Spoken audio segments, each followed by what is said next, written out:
I don't know if I'm live yet. OBS is being kind of weird. Oh, there we go. All right. What's up, guys? Hope you guys are doing well.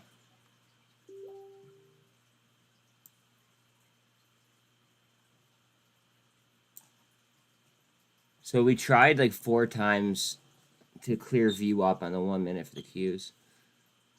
Coming down now. I don't like that before the decision. We'll see.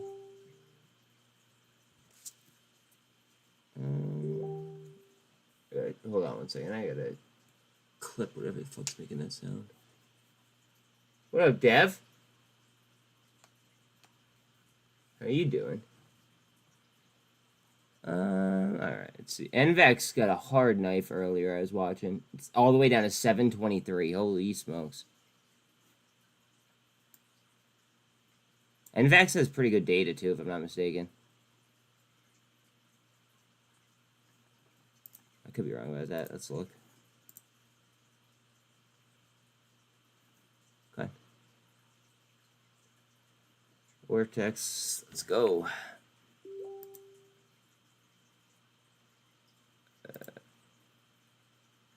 Alright, let's see. AI is 35% short. And there were 0 shares available to be borrowed earlier. I don't know what it's reading now, but I want to see what NVEX is showing for short.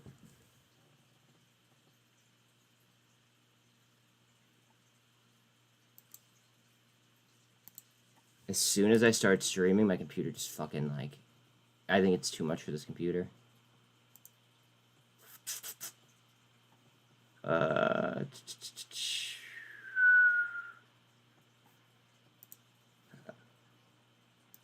See what I'm talking about? It fucking, like, freezes on me. Let's see. Novavax, let's see...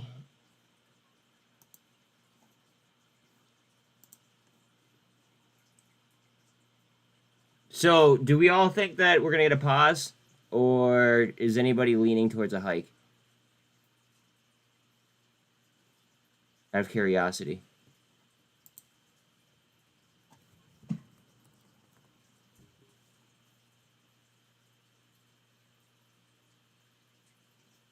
Wow. What's up with that? NVEX.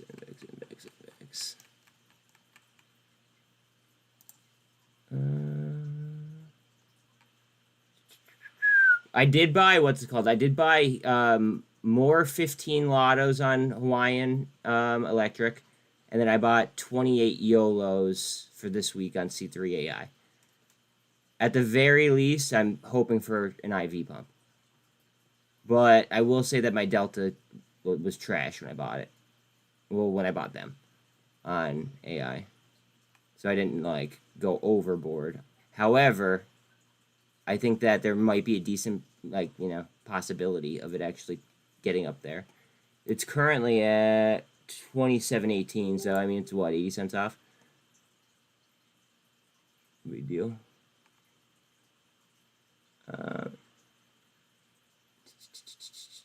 NVEX, here we go. And then I did buy those 15s, like I said. Novavax just stair-stepping down. Ooh. The Elliott waves might be calling for a spin, though, right around my line here of resistance. This is an old line that I had put in as well. I mean, it's also pretty much a key psychological level at 725. But let's see. What's their data read? NVEX. Let's see.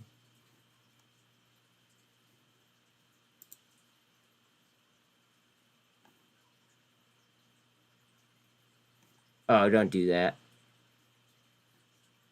Don't do... Okay, there we go.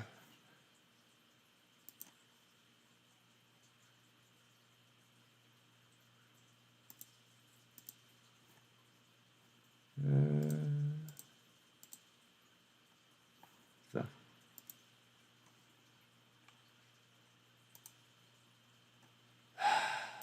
There are gaps to the upside on NVEX as well. Some are a little bit too high, but there are some that are like realistic, just so everybody's aware.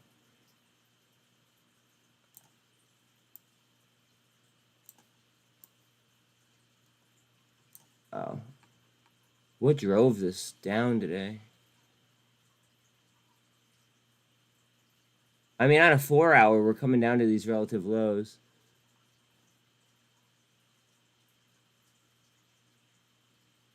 Interesting.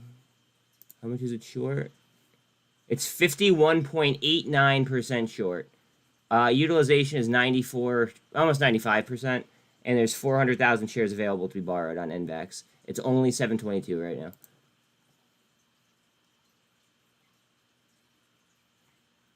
What does the daily look like on this thing?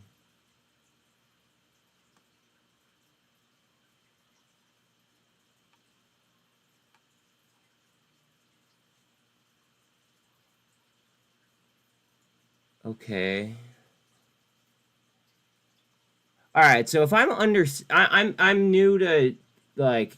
Okay. So basically, yesterday on Arca's stream, somebody, it wasn't him, it was somebody that like on his stream that mentioned this indicator. It's an Elliott wave indicator, but it also automatically generates the Fibonacci levels, and I think it's dope as hell. That is signaling that we may very well be coming to the end of this. See how it's A, B, C? So like you see that correction. Now I want to see if we get an impulse towards like the 200 EMA. Because that could be very, very likely.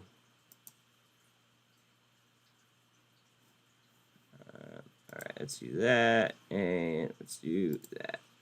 Okay. Look at those fib levels. See what I'm saying about how it auto-generates? I think that's pretty cool. That's just me.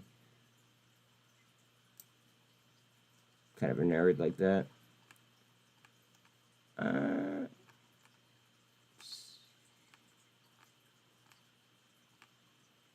Aurora to 83 cents. Wow, SBNY. It's a penny stock, yeah. Down 55%. Axel is down 25. SMX to 150. eBet is up 32%. Damn. Wow, eBet. Wow. Congrats if you hit on this. I know a lot of people were talking about it on Twitter last night. You are on the Elliott waves, though. Like, let's say that we're going off that thesis. You're at your 5 point. Now, I don't know if that's necessarily, 100%. I mean, nothing in the market is 100%. So it could very well push past that, but 5 then is typically followed by A. Which is like the, obviously like the turn of the wave. T2 is trying back inside of a supply zone. And VOS is up 10%. Okay. On VWAP. Interesting.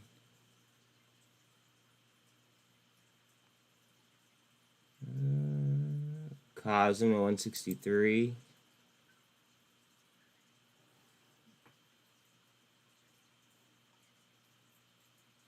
COSM had great volume the last 2 days. I want to see what volume's reading. Let's see. And they did get news an hour ago as well. They're light on volume for the day, but if we don't take into consideration the last 2 days, this would be about average volume. I think that's noteworthy. T2 trying on a super. I think I'm just going to pull up NVOS there. I know a lot of you guys are in it. I currently do not have an NVOS position. Hatter and Wood, what's up? A pause. I think that we're going to get a pause. T2 trying. I want to print SPY puts. I think that I don't think that we're gonna get a hike. I think that we're gonna pause. That's me. I wish you luck because I want everybody to make money. But at the same time, maybe we could go down super quick, just come right back. That way you make your money, but, you know, obviously we don't get destroyed if we're long. In all, just for transparency purposes, right? I only threw, like, you know, those 2 YOLOs out there pretty much for this week. I threw HE, so the Hawaiian Electric. I threw 15s, and I threw AI 28s. AI is at 27.24. I bought it when it was like down here though. I just like it because it's 35% short, no shares available, and obviously we're coming up on the decision time. Pair that with the fact that quad witching was last week, so I think that they're going to be all sorts of like screwed up here. That's why things like NVOS or NVAX, excuse me, that's like really heavily shorted and in a decent position. Here, let me show you and pull it up again. Why is it doing that? Like things like NVAX though that are so heavily shorted, like the gamma could just build up so quickly if people start buying options on them in the right places. The problem is that a lot of retail has no clue what they're doing, and they leave holes in the options chain. And then that's kind of like, wow, IonQ is all the way down to $15. Holy smokes. I did not think that I'd see this.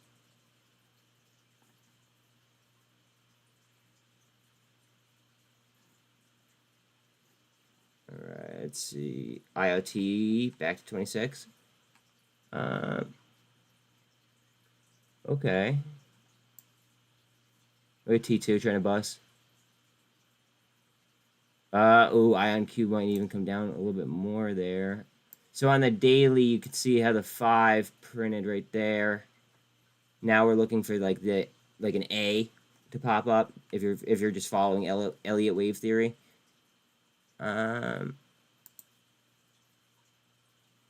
It's just underneath that fib. Look at that. Look at that action at the fib. T2 is at 32.5 cents.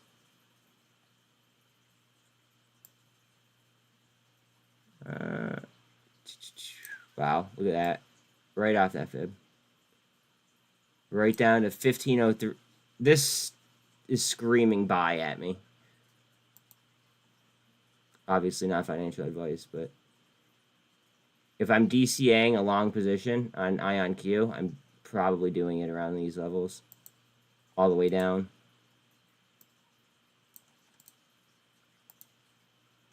Let's see, how bad is T2 down now? T2 is only down 4% at the moment. It was down much more earlier. Coming back up towards that fib line. Peru! Long time no see, brother. How are you? Okay, see how the what's called the Elliott wave is forming here? A, B, C. We may get something there. I'm up 5K on T2. Let's go.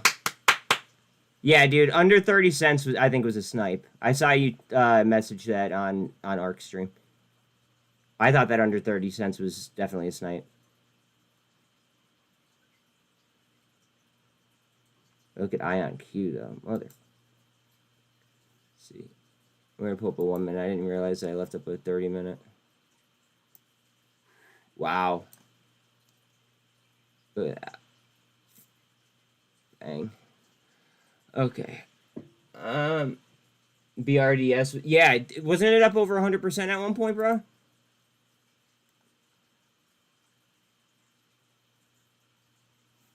Q's trying up again over the 4080 MA. T2. Hawaiian. Trying to reject that death cross on Hawaiian. I'm out of INQ at 17, so I'm good. Yeah, but I'm talking about going long on it. I don't like long. Like, so for instance, I have C3AI at like a 16 something average, right? Now I'm only playing options on it, and I'm just gonna hold it. I've already DCA'd up like enough. So like that's kind of where I'm at. So like for IonQ, I feel like that's, I don't know. I think it's gonna be a decent long hold. Just like I think C3 will be too. C3 is gonna be. It's going to remain my longest one, my longest and largest, I believe. I mean, unless something crazy happens. See, what's volume like on this right now? Volume's only 3.7 mil right now. Keep in mind that the decision's in 5 minutes. And then we will have what's called, we will have the conference at 2:30 as well. I bought IonQ under 5, so oh bro, yeah, you had to take profit. You had to. You had to. But what I'm saying though is for like people who wanted or who want to be in it but miss that first run. Like, I don't know. Like, even from a psychological level, 15 just sounds half decent of like sounds like it would be half decent of an entry. Come on, C3. Get up there. T2. Let's see what volume is on T2. Q's coming up towards VWAP again. We're at 55.8 million in volume on T2. It's moving nicely though. Let's go. Let's see how Hawaiian is doing on volume. I bet you it's low. Yeah, 1.186. T2 might go right here. Continuous upside. Like, look at that trajectory. It just looks like it's in an algo. Like, that looks like an algo buy. I'm sorry. And then if I spread this out, like, look at the price action right there as it went down. That's definitely getting shorted. That's a short. It had to be.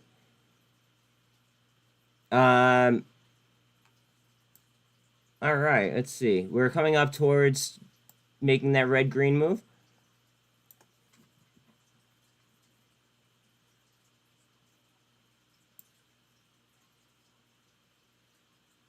Trying to bust. Go ahead. What's the RSI on this thing? RSI is an 87 right now on T2. Oh, boy. All right. What is Bitcoin doing? Bitcoin, we're getting a 13 crossing the 4080 MA.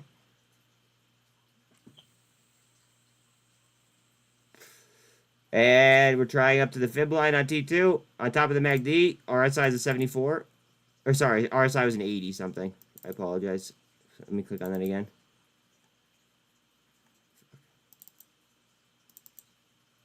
RSI is an 89. I apologize.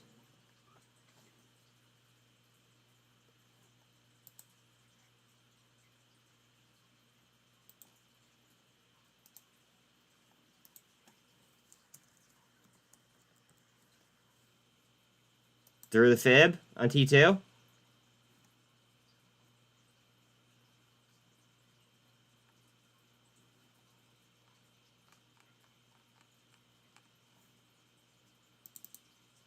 Let's see, what do we got? We are now up 1.5%. And trying to make a run for it, it looks like. All right, 2 minutes till the decision. All right, let's see. IonQ is a long-term hold. Yes, absolutely, 100%. What you think about Lucid? My average is 589 now.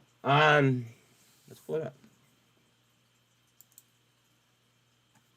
LCID.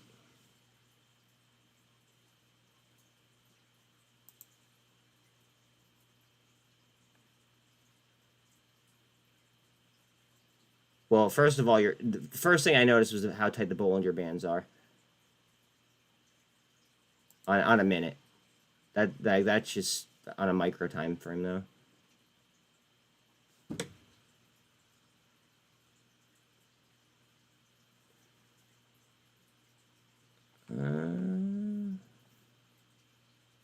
Let me get rid of drawings quick.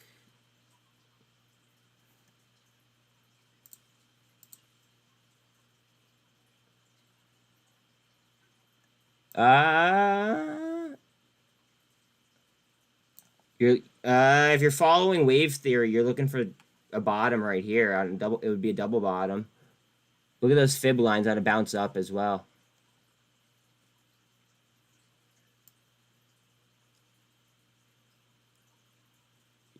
I mean, dude, as soon as you find a bottom on the daily, interesting. Okay, what does the 30-minute look like?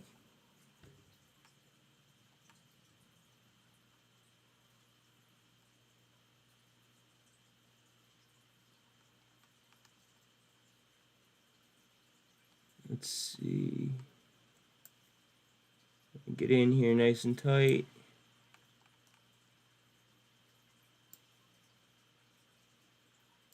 All right, decision in. Can somebody let me know if they paused or like what the deal is there? Please.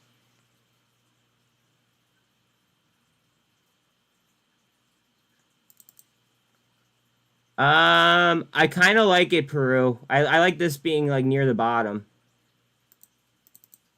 Keep in mind I said near the bottom. I don't know if that's going to be like bottom, but I kind of like it where it is.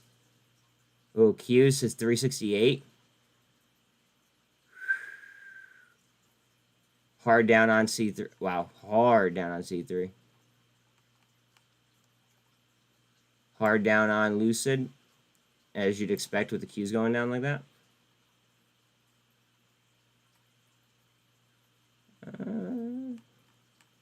I got you. Pause. Okay, good. Sweet. Up 10K. Let's go. Let's fucking go, Lauren.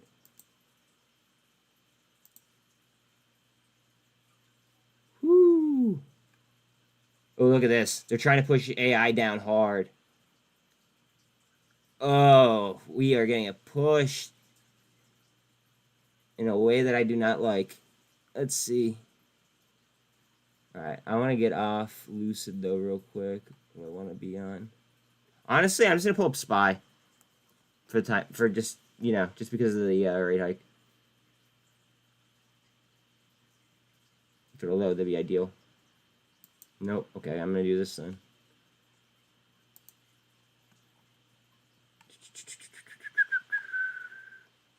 SPY. RS SPY.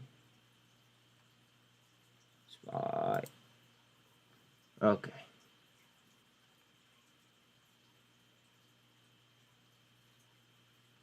RSI on Bitcoin is a 44 almost.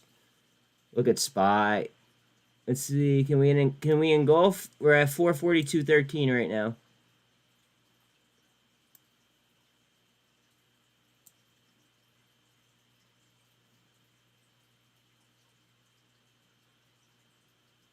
Oh. Coming down.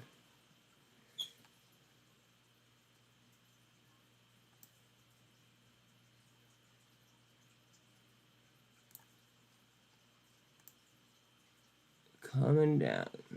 Oh boy. Catch yourself, bitch. It looks like Bitcoin is trying to engulf as well. So that's good. Let me take a closer look here at C3.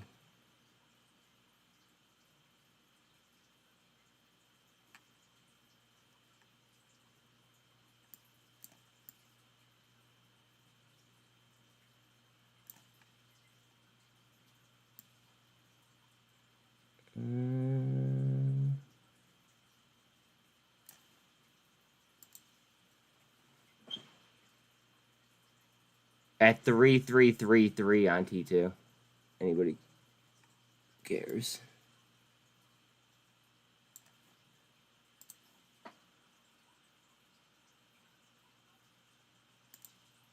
T2, what doing?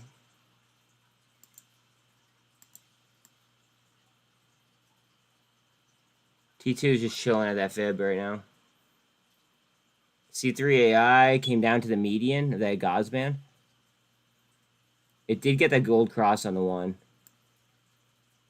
We need upward. We need like just a macro push though in order to get on top of that nonsense. SPY lost 442. Slightly. 441.85.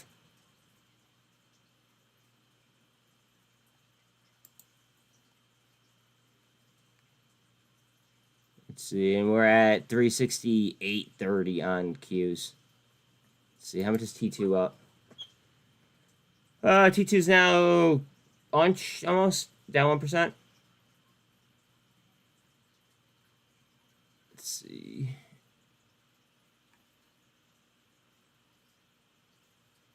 Man, oh man. How many times does Powell say transitory during this conference, you guys think? What's up, Volk?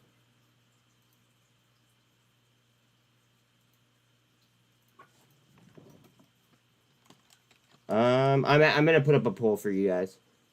Oh.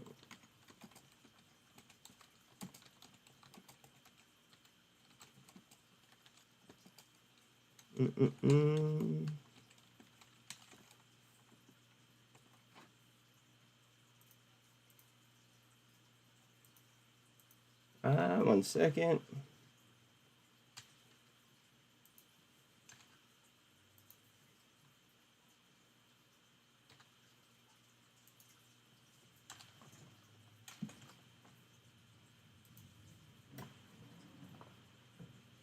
All right, there we go. Chilling. SPY, come on, catch yourself at 442-ish.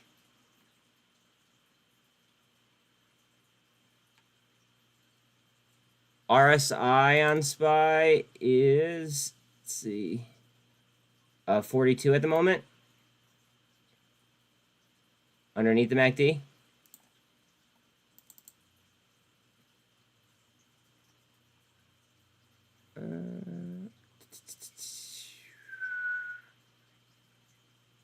And trying to engulf here. Coming up. AI coming up towards the 1 minute VWAP as well. T2 still underneath the fib line. Q's now engulfing. Up. We'll see if this is the last.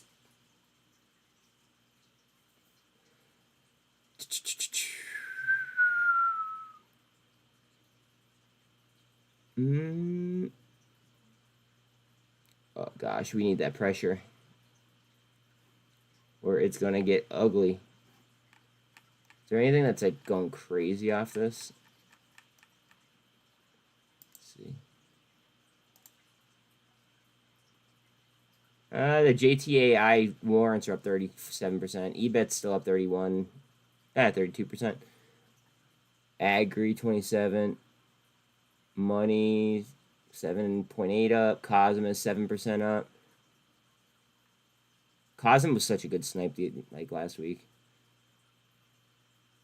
I think it was like Friday, whatever the fuck it was. Such a good snipe. Watch out on Coinbase during this during this press conference. And then because of that, also watch out on CONL. CONL is 1.5 times leverage on Coinbase. CONS is the 1.5 bear, if anybody cares. What's up, brother? They paused. Well, I'm sorry. That's at least what chat said.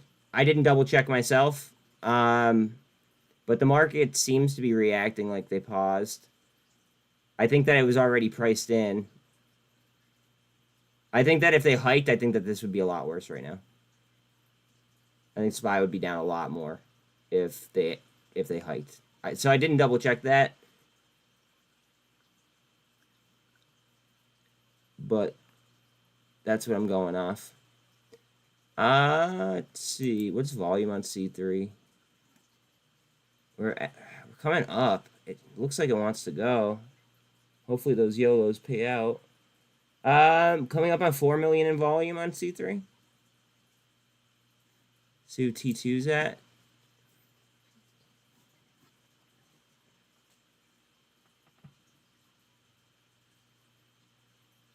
Hey, Steve. Powell's at 230. Powell goes on at 230. Okay, if you care about the inverse of Coinbase, then you care about CONS. CONS is the 1.5 times bear on Coinbase.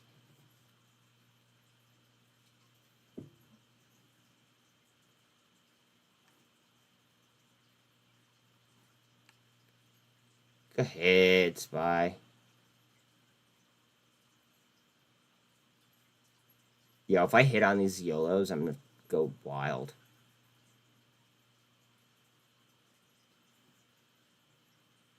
And usually I don't get like that, but like, I don't know.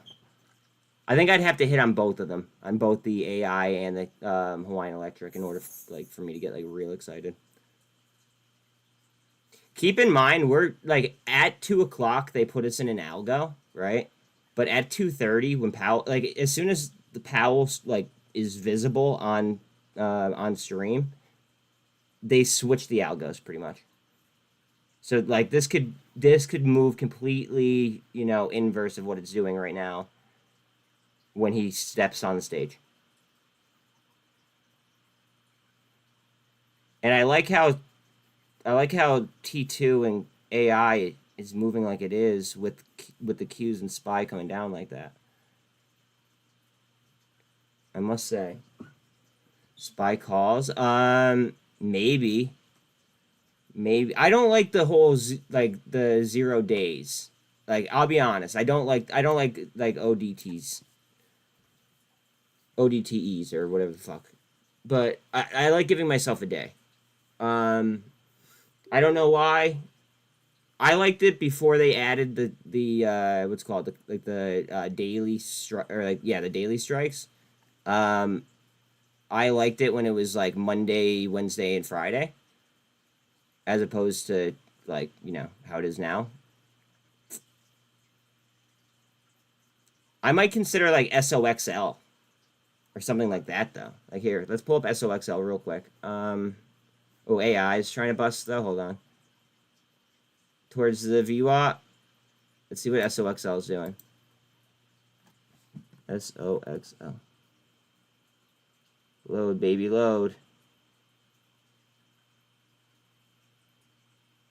I don't know why it's taking forever. I'm just gonna do it like this.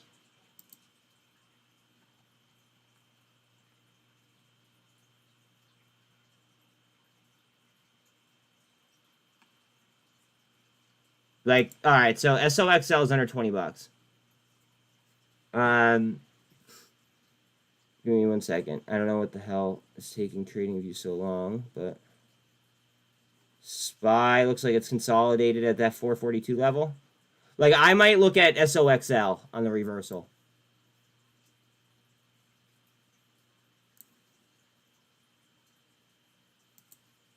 That's just me.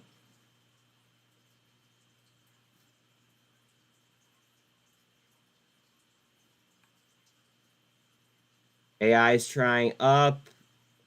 Price action came down to the 48 on T2. We're at VWAP though on SPY. I don't know why this is fucking taking forever to switch to the 4-hour. SPY trying up. I know what I'm going to do. I'm going to kill this screen and hopefully that helps. Okay. Yeah, I might look at reversals on SOXL. Oh, wait a minute. Hold on a second.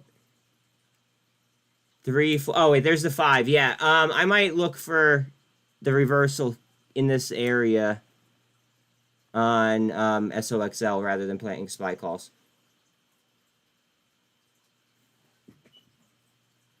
I don't know. I personally like playing semis like that rather than like the 1-day SPY calls, because you could always sell the call before end of day.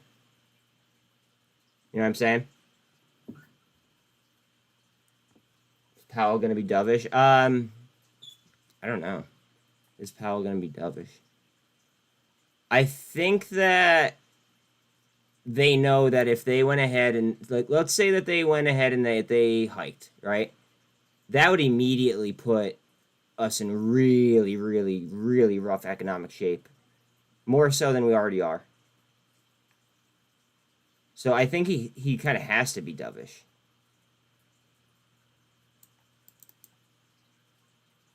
Although, don't leave out like the potential for him to be like a hawk moving forward though. Like, so today he might sound dovish, but he might throw in a comment like that doesn't mean, you know, that we're not going to hike in the future or something like that. And even a comment as small as that could push the market. So, in all reality, I have no idea.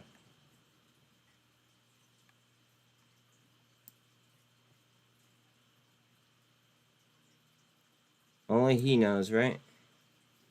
Ooh, SOXL working its way down. It's getting into that zone, though.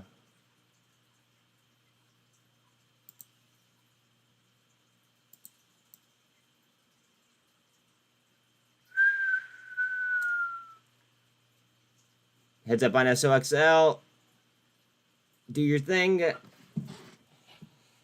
Oh, man.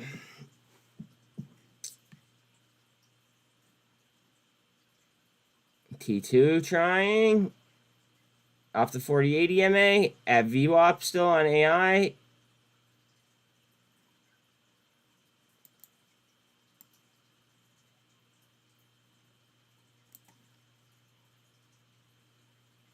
That's going up. SOXL is going to swing. I think. If they hike much more, it's going to collapse. I think so, too. I mean, think about how expensive it is to buy a home right now with the way that, like, the rates are. SOXL at 1920 right now. I think it's going to pop. I don't know when, but I think it's going to go. SPY 442.20.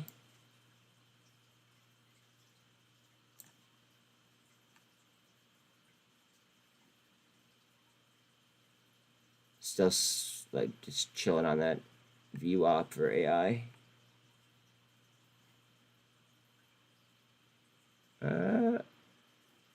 SPY 442.34. T2 down 4% at the moment. Tesla's up 1.5%. AI trying to pop. Made the red green move over VWAP. Let's go. SPY up. SOXL heads up, guys.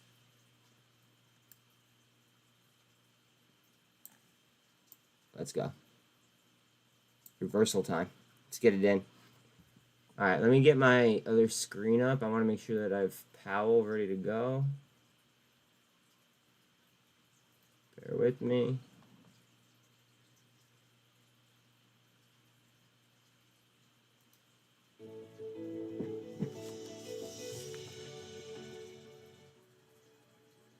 All right, there we go. Now all I have to do is turn my volume up.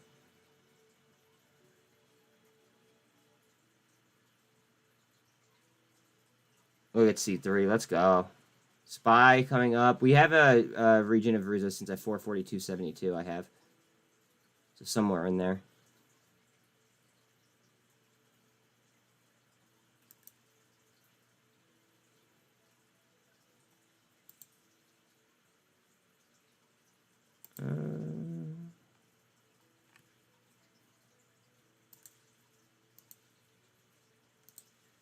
EBET to 36% up now. Wow.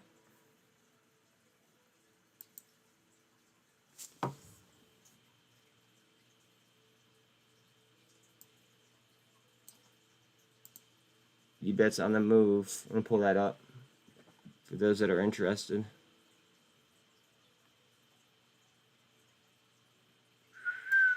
Cruising. I honestly wouldn't be surprised, though, if this topped out as soon as Powell started talking. Because there's nothing that really drove this higher, right? It's just volume.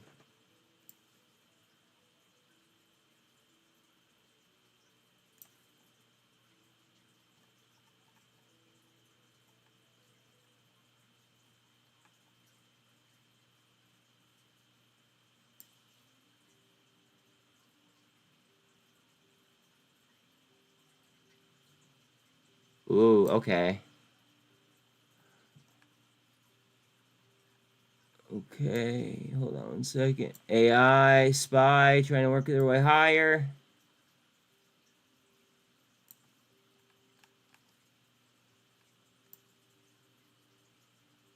We're just dojing on T2 at the moment. I think we're going to doji until Powell speaks. A lot of things are probably going to be moving sideways till he talks, actually. AI is not one of them, though. AI is still going vertical.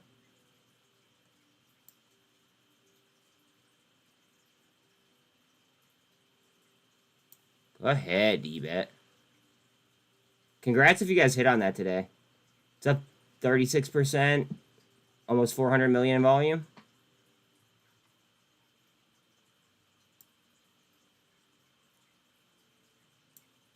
Coming up on 2750. Oh, I definitely want to overtake that. Fingers moving back up? Okay.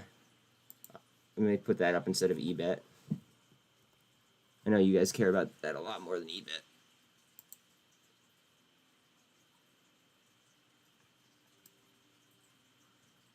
Yes, sir. Finger is trying back up.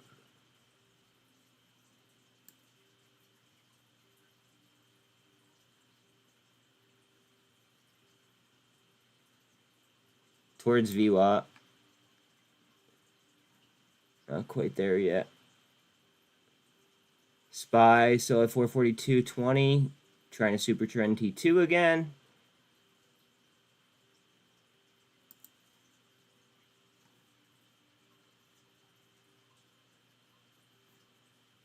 Let's go T2.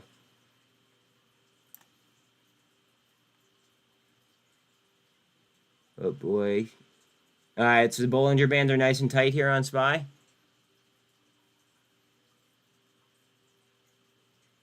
That might look a little bit weak though. RSI on Bitcoin right now is a 44.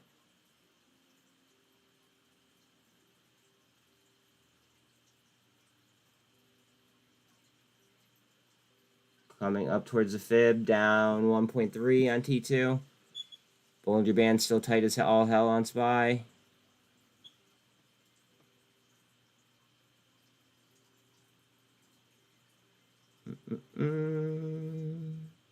MULN down 4.5%. IoT down 3. EVLV to 541, down 2%ish. Carvana to 4650, down 2%. Cent is another Lind Partners play, just so everybody knows. They are currently at 90 cents.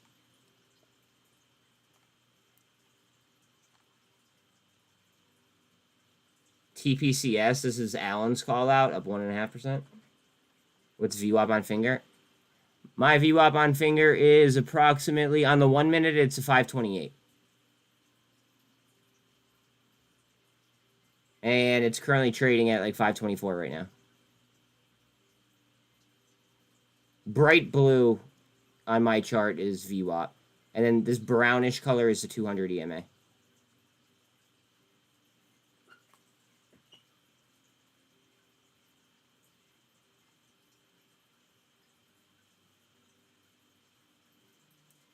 Really trying to get that pop on SPY. C3 AI, come on, go ahead. Make my options happy. He pretty much on up 4 cents.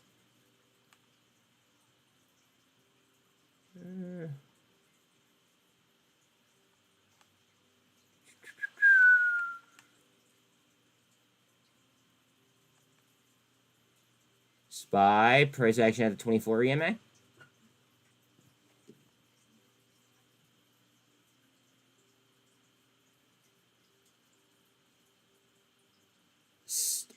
Frank. Okay, never mind. No, it's something else. Let's see. Sorry, I'm just looking at Twitter super quick. Make sure I'm not missing anything important. Okay. SPY looks like he wants to come up again.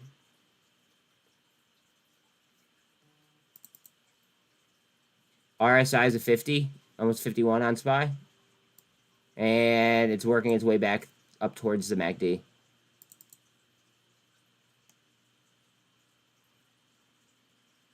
It's going to meet the 4080 MA most likely on my resistance line at 442.70-ish. Yep, there it goes. SPY up. Come on, hold. Hold, hold, hold, hold, hold. All right, getting to a key level here, I believe, on C3 AI, if my previous Webull charting is accurate.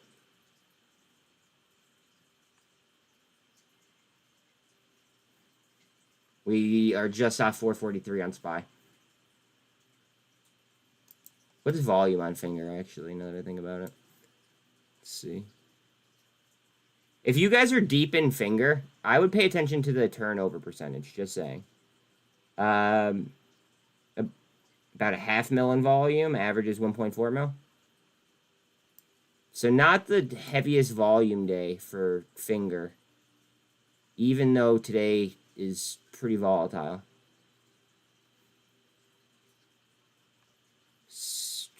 Ooh, okay, C3 making a vertical move. RSI is a 75 on C3.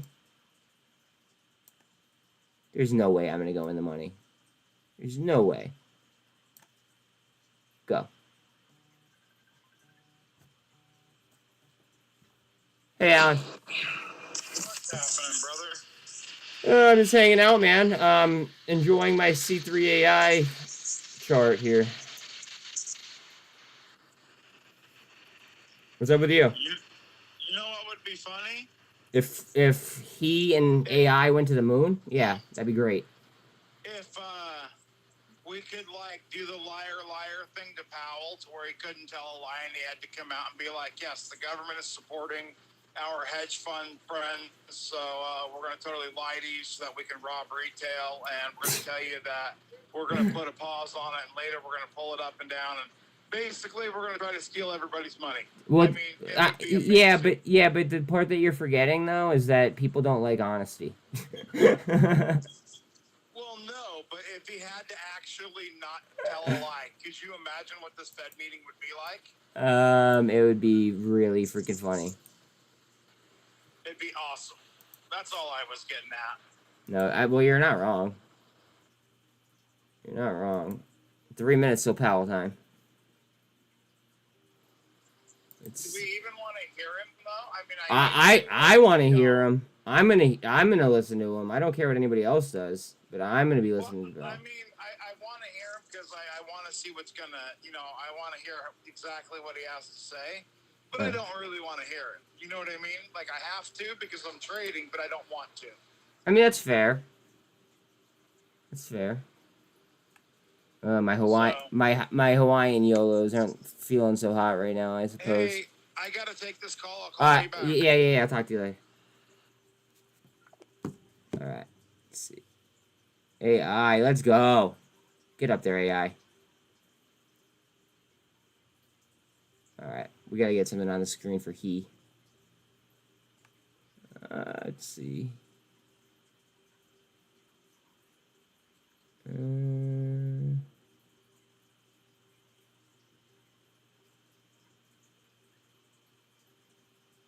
Could move Powell. I think that after Powell speaks, as soon as he comes up on stage in 2 minutes, I think the market's gonna be completely different.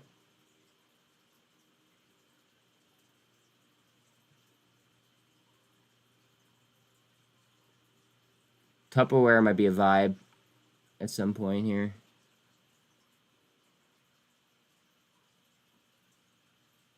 Yeah, watch out for on top. Wow, let's go C3. Let's go. I should stream him.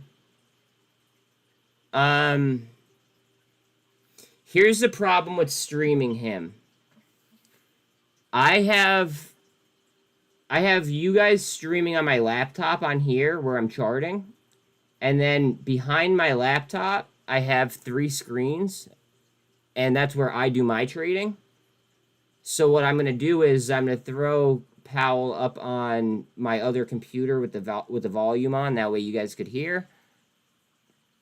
But I also don't stream with the same computer that all of my trading stuff is on. That way, God forbid I were to ever get hacked, none of my stuff is, accessible.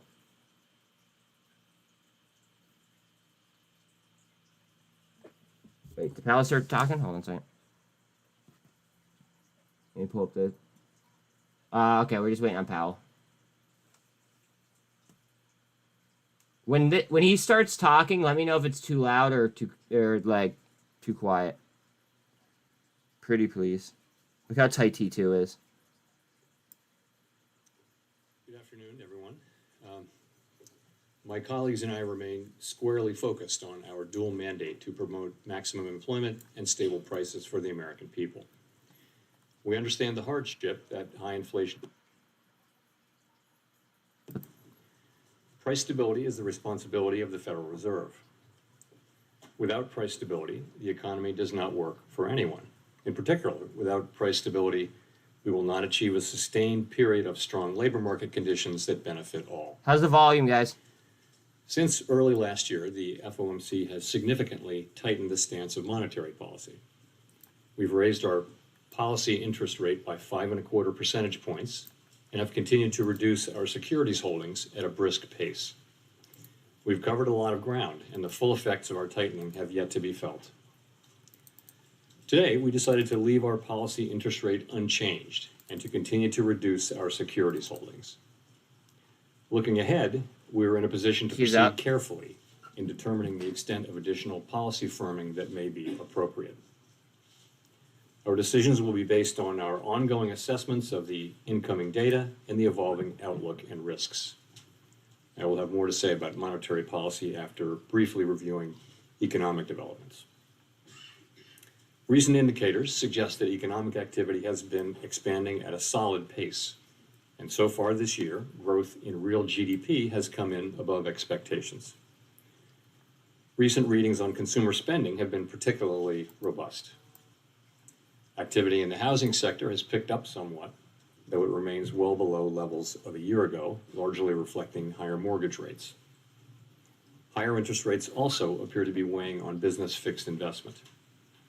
In our Summary of Economic Projections, or SEP, committee participants revised up their assessments of real GDP growth, with the median for this year now at 2.1%.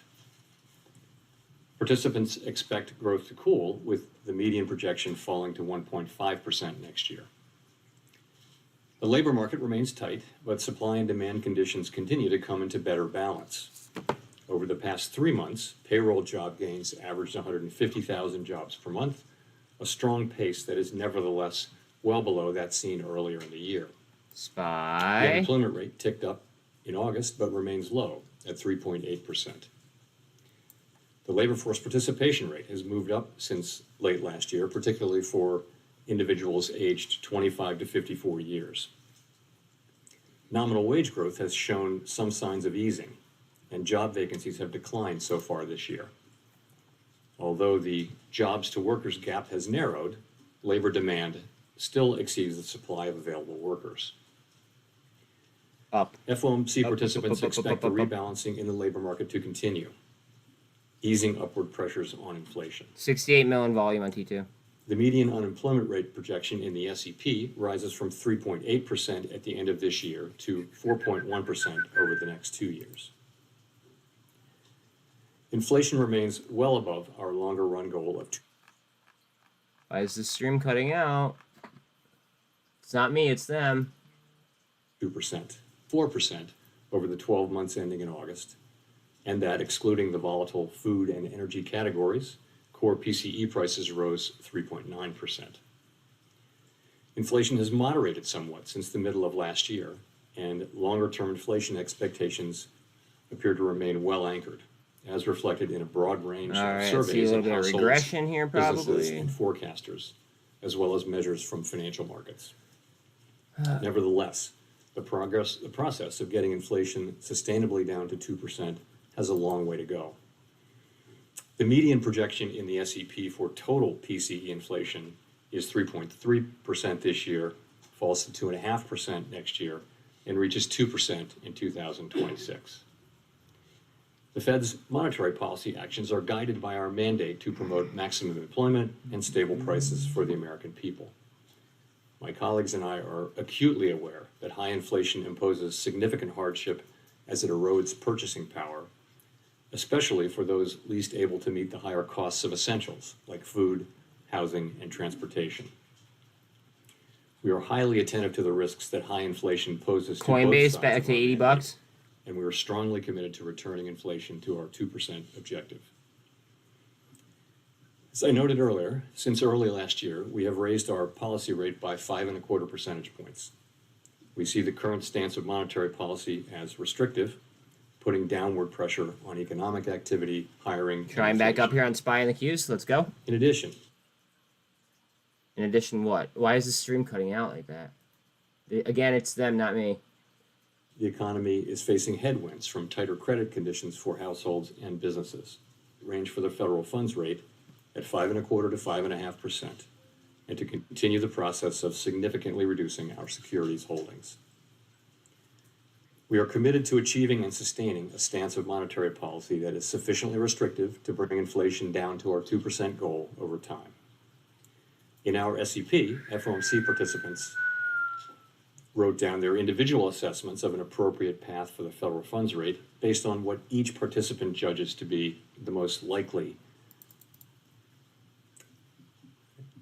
RSI on most AI likely is scenario 64, going forward. 63.5. If the economy evolves as projected, the median participant projects that the appropriate level of the federal funds rate will be 5.6% at the end of this year, 5.1% at the end of 2024, and 3.9% at the end of 2025.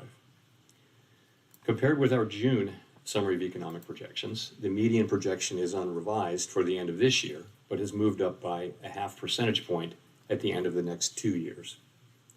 These projections, of course, are not a committee's decision or plan. If the economy does not evolve as projected, the path of policy will adjust as appropriate to foster our maximum employment and price stability goals. We will continue to make our decisions meeting by meeting based on the totality of the incoming data and their implications for the outlook for economic activity and inflation, as well as the balance of risks. Given how far we have come, we are in a position to proceed carefully as we assess the incoming data and the evolving outlook and risks.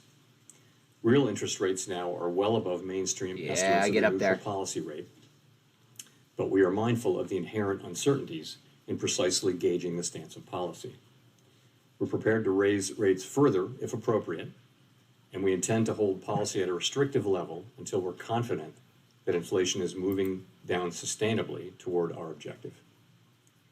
In determining the extent of additional policy firming that may be appropriate to return inflation to 2% over time, the committee will take into account the cumulative tightening of monetary policy, the lags with which monetary policy affects economic activity and inflation, and economic and financial developments. We remain committed to bringing inflation back down to our 2% goal and to keep. That's it. That's them, not me, guys. I don't know what's up with their stream, but as soon as it comes back on, keeping longer-term inflation expectations well anchored. It's essential to set the stage for achieving maximum employment and stable prices over the longer run. To conclude, we understand that our actions affect communities, families, and businesses across the country. Everything we do is in service to our public mission. We at the Fed will do everything we can to achieve our maximum employment and price stability goals. Thank you, and I look forward to your questions. all right, let's see what happens here. Thank you. Colby Smith with the Financial Times. What makes the committee inclined to think that the Fed funds rate at this level is not yet sufficiently restrictive, especially when officials are forecasting a slightly more benign inflation outlook for this year? There's noted uncertainty about policy lags. Headwinds have emerged from the looming government shutdown, the end of federal childcare funding, resumption of student debt payments, things of that nature. So I guess I would characterize the situation a little bit differently. So we decided to maintain the target range for the federal funds rate where it is at 5.25% to 5.5%, while continuing to reduce our securities holdings. And we say we're committed to achieving and sustaining a stance of monetary policy that's sufficiently restrictive to bring down inflation to 2% over time. We said that.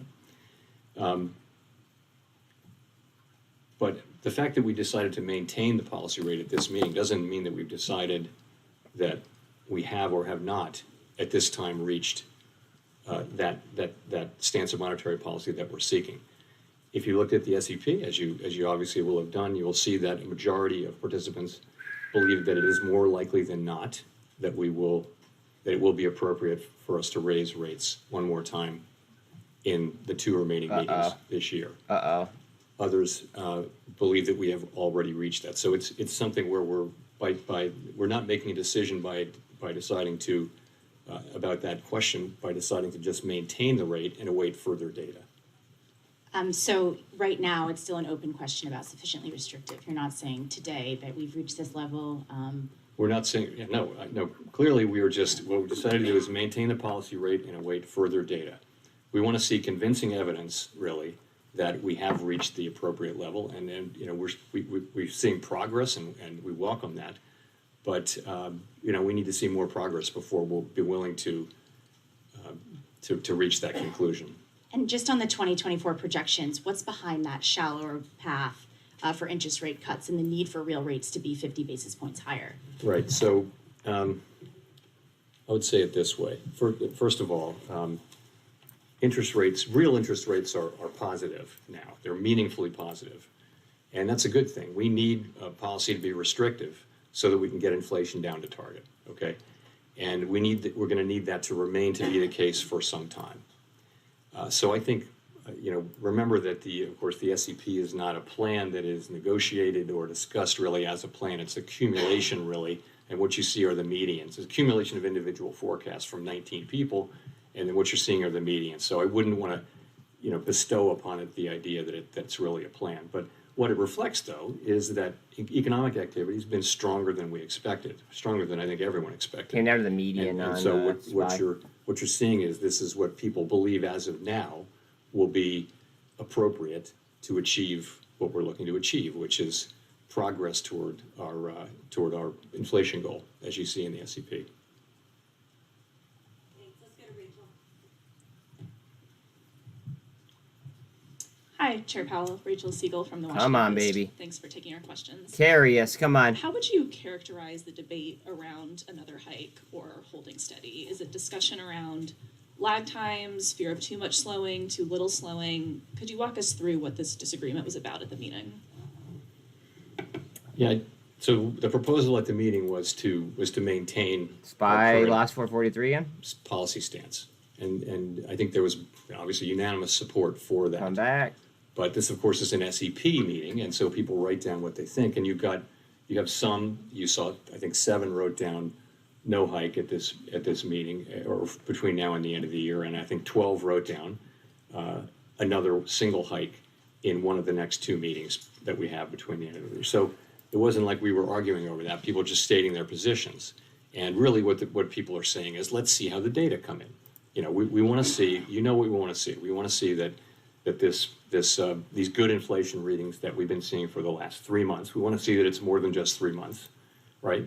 We want to see, the labor market report that we received, the last one that we received, was a good example of what we do want to see. It was a combination of across a broad range of indicators, continuing rebalancing of the labor market. So those are the 2 things. Those are our 2 mandate variables, and that's the progress that we want to see. But I think people, they want to be convinced. They want to be careful not to jump to a conclusion really one way or the other, but just be convinced that the data, support that conclusion. And that's why, given how far we've come and how quickly we've come, we're actually in a position to be able to proceed carefully as we assess the incoming data and the evolving outlooks and risks, and make these decisions meeting by meeting.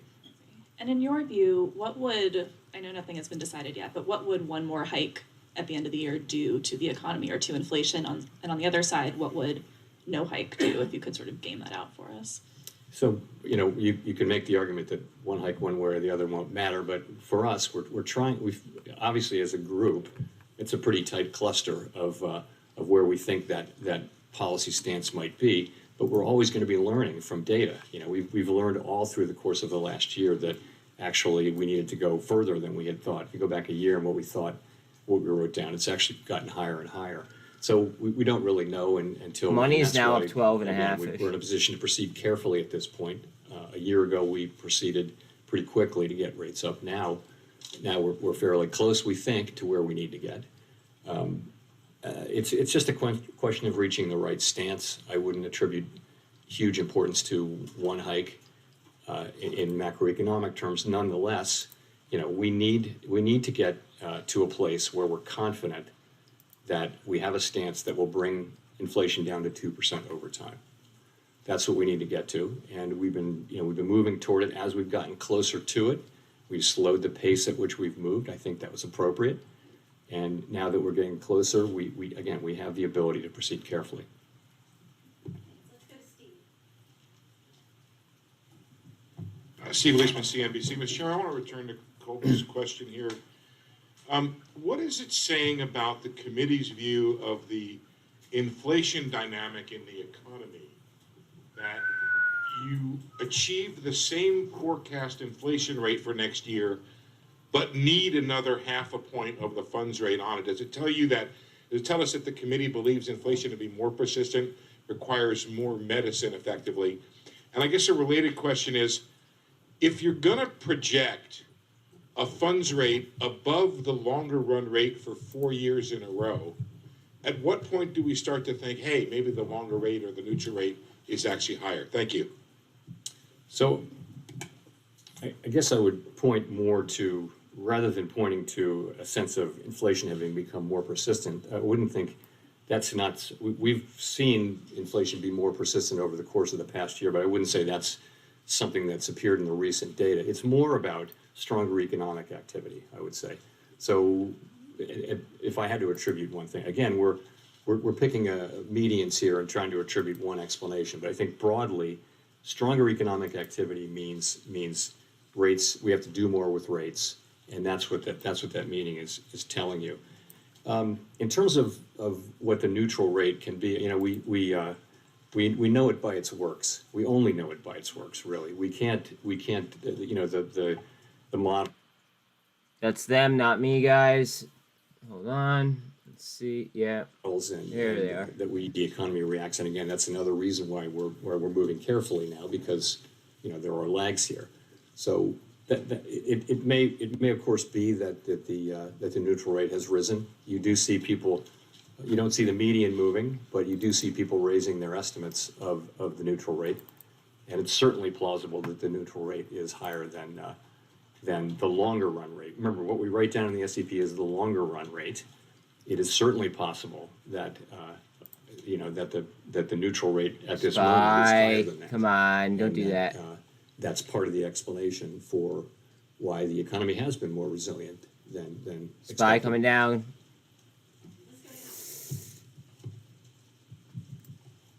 Howard Schneider with Reuters. Thank you. So you've said several times that the economy needed a Hopefully that period of engulfs long-term right back. growth, Come to get on. inflation consistently back to 2%. You kind of get that in 2024 a little bit. 1.5% is just a touch below what's the estimate of potential. So the fact that you're getting so much done at so much less cost, does that represent a change in how you think inflation works, a change in how you think the economy works, a change in the mix of supply healing versus demand destruction that's necessary to achieve this? Yes, of course, it is a good thing that we've seen now meaningful rebalancing in the labor market without an increase in unemployment, and that's because we're seeing that rebalancing in other places. Coinbase lost For 80 example, again, job 79.50. openings, and in the jobs worker gap. You're also seeing supply side. COSM things. 163. So that's happening. I would say though, I still think, and I think broadly people still think that there'll have to be some softening in the labor market that can come through more supply, as we've seen as well. Also, remember the natural rate we think is coming down, which is a supply side thing, so that the gap between any given unemployment rate that's lower than that and the natural rate comes down, that's a way for supplies, that's a way for the labor market to achieve a better balance. RSI's So of all of those 60 things are on happening. AI? You're right, in the median forecast, we don't see a big increase in unemployment. That We a do boy, see an Lauren. increase. Let's go. And, Good shit, dude. But that really is just playing forward the trends that we've been seeing. That is not guaranteed. There may come a time when unemployment goes up more than that, but that's really what we've been seeing, is progress without higher unemployment for now. So just to boil that down for a second. Down we've towards the gone 200 from a and very VWAP, narrow path on to T2 on the 1 minute. To a soft landing, to something different. Would you call the soft landing now a baseline expectation? A baseline, I believe. No, I would not do that. A soft I would just landing. say- That was never what would I possible. say about that? I've always thought that the soft landing was a plausible Nice, outcome, Lauren. that there was a path, really, to a soft landing. I've thought that, and I've said that Good since trading we plan, lifted though. off. I like that. It's also possible that the path is narrowed and it's widened, apparently. Ultimately, this may be decided by factors that are outside our control at the end of the day. But I do think it's possible. And, I also think, this is why we're in a position to move carefully again, that we will restore That a price boy. stability. We know that we have to do that. Just watch if it grabs support off these lows And right we here, know that though. we have to do it so that we can achieve the kind of labor market that we all Oh, want to is that- achieve, which is let's see, is it gonna drop an it? extended period, sustained period of strong labor market conditions that benefit all. We know that. The fact that we've come this far lets us really proceed carefully, as I keep saying. So I think Upwards pressure. that's the end we're Come trying on. to achieve. I wouldn't want to handicap the likelihood of it, though. It's not up to me. Uh-oh. Come on.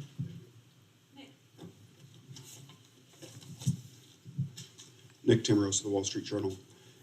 Chair Powell, both you and Vice Chair Williams have indicated that 190% up for Lauren. Let's go. Rather than nominal basis, Good shit, dude. implying some scope Congrats on for that, nominal Dub. rate cuts next year, provided further compelling evidence that price pressures will continue to subside. Congrats. Is the FOMC focused on Up to, targeting you made a real 20K level today? of Or policy 19K? restriction? Good shit, dude. And can you explain what would constitute enough evidence that will allow the Good FOMC to shit. normalize the nominal stance of policy while keeping real Fucking policy crushing it, settings man. sufficiently restrictive?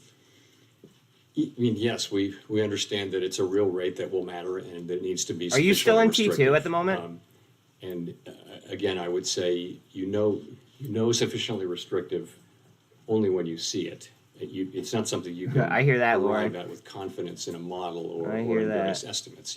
And so what are we seeing? We're seeing, through a combination Step of back and the treat yourself, unwinding says of the Justin. pandemic-related demand and supply distortions and monetary policies work in 200,000 shares at suppressing 30 demand cents. Let's or go. alleviating very high demand. Let's The go. combination of those two things is actually working. You're seeing, inflation coming down. It's principally now in goods, also in housing services. You begin to see effects of it in non-housing services as well. So we think that is working. At 442 And, on SPY. I think Coming back as up, we've said, hopefully. we want to reach that. We want to reach something that we're confident it gets us to that level. And I At think the 4080 MA confidence on comes from C3AI seeing, in the 1 minute. enough data that you feel like, yes, okay, this feels like we can for now decide that this is the right level and just agree to stay here. We're not permanently deciding not to go higher, but we would, let's say if we get to that level. And then the question is, how long do you stay at that level? And that's a whole nother set of questions. For now, the question is trying to find that level where we think we can stay there. Double And bottom we potential haven't on gotten Bitcoin. to All the EMAs are collapsed. Sims have you up. That's their stream, not mine. Don't worry, guys. As soon as they're, confidence Yeah, about there that we go. yet. I don't know why it keeps cutting like That's that. that's the stage. This year, and even then it seems possible the core PCE inflation could come in even lower than the median at 3.7%. Would you see a case to raise rates still if it turned out that you were going to achieve the same real rate this year because the decline in inflation proceeds somewhat better than you currently anticipate? The decision that we make at each meeting and certainly at the last two meetings this year, it's going to depend on the totality of all the data. So the inflation data, the labor market data, the growth data, the balance of risks and the other events that are happening out there. We take all of that into account. So I can't really answer a hypothetical about one piece of that. It'll be trying to reach a judgment. Where's eating over supply whether on the 5 we minute should on move forward with Bitcoin another rate in hike between the overall, and whether that 248. would increase our confidence that yes. But on the 1 minute, it's this on is an double bottom. appropriate move, and it will help us be more confident that we've gotten to the Yeah, I level don't we need really have to get deal with unsettled cash flow, thankfully. Yeah, isn't that like it's such a huge difference? After today, Thanks, I feel Chair like Powell. I lost that Following much up by on not Nick's being able to question, trade. actually, Yeah, well, John Williams, I'm long the New York COSM Fed president, finger obviously, Q2 at the moment. has Word. said things to the effect of Okay. next year as we see inflation, kind of again to Nick's point, as You're as up we see almost inflation 80% on coming COSM. down, Let's we're go, going to dude. need to reduce interest rates to make Let's sure that we're not go. squeezing the economy harder and harder over time. And I wonder if that's basically the logic that you apply. You know, is Come that how on, you think about Bitcoin. it? And then I also wonder, in the last press conference, you said something to the effect RSI and of, Bitcoin's it's a full year 44. out, those discussions, and people interpreted that to mean that you didn't see By a coming down to that possibility of a relative low. rate cut in the first half of next year. And I wonder if that was what you meant by that, or whether, how you're thinking about that timing. No, when I answer these questions about hypotheticals about cutting, I'm never intending to send a signal about timing. I'm just answering them as the question is expressed. So please, I wouldn't want to be taken that way. Sorry, the first question was that how?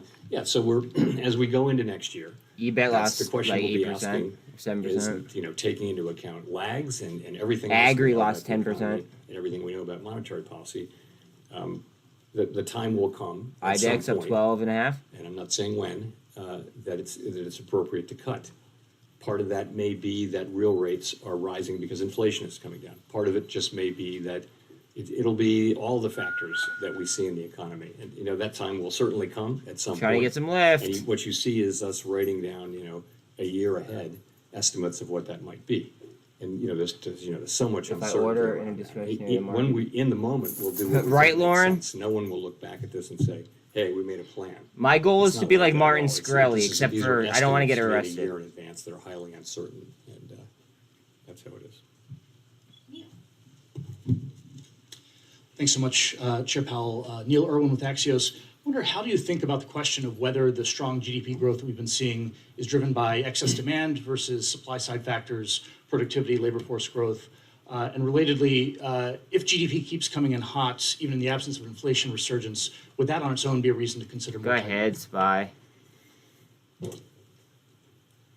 So on your first question, RSI and Bitcoin's we're at 15. looking at GDP very, very carefully to try to understand really what's the direction of it, what's driving it, and it's a lot of consumer spending. The consumer's been very Bollinger Band's getting a little bit tighter here on robust Bitcoin. in spending. So that is, that's how we're looking at it. Sorry, your second question was? There's GDP stays hot, but without inflation. PMN is up So I think 13.3. the question will be, GDP is not a mandate, right? Maximum employment and price stability are the mandates. The question will be, is GDP, is the heat that we see in GDP, is it really a threat to our ability to get back to 2% inflation? That's going to be the question. TLRY chilling at It's not a question about 250-ish. GDP on its own. It's, you're expecting to see this improvement, continued T2's rebalancing on of the labor VWAP. market and inflation moving back down to 2% in a sustainable way. We have to have confidence in that, and we'd be looking at GDP just to the extent that it threatens one or both of those. Victoria. Hi, Victoria Guida with Politico. There are multiple external factors that are playing out right now. We see rising oil prices. We see This is about to auto do something workers right here. striking. That's There's too the tight. looming, very real possibility of a government shutdown. And I was just wondering, for each of those things, could you talk about how you're thinking about how that might affect the course for the Fed and the economy? So there is a long list, and you hit some of them, but it's the strike, it's government shutdown, resumption of student loan payments, higher long-term rates, oil price shock. There are a lot of things that you can look at, and so what we try to do is assess all of them and handicap all of them. And ultimately, though, there's so much uncertainty around these things. I mean, to start with the strike, first of all, we RSI on absolutely Bitcoin's at don't 48 right now. comment on the strike. All the We EMAs have are no all view on top of each other, the and strike it's on one way or VWAP. the other, but we do have to make an assessment of its economic effects to do our jobs. So, SPY. you know, the thing about it is Just so lost uncertain. 442. It will depend. The economic effects, it could affect, we've looked back at history, it could affect economic output, hiring and inflation, but that's really gonna depend on how broad it is and how long it's sustained for. And then it also depends on how quickly production can make up for lost production. So none of those things are known right now. It's very, very hard to know. So you just have to leave that uncertain And what? Come on. I hate when the shit fucking freezes like this. we'll be There we learning, I go. think, over the course of the next intermeeting period. It hasn't traditionally had much of a macroeconomic effect. You know, energy prices being higher, that is a significant thing. Energy prices being up can affect spending. It can affect over time. A sustained period of higher energy prices can affect consumer expectations about inflation. Look how tight those We Bollinger tend to Bands look are. through short-term volatility and look at So core unsustainable. inflation. But so the question is, how long are higher prices sustained? We have to take those macroeconomic effects into account as well. Those are some of them. I'm not sure if I hit them all. Finger but, pumping, then I mean, dumping. Seems like ultimately, finger about to get to. you know, you're coming into this with an economy that appears to have significant momentum, and that's T2, what okay. we start with. But we do have this collection. Yeah, I'm of thinking the risks. same about T2, kind of. There's a lot of volatility.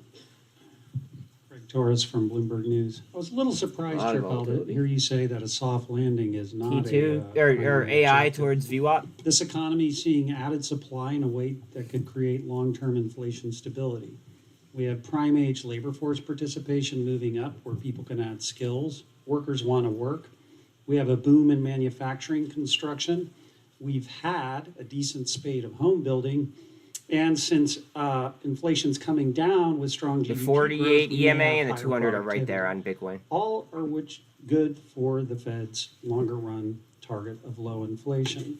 And if we lose that in a recession, aren't we opting for the awful hysteresis that we had in 2010? So are you taking this into account as you pursue policy? Thank you. To begin, a soft landing is a primary objective, and I did not say otherwise. I mean, that's what we've been trying to achieve for all this time. Yeah, but you've not been doing a good job. The real point, though, is the worst thing we can do is to fail to restore price stability, because the record is clear on that. If you don't restore price stability, inflation comes back, and you go through, you can have a long period where the economy is just very uncertain, and it'll affect growth, it'll affect all kinds of things. It can be a miserable Market's period to have right. inflation Come on. constantly coming back, and the Fed coming in and having to tighten again and again. So the best thing we can do for everyone, we believe, is to restore price stability.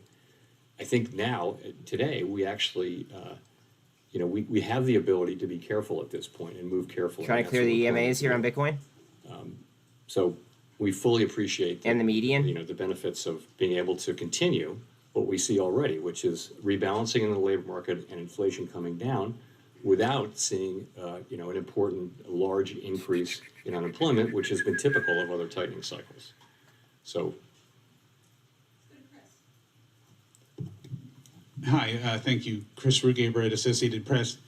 When you look at the disinflation that has taken place so far, do you see it mostly as a result of what some economists are calling the low-hanging fruit, such as the unwinding of supply chain snarls and other pandemic disruptions, or is it more a broad disinflationary trend that involves most goods and services across the economy? Thank you. So if I understood your question, I would say it this way.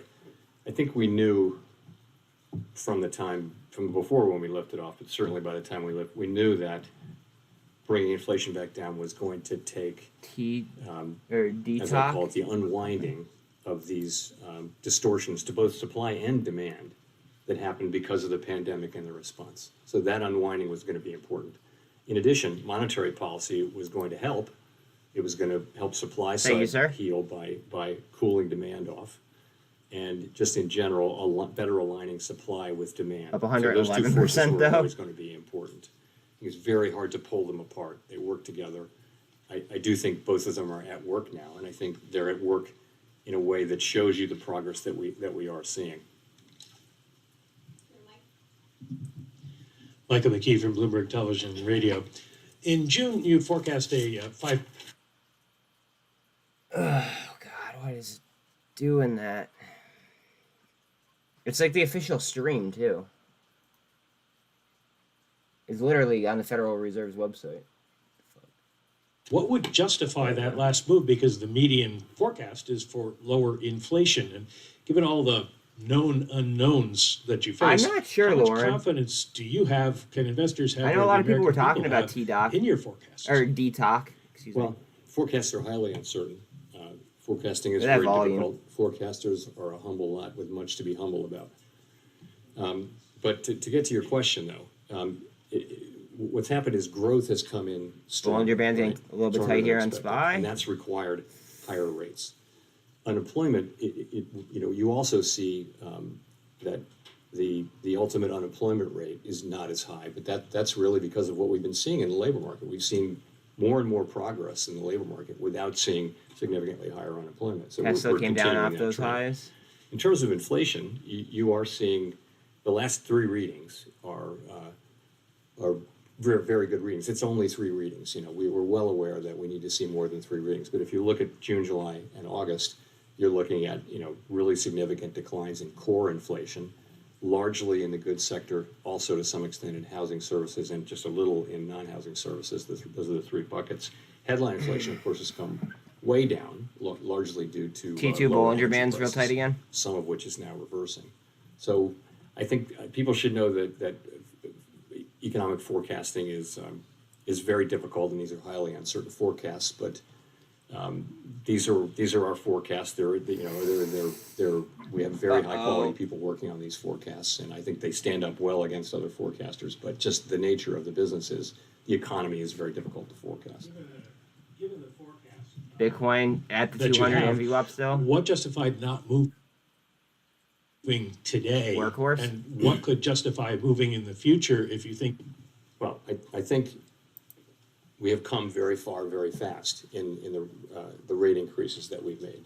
And I think it was important at the beginning that we moved quickly, and we did.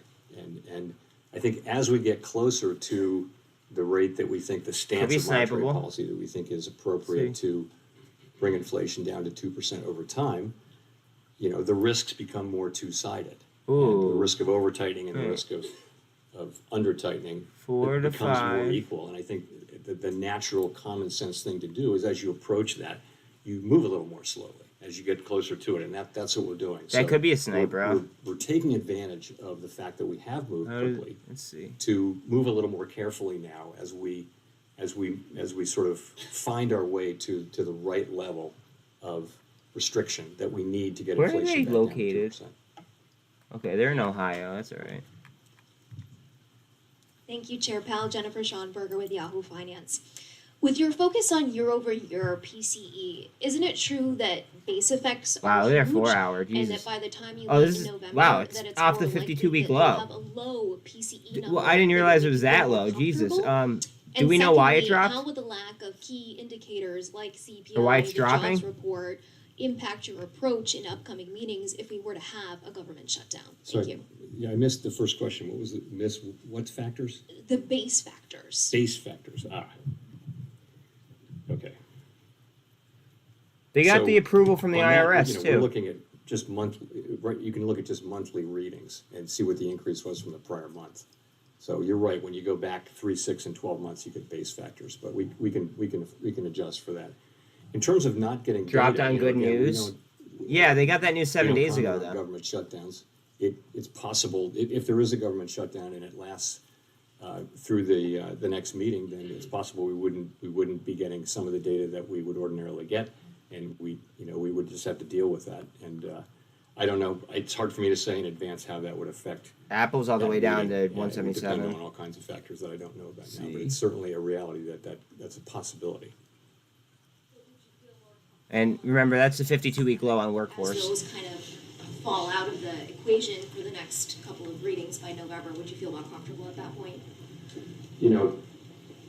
Yes. I mean, if you're looking, if we can tell how much inflation has gone up in a given month, right? And that's what we're looking at. And month by month, what's the reading?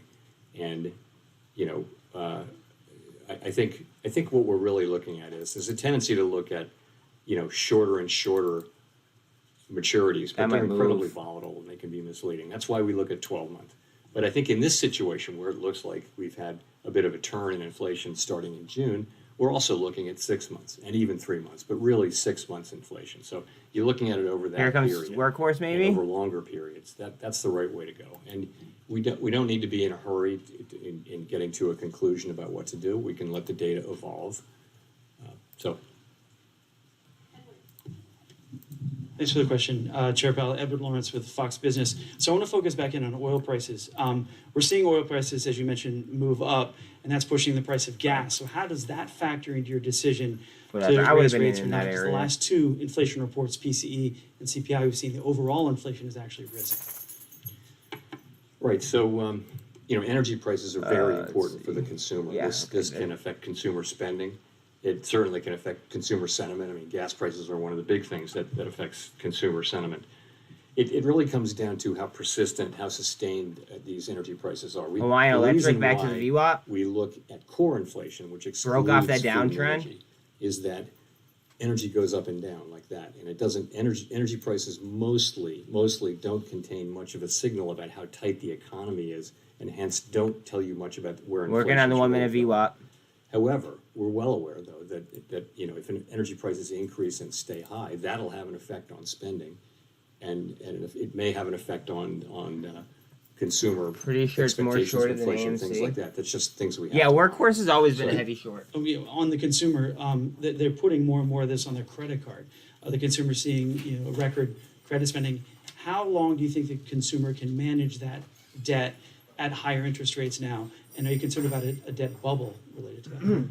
So, to finish my prior thought, I was saying that's why we tend to look through energy SPY moves 441.5 that we can see as short-term volatility. Turning to consumer RSI credit, is a 40. Of course, we watch that carefully. Sorry, it's a Consumer, 38 on SPY. Measures of distress among consumers were at historic lows quite recently. During and after the pandemic. They're now moving back up to normal. Indecision right there on those watching candles, though.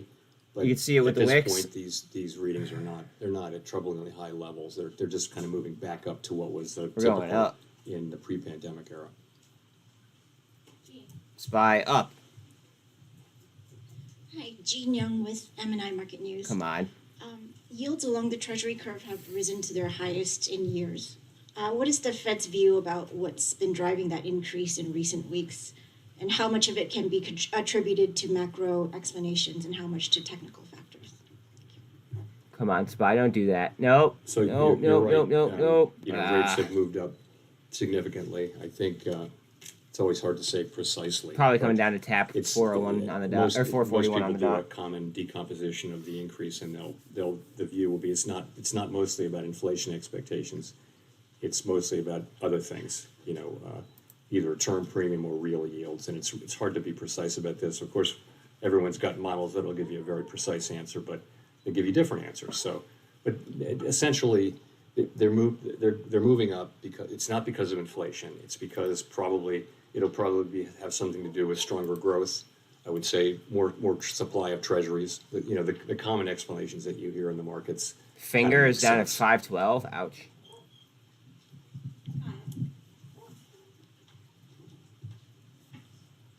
Kyle Campbell, American Banker. Thank you for taking the questions. Just two on housing. You said slower shelter Could be a cost near growth bottom, is in though. the pipeline and will reflect in inflation readings as new leases are signed. But there's also some questions out there about the way housing costs are measured, particularly the use of rental equivalents, which are estimates from homeowners. Hard down on SPY. Homes would rent for if they were Woo. in the rental market. So You my just lost question 441 is, on how SPY. much of the effort to tame inflation, both as it's measured and felt by the broader public, 510 hinges would be a on double housing bottom supply? on. Yeah, it's And it's then, really close. As far as a constrained housing supply, It's really close to a being double sort of bottom on Finger. exacerbated by Yep. this sort of lock-in effect of mortgages being higher now than they were. I mean, I would at their even recent I'd historic lows. consider that like a How is that short and gonna double impact, bottom at this point. Future thinking It's about close peaking enough. interest rates to that lower bound in the future. So on the supply point, It's of course, high. supply is very Ouch. important over time in setting It's a house triple? prices and for that matter rents. And supply is kind of structurally constrained. But in terms of where inflation's going in the near term, though, as you obviously know, a lot of it is leases that are running off and then being re-signed or released at a level that's not as not it won't be that I see much what you're higher. talking about. A year ago it would have been much higher than it was a year before. Finger Now it might may be below or offer at a the same really level. nice So entry right there. as those leases are rolling over, we're seeing what we expect, which is measured housing services inflation coming down. Your second question was the lock-ins. How much is that affecting things, really? Let's go up. It's going to affect your decisions fly. to potentially bring rates down to their lower bound in the future, sort of Here we creating go. that sort of bubble of buying. So we hit the 5 mark here sort of on stagnates the wave. housing market. I think we look at the. I would Let's look see. at the Time to go up lock-in. on T2. The idea being that people are in very low rate mortgages, and if they Buy, if they trying to want engulf now. Let's go. I hate how it keeps fucking cutting him out. I hate move now, PBS. it would be hard because the new mortgage would be so expensive. Play a role in The Fed, I mean. in our future decisions in a future Hawaiian in a at future VWAP. loosening cycle about whether we would cut rates. No, I don't think it would. I mean, I don't think that's. I think we'd be looking at what the fundamentally what SPY rates does still the at economy 441. need, and in an emergency like the pandemic or during the global financial crisis, you have to cut rates to the point that you have to do what you can to support the economy. So I wouldn't think that would be a reason for us not to do that. It's not something we're thinking about at all right now, but down the road I wouldn't think so. Hi, Nancy Marshall-Genser with Marketplace. Chair Powell, you've mentioned And several that things that would possibly 1%? weigh on consumer confidence, maybe cut back consumer spending, possible government shutdown, high gas prices. At this point, would the Fed welcome a decrease in consumer spending? Would that help you AMC get inflation closer down to 0.6 2% to target? 820. I wouldn't say it that way. We're not looking for a decrease in consumer spending. It's a good thing that the economy is strong. It's a good thing that the economy has been able to hold up under the tightening that we've done. It's a good thing that the labor market's strong. The only concern, Still working on VWAP here with Hawaiian Energy. If the economy comes in stronger than expected, that just means we'll have to do more in terms of monetary policy to get back to 2%, because we will get back to 2%. Does that answer your question? 512 again And here I guess on on the finger. other hand, would you worry that could contribute to an economic slowdown or even a recession? Wait, let me look at the That's always waves. a concern. Concern 4, number one 5, is yeah. restoring price stability, because in the long run, that's Nice. something we have to do so that we can have the kind of Fill at economy we really 512. want, Let's which go. is one with Yeah, it does look like a sustained reversal on period of finger. tight labor market conditions that It does. benefit all, as I I've agree. said a couple times. So, that said, of course, Bang, bang. we also now, given how far we've come with our rate hikes and how It, quickly we've come, let the we whole do have the Elliott ability wave to be careful like as we move finish as forward well, because of that consideration. and now it's on that double bottom. I absolutely agree with you. What's the RSI on this? Thank you, Chair Powell. Simon Rabinovich. RSI is with only The 39. Economist. One of the factors in the economic resilience to date appears to be a lesser degree of rate sensitivity than in the past. Obviously, we've talked about households with long fixed rate mortgages, also companies that refinanced before last year. What is your thinking about the efficacy of rates and how that's changed? And then related to that, T2, look at that as bid how do you spread think about the slide. distributional consequences in the sense that if you're a relatively wealthy household with a long fixed rate mortgage, the past year has not been all that tough with rates going up, whereas if you're relying on your credit card for supporting your consumption, in fact, times are getting a lot tougher, a lot more quickly. Thanks. So I guess it's fair to say that the economy's been stronger than many expected, given what's been happening with interest rates. Why is that? Many candidates. Lauren, will you please let me know if finger bounces? Possibly. I just a need to number move. makes sense. One is just I don't know. that I need household to move balance the sheets charts and business around a little balance sheets bit. have been stronger. There's not much than volume here. We had understood, and Thank you. so that's spending is held up and that kind of thing. We're not sure about that. The savings rate for consumers has come Ooh, look at down. Carvana. The question is whether that's sustainable. Tank. That could be. It could just mean that the date of effect is later. It could also be that for other reasons, the neutral rate of interest is higher for various reasons. We don't know that. It could also just be that policy hasn't been restrictive enough for long enough. And there are many candidate explanations. We have to, in all this uncertainty, make policy. And I feel like what we have right now is what's still a I hate how it's cutting out. It's pissing me off. Very strong labor market, but that's coming back in. Look at dollars. Oh boy, look at dollar strength. That's not good. We want this to fail right here. Many forecasts call for growth to moderate over the course of the next year. So that's where we are, and we have to. This is no good. This is exactly why SPY's down. Your second question was distributional, but can you be a little clearer about that? Yeah, my point there was that if you're somebody who has a long fixed rate mortgage, you've been able to endure the higher rates relatively easily. If you're somebody who's living month to month off of your credit card, current financing rates are punitive. Thank you, sir. Yes, and so the point I would make there is that VIX. We're trying to get inflation back down. 507. The people who are most hurt by inflation are the people who are on a fixed income. If you're a person who spends all of your heads income, up on finger potentially breaking down, says Lauren. You spend all your income on the basics of life: clothing, food, transportation, heating, the basics, and prices go up by 5, 6, 7%. You're in trouble right away. Whereas even middle class people have some savings and some ability to absorb that. So it is for those people as much as for anybody. I agree. I think that it's like I don't know. I feel like we're on like a razor's edge right now. As quickly as possible. Obviously, we would like to do that. We'd like the current trend to continue, which is that we're making and not just on finger. I mean like across the board. The kind of increase in unemployment that we've seen in past things. But you're right, though. When we raise rates, people who are who are living on credit cards and borrowing are going to feel that more. They are. And of course, people with back down to 105 on TRKA have a much lower marginal propensity to consume, and so they're not going to. It's not going to affect them as much.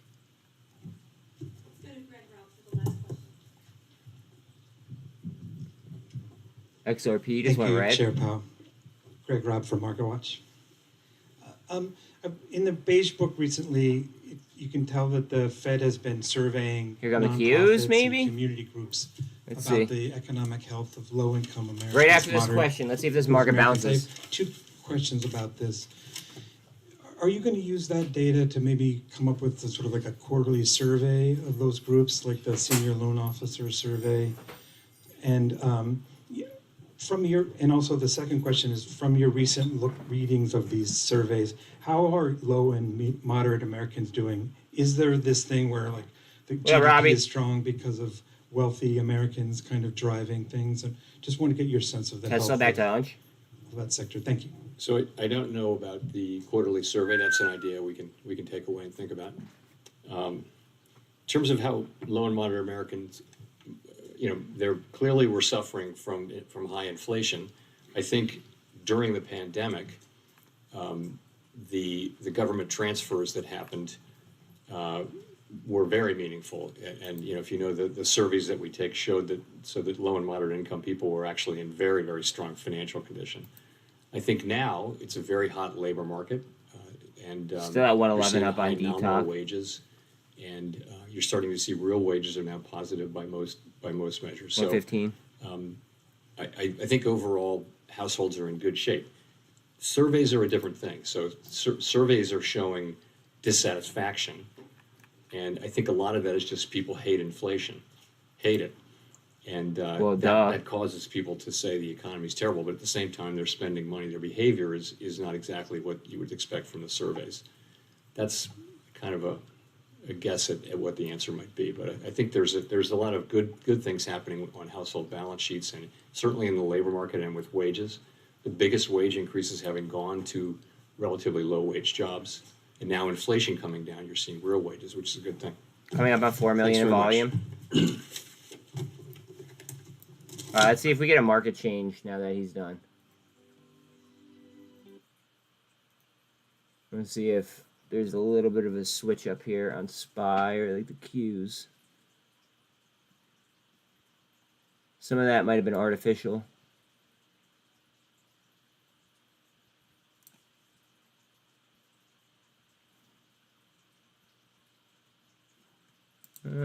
Let's see. SPY down to 440.70 at the moment. I think we're gonna come back though a little bit. A push down for the questions. Now I think that we retrace upwards. I just don't know if it's gonna be violent or not. It's my opinion. I think that they already had the pause priced in. And then I think that this was just basically like bait to sell off.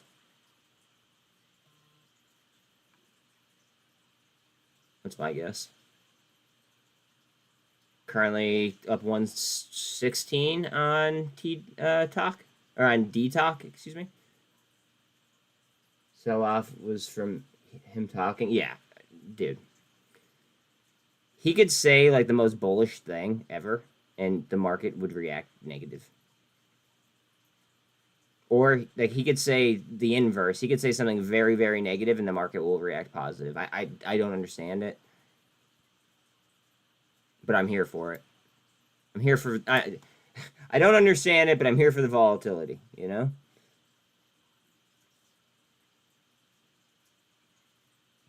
Go ahead. Starting to get a little bit of a spin on SPY and the Qs. Going for the third little soldier on SPY.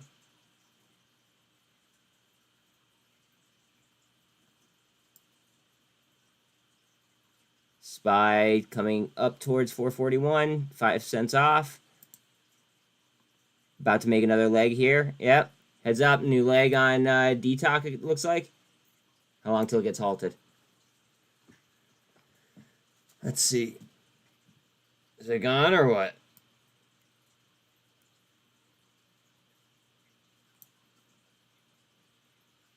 Dun dun dun.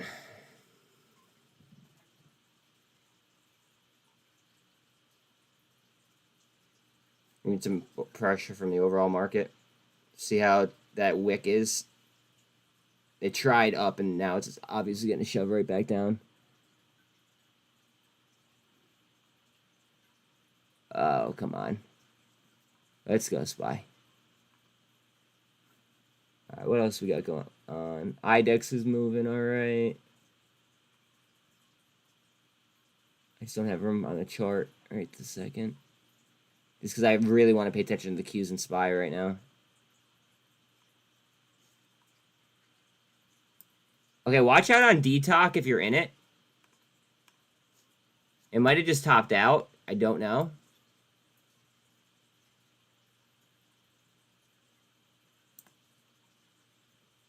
Might have just topped out. But if it pushes that again, I think it's making another leg. So like just I don't know. It's like going to the roulette or to the table, just saying black or red. You know what I mean? Because I don't think that there's a reason why it's running, right? Other than the fact that they just completed their SPAC. Wait a minute, do they have warrants? I don't think we looked into this. Hold on. Guys, DTOC has warrants.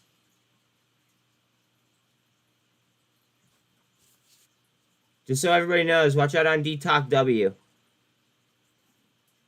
Everybody pay attention to DTOC W. Heads up on that.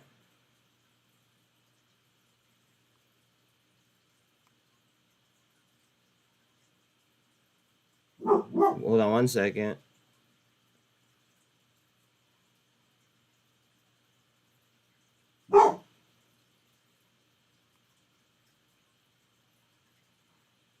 You always got to pay attention to the underlying. Yup. Okay. Always got to pay attention to the underlying. Let's see. IDEX. Made a nice little move there while Powell was speaking.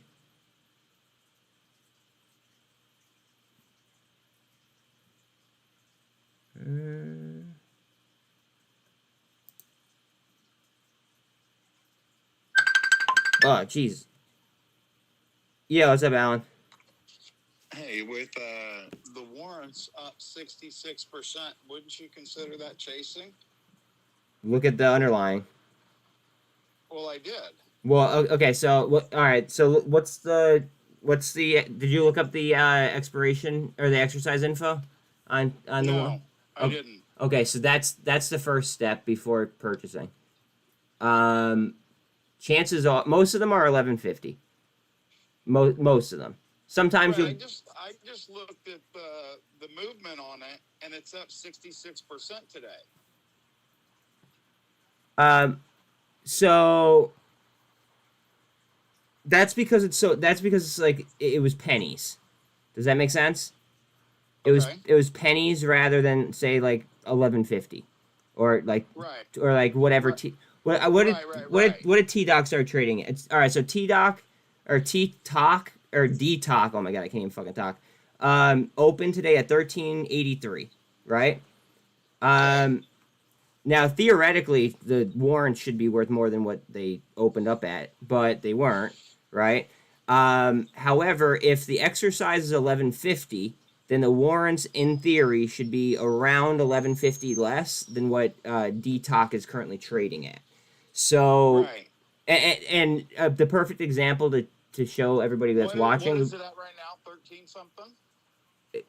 No, DTOC is at almost $30, and the warrants are fucking under 50 cents. Right, but the warrants are to buy the stock at $11 and it's trading at 30. Yeah, but you don't have to buy. You don't have to actually exercise. You could just sell the. You could scalp the gain. That's what I do. Okay, that's just weird to me. So that's why I was calling to ask. Well, of course, it's just it's a different type of derivative.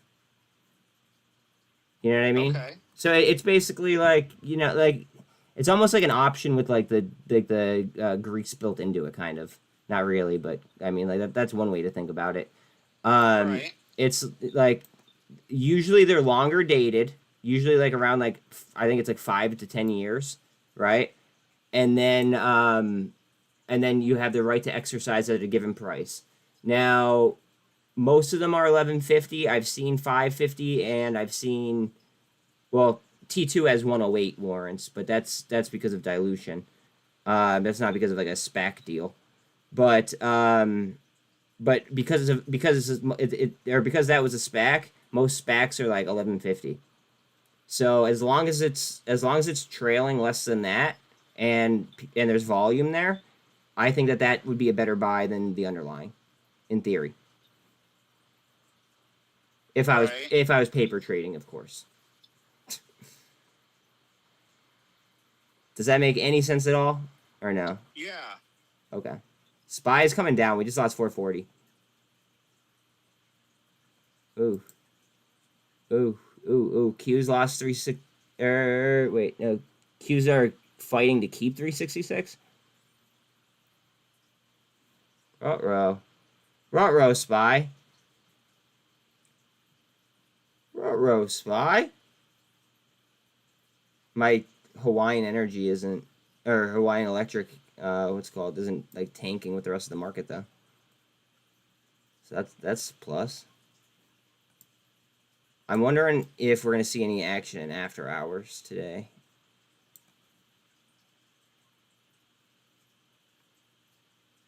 Wow, the Qs and SPY are really taking it on the nose right now. Price action on Hawaiian Electric is at VWAP. Trying to pop it now on the 1 minute. Down to 439.5 on SPY. Coming down on the Qs at 365.80. Woo! And at a potential double bottom on T2. EVGO 382. Wow. Brigetti's unch at about 179.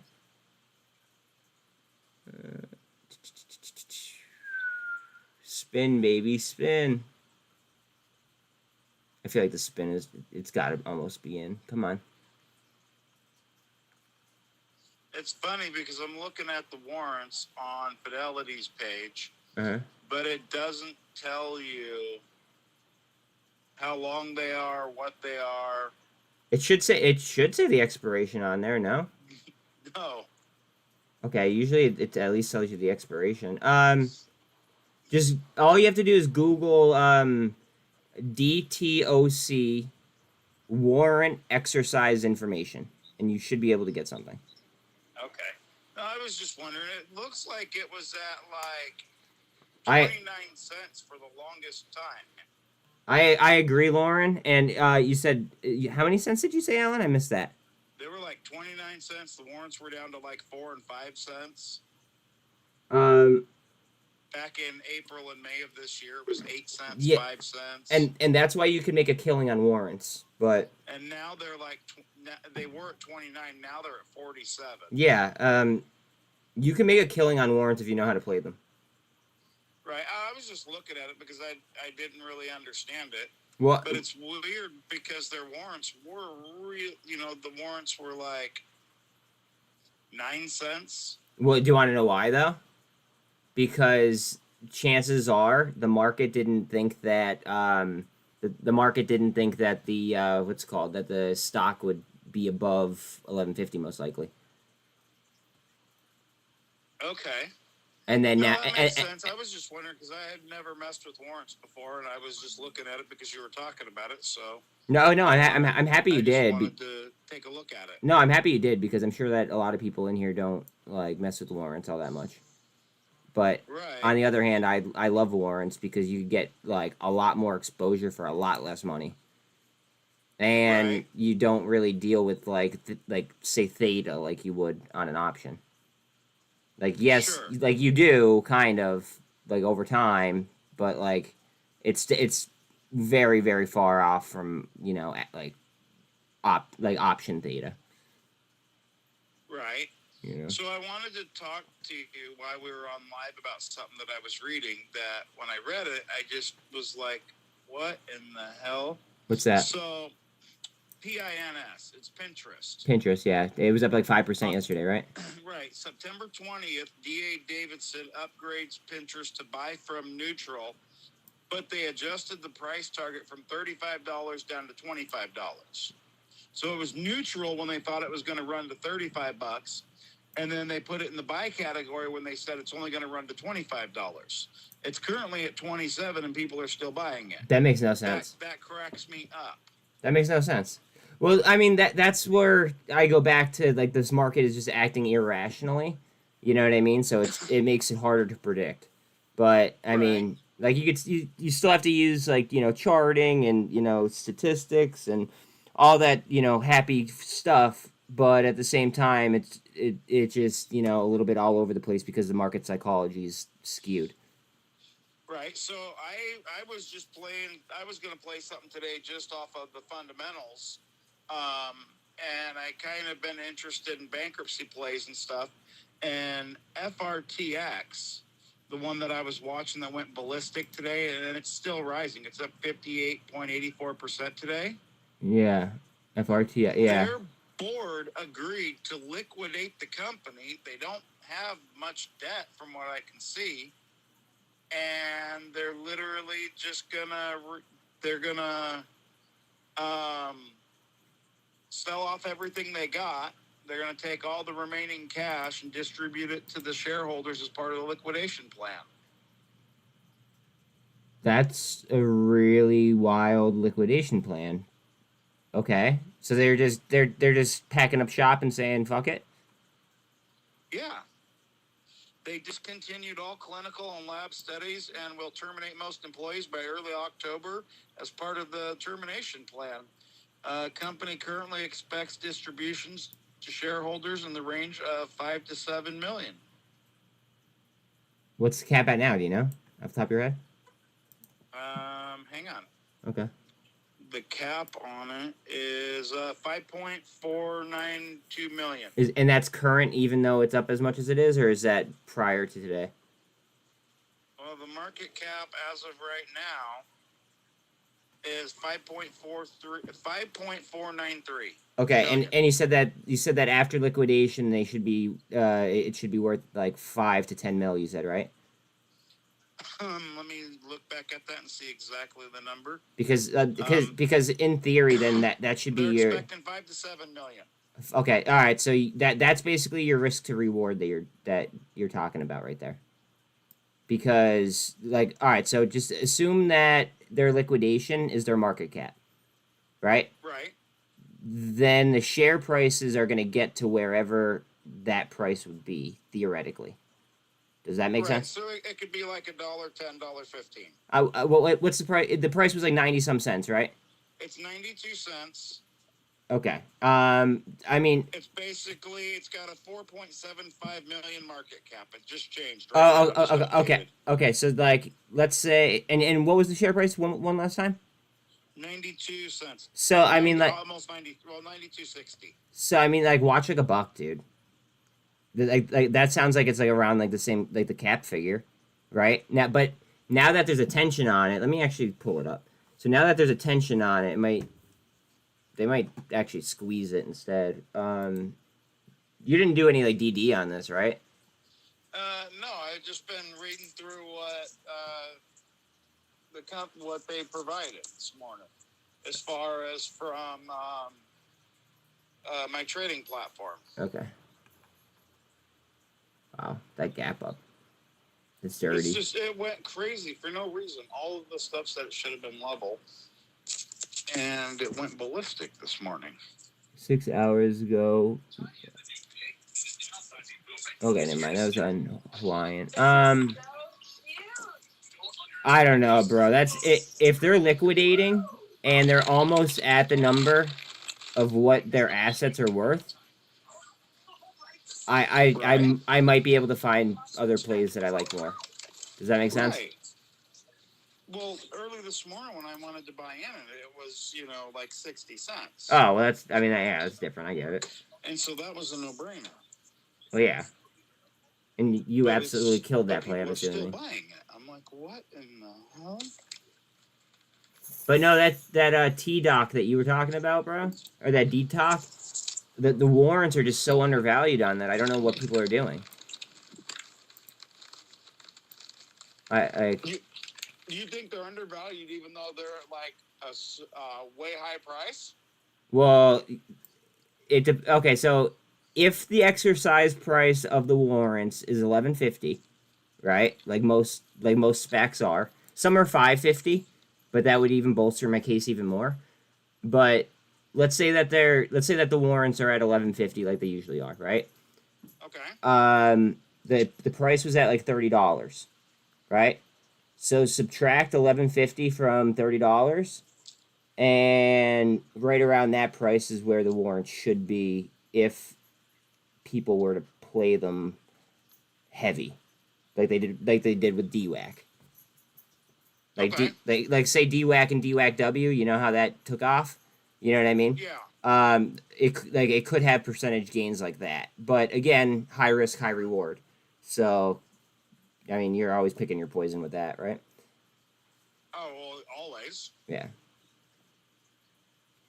I'm just trying to get to a place where my account's up high enough that I don't have to worry about PDT and all of that stuff.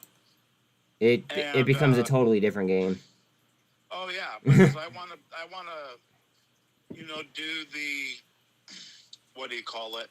I want to play the high volatility stuff. Yeah. Well, it's nice being able to get in and out of things, without having to worry about, fucking yourself. You know what I mean? Well, I'm going to tell all the listeners, if you're thinking about going somewhere, Fidelity is not the place, because they have cracked down so hard now that the money that I have sitting there for something I sold, but it hasn't gone to T+2, they won't let me use it. And I think that is absolutely ridiculous. I think that's pretty stupid. Some brokers just miss out on opportunities because some brokers, what's it called? Some brokers will do that, but they'll let you buy straight shares. They just won't let you buy options. You won't have option buying. Right, that's how TD Ameritrade was. Well, they would let you buy some options, but they were selective. But these guys won't let me do anything. Steve Raven is having the same problem as you are. on Fidelity. So stupid. Options and penny stocks he's not allowed to touch. I'm going to open a retail traders marketplace, or not marketplace, but brokerage. What do you mean? And Wait, just cater to retail. I mean, isn't that what you're already doing for the most part? Well, no. I mean, I want to have a place that, you know, retail traders aren't just getting screwed, because I don't care about making tons of money. Oh wait, you mean like a I wanna market? see retail succeed. You mean like a market? Yeah. Oh, okay. I want to have a place that businesses can come to and say, you know what, you guys are, you know, filled with the retail investors, and we're tired of the NASDAQ, and we're tired of all of these other, you know, places. I think they should allow us to just have a retail and the small businesses that want to go there. Yeah. Okay. All right. So I have one thing to raise then about that, right? So Okay. I'm sure that you saw the news article about GNS not being or not dual listing on Upstream, right? What makes you think that the SEC would allow you to do that? Well, they won't. Well, then it wouldn't be able to happen. Like it wouldn't be like. Well, I possible. get it. I'm just saying, I wish Oh. we could do that. Oh yeah, absolutely. I mean, wouldn't that be something? Yeah, and just let the companies decide if they want to come there. Yeah. Unfortunately, I don't think that'll ever happen. But again, unfortunately. Because all you'd have to do is say, hey, we're not going to allow short selling. And guess what? We might have found a bottom here, or we're damn close. It looks like higher lows here on T2 building up, starting to get a little bit of a bust on Hawaiian, holding this level right here on the Qs at the moment. Hopefully. Oh man, sorry. Because all you'd have to do is say, no shorting, and No short. you know, we're going to be transparent, and we're going to be T+0. I would love T+0. You would have every trader there. Yeah. You would have all the businesses that are getting hammered by shorts. Mm-hmm. You would see them all go straight there and get rid of their listing on the regular stock market. And just to, you know, make it known, what happens if a company says switches from the OTC to NASDAQ, or, you know, vice versa? Well, I'm sure that there's a share count. All those shorts have to cover. Yeah. Well, look at, you know what? I have a perfect example for you. Pull up SNMP. If you pull up SNMP on a daily, that's what happened. SNMP. Yep. Okay. On a 1 day? On a daily, yes. An all-time daily. I don't know how to do all time for intervals. Yeah, just on the top of the screen, not the bottom. Just click on. Yeah, I'm on my phone. I have no idea how you do that. Okay. Are you on Webull, or like what app are you using on your phone? I'm using the trading one. Okay, I don't know. I don't know TradingView's mobile app. It's all good. I'm just gonna put it on a 4-hour and take a look. Okay, yeah, you'll see where the gap up was. $5 is the bottom for finger. Hell. All right, so Lauren's calling for finger bottom at $5. So let's see. We're gonna pull up FNGR. It sounds like we're getting close.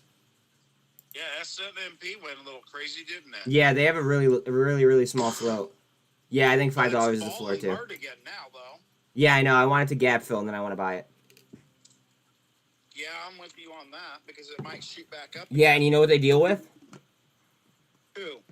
SNMP. You know what kind of stuff they deal with? Nat gas and oil. Yeah, I mean, we're coming into winters, so. That's what I'm saying. So after it fills, it could get it like dangerous. I mean, sure. It could get really interesting. Oh, especially because the float's so small. Last time I looked, it was only like 8% of the entire company.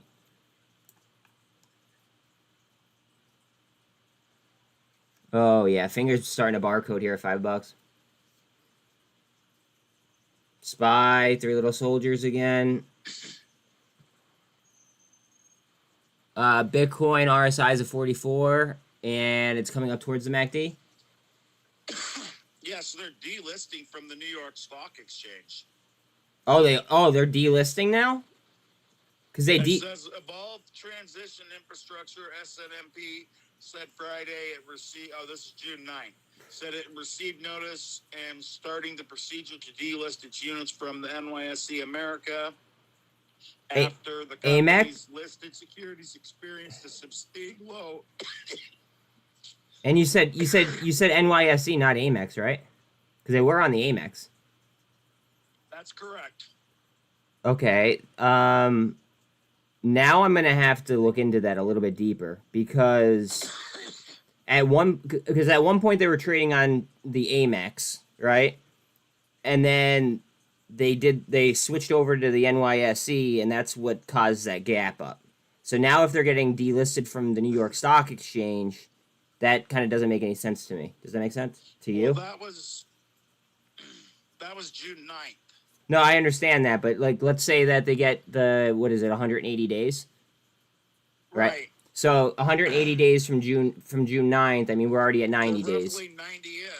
Yeah, so like we're halfway there, approximately. We're about to bounce. I think we're about to bounce. Hold on. Let's see. Yeah, but it's over $1, so won't it? Yeah. Won't that reset? Wait, hold on one second, Lauren. Yeah, you and I are on the same page, bro. I think it's now. All right. Back to you, Alan. What did you say? I said, yeah, but they just have to go over $1 to regain compliance, right? Yeah, and they're already over $1, right? And they're already over $1. Yeah. So, but they should have announced that they received the letter of them being back in good standing, if that makes sense. Right. You would think. You would think. Come on, bitch. Just so everybody knows, USDR, U.S. Drone Corporation, announced they have a new CEO. Okay. Go ahead, Hawaiian Electric. Big greens. Let's go, big green. Come on. Follow it up. Let me be right about this. Come on.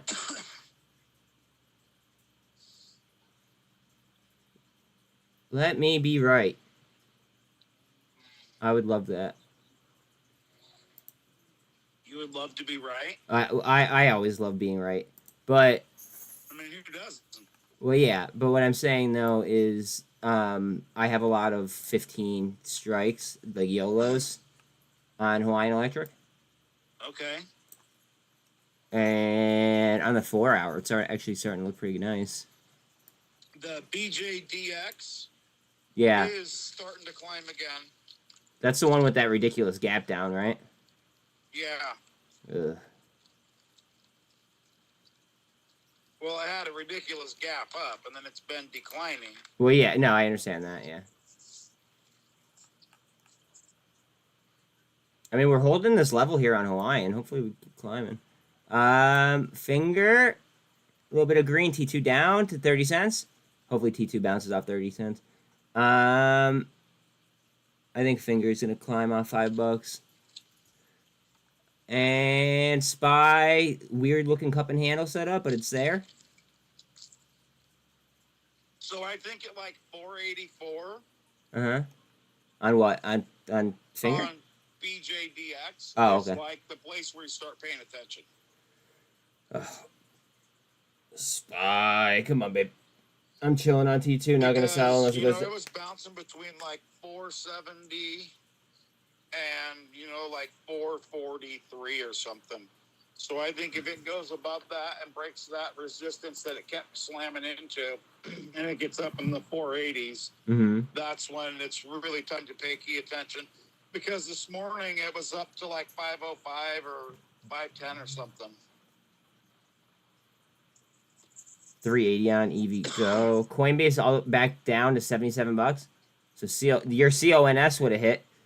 Yeah, it would have. except for I'm locked up. No, I hear you. I hear you. I mean, honestly, I don't know. I kind of want like Coinbase to come down a good amount, and then I'll go long on CONL. I want it to go down even more though. But I just won't take the trade if it doesn't get down to the levels that I want. You know what I mean? Right. Always another trade. But yeah, Lauren, I feel the same way, dog. Like it just, my average is pretty low on T2. I left only social experiment money in there. So yeah. And that's just because people were being way too emotional with T2. So because people were being really emotional, I just kind of stepped away a little bit. I'm still paying attention to it, still have money on it, riding it, just not nearly as much. Hey, notice VERU looks like it's reversing, and if it goes, it's going to break out big again. You said Veru again? Yep, VERU. I hate that stock. That stock was a, what's it called? That came out. I hate that stock too, but it's setting up right now to just launch again. And it kind of follows this trend every time, it retracts a little bit, then it's been shotgunning up today. Kind of like Finger or like T2 or like.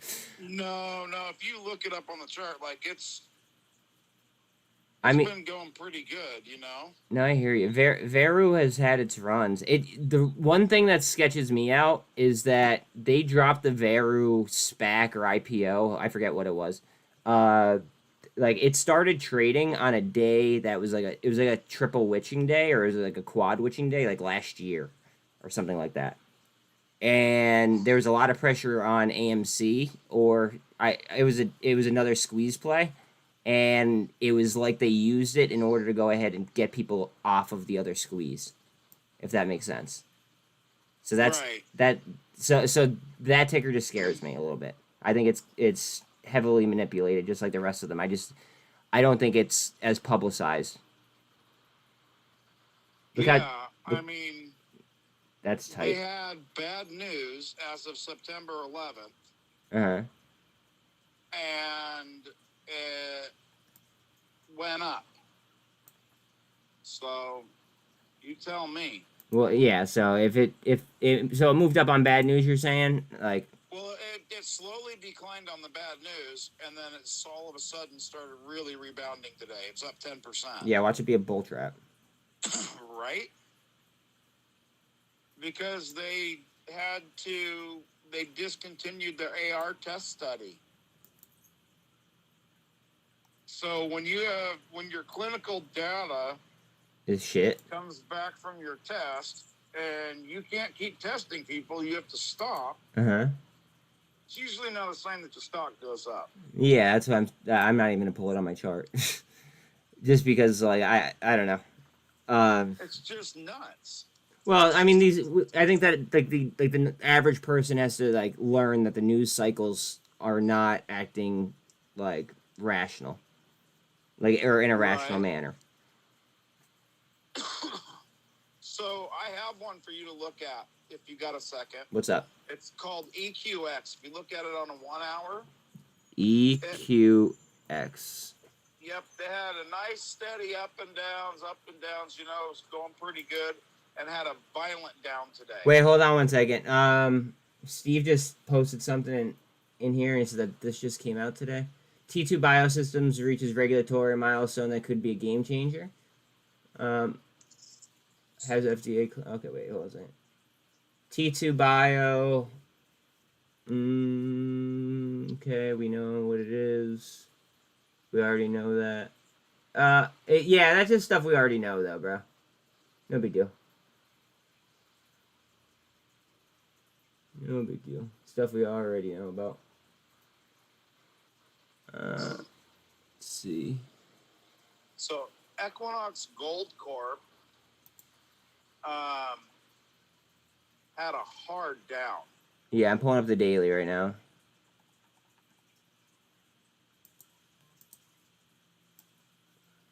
but it is good to see that stuff come out. People get excited. Yeah, you're right.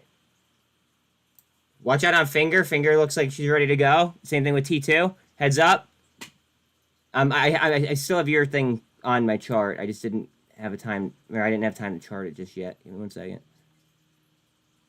Now they did do $150 million of 4% convertible senior notes is what it's selling. 150 million of their 4.75 convertible notes, senior notes, and it dropped their stock.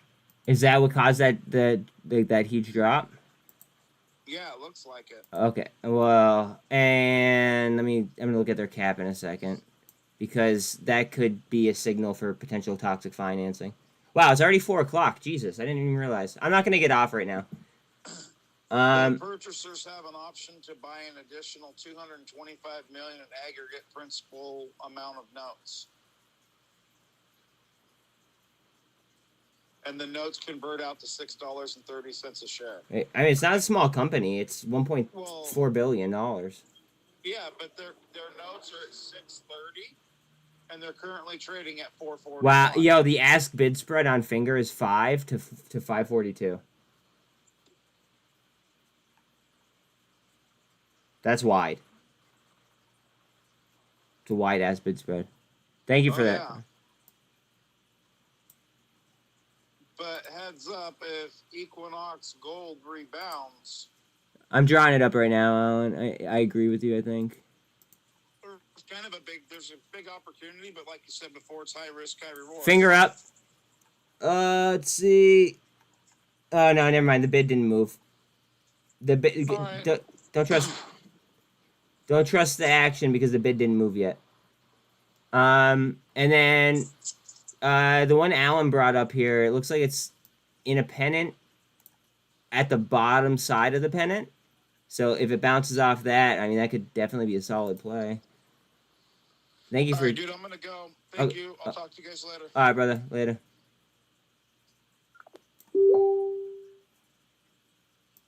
Okay. I could shut my thing off. 541 now. Wild. But see how the bid didn't move? The blue line? See the blue line right there? That's the bid. That tells me that until this moves, it really didn't make that move yet. Like, it did, like, yes, the ask bid spread is that wide, but the bid is still at 501. Somebody probably just overpaid. That's probably what happened. Somebody probably just slapped the ask. If I were to guess. Oh, they're definitely looking for shares. They're definitely looking for shares. They gotta be. Wow. Oh, AI took a hit going into after hours. Son of a gun. Wow. That Elliott wave was correct. Whew.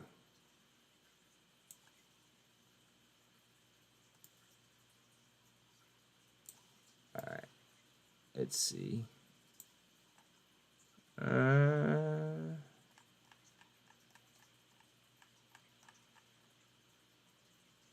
Let me know if volume picks up, please, on Finger.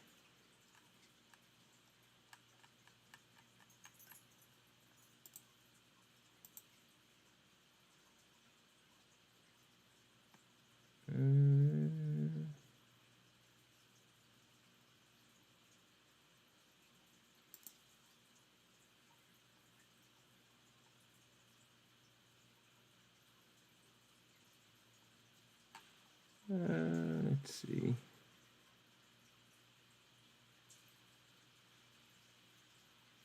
I'm just gonna go to something that honestly, like, relates to the entire market. How was your guys' day?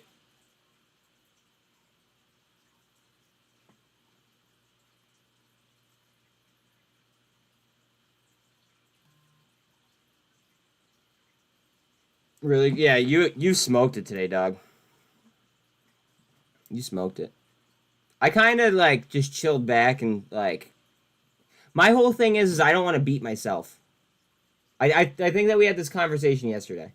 I don't want to overextend myself because I've done that before. And I will never, ever overextend myself ever again. But now it's like, for me, it's just like, I want to go ahead and take my shots when I feel like I can take my shots. But at the same time, I don't want to over leverage. So that's why I just stuck with the two, with those two plays I told you guys about, the He 15s and then the AI 28s.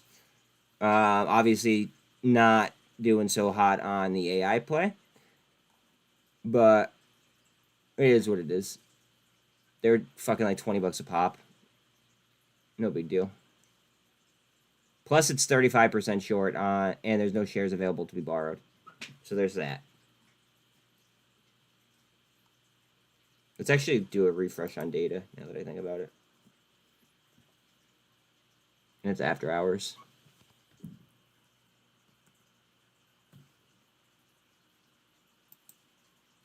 Gaia, hard down. Word. That's the one that you mentioned yesterday, right? You think tomorrow will be crazy? It certainly has the potential. I just really would like to see SPY step up here rather than continue this drop. We're back into a supply zone on SPY. AI short interest is 34.92% short.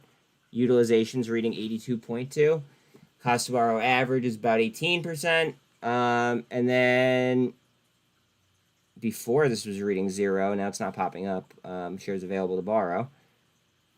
I'll pull it up in a minute, and I'm sure it'll be up by then. Tesla. Don't do that. We're in the middle of that supply zone on SPY.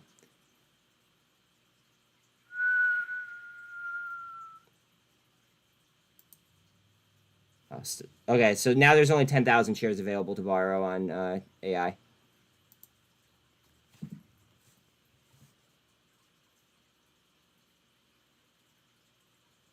Come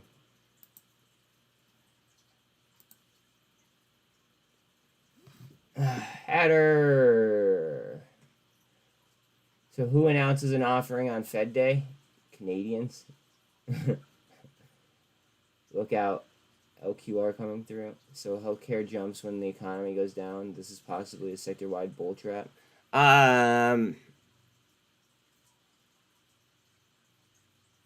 It could. I mean, this definitely could be a bull trap. I think that. I don't know if I want to say that on live. Let me think about how I should say that. Okay, so with the whole Daniel Border situation, right? It adds extra market psychology that you have to take into account when making trades on the tickers that they're mentioning. So, like, yeah, there's money to be made on them, but, like, for instance, on, say, Finger, right? You could have taken profit and been gravy, but a lot of people probably overextended and got shit on because of, like, the lack of follow-through. So I would take into consideration like the market psychology of things right now. And it might do the opposite of what, you know, the overall market is thinking.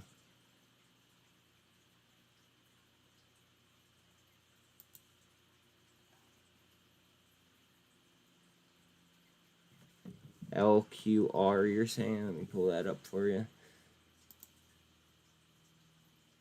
LQR house.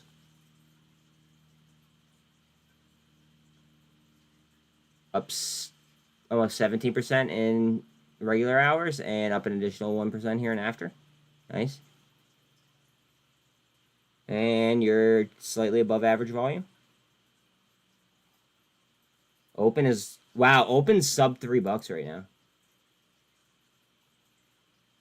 That actually might be a really nice look. Let's look at it on a longer time frame.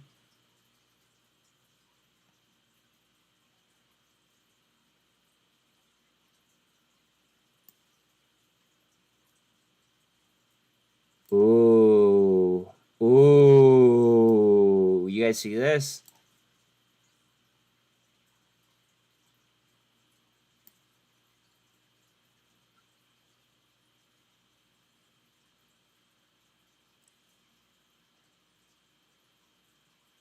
Does it come back down to like the 250 level? Oh.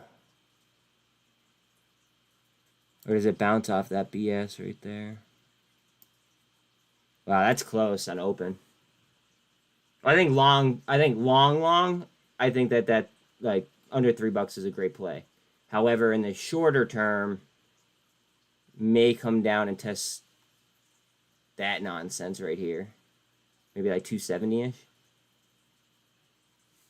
Oh no, wait, I didn't see that candle. 280. 280, 275-ish. But if it loses 275, then, I mean, you could be looking at like 250. That's, I don't know, I like that look. Definitely feels snipeable. Starting to move sideways here on SPY as well. Rather than down. Always a good thing. I told my friend to buy 425 NVIDIA this morning. Or 425 puts this morning. He thought I was crazy. I did it anyway. What? I didn't even look at an NVIDIA chart today, I don't think. Let's see. Nice. Nice. Congratulations. That's a play and a half, bro. From 439 start of the day, and you hit on 425 puts, that's a dub, dude. It's a big dub.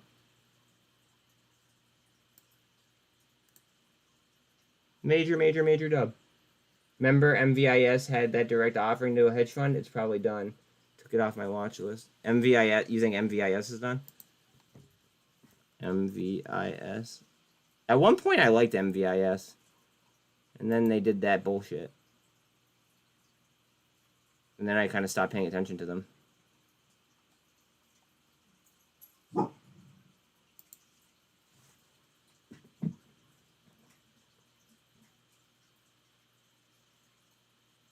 SPY is literally just dojing. Tesla is starting to spin up, though. It looks like it. Just a wee bit. Wow.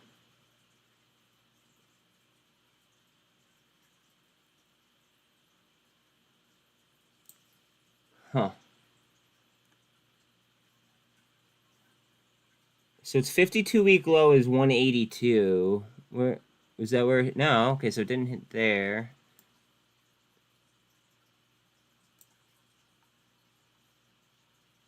I mean, if I was gonna be playing this, I would just be mindful of that lower bottom. But you do have support where it's at. Well, it's just above that support level.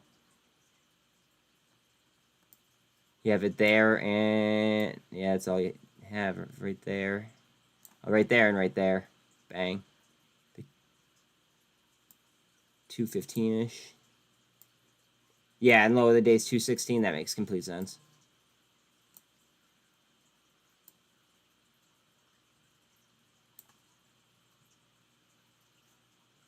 Hold on 1 second. Let's see, what is a short interest here?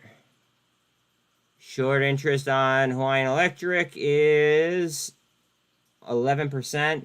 Wow, 1.6 million shares available to be borrowed. The utilization is only like 32%, just under. Ouch. Okay. Actually, I kind of want to look at this on a different time frame. After it loads, there we go. Bollinger Band's getting tighter on SPY now that while it's in the dead zone. Okay, what do we got on the 30-minute for MVIS?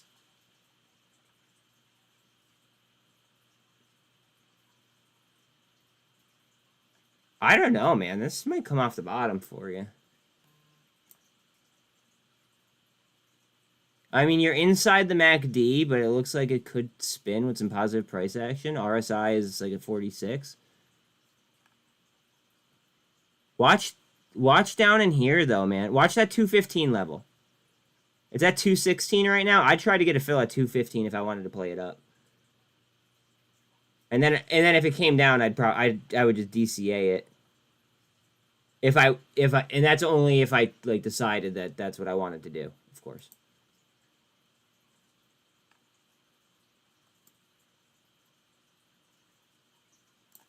I don't know. I think that we're seeing the bottom on a lot of stocks today.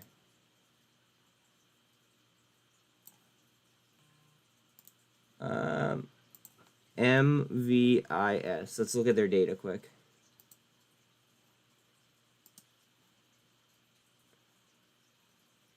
T2 trying to get some lift.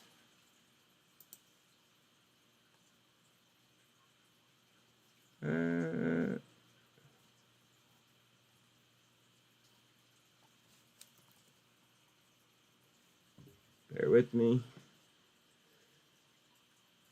Come on. I'm just going to do it this way. I don't like waiting.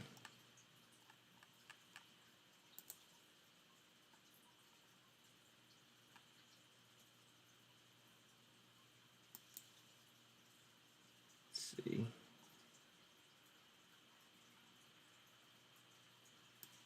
No. Bollinger Band's getting tight on Tesla and SPY.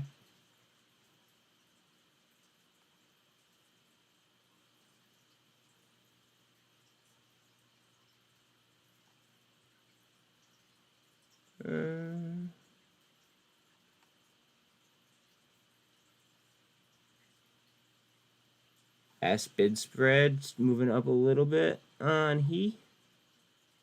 Tesla looks like it's about to go.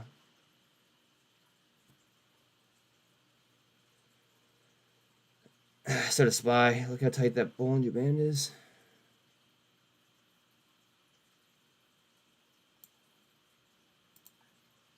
Okay.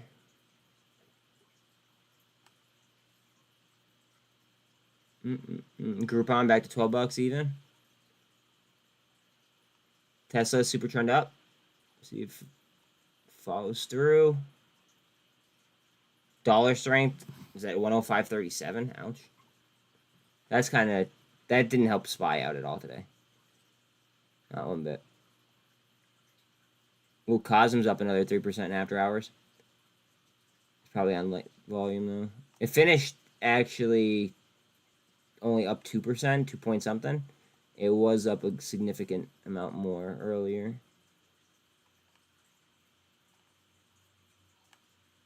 $8.16 finish on AMC.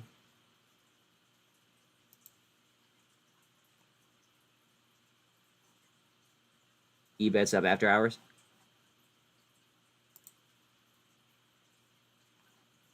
eBet trying. Trying.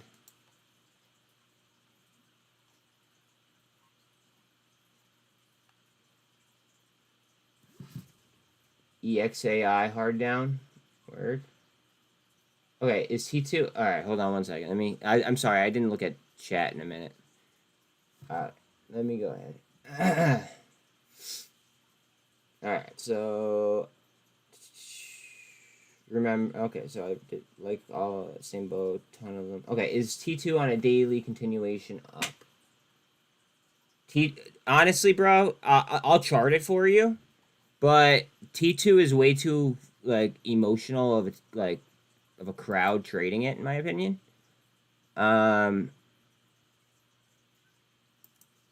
To get like a 100% type read on it, like something where I feel like very confident. Why are my drawings not gone? No. Indicators back. No. Hydro. There we go. Okay. So you're wondering if this is in a continuation formation to the upside on the daily.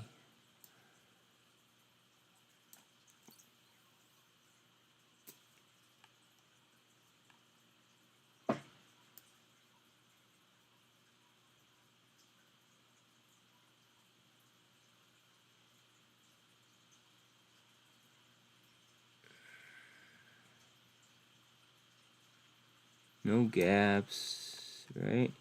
Did we fill right there? Please tell me we filled. I think we did. Okay, we did fill. All right. I don't know if I would call it a continuation. I would just call it coming down and doing volume in that in that prior level where we didn't do much volume. Like, I don't know if I'd necessarily just say, oh yeah, that's a continuation pattern. I would just say that it gapped up and now we just came down and filled. If that makes sense. That's all.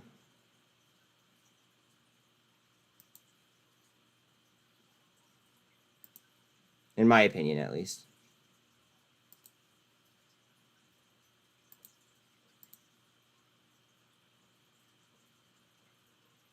I got you, fam.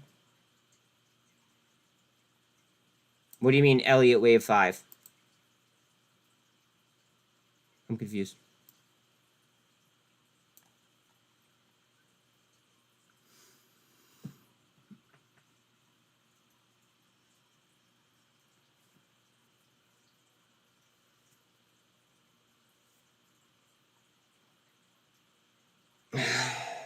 Who says T2 won't drop to 10 cents again? Yeah, you're right. I mean, who knows?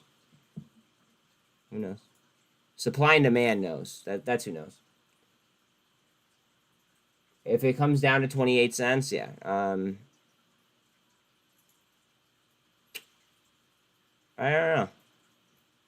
I think that we came just like what Mr. Betts had said. Also, welcome to chat, bro.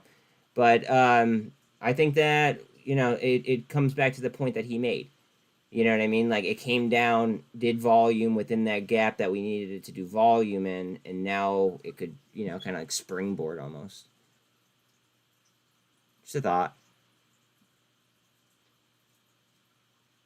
28 cents looking like a tickle spot. On what time frame?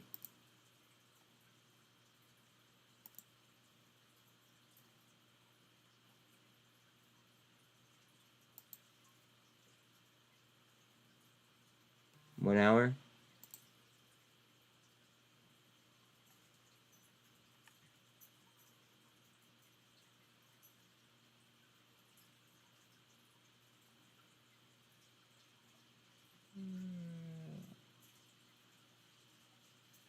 I mean, if it came down to 28 cents, I'd be very, very surprised if it cleared 28.50-ish. I'd be very surprised if it cleared 28.50 if it came down. However, peep that.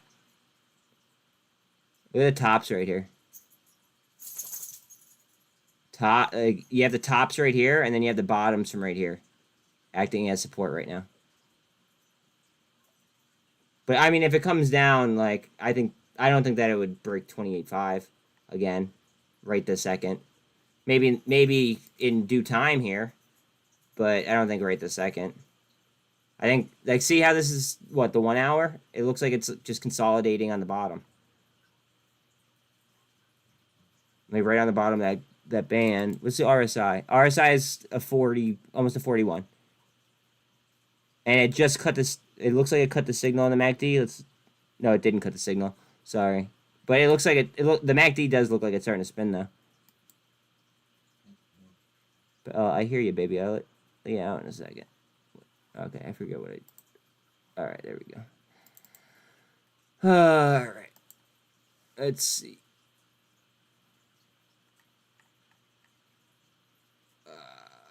Drawings back on, please. Okay.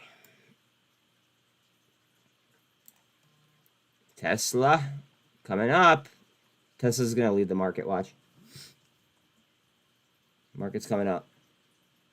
We sold off into close. Market's coming up.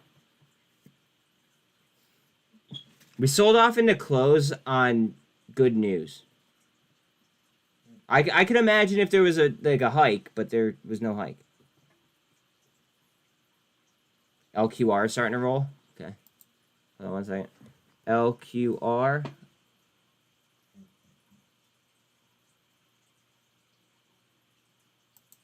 There you go, bud.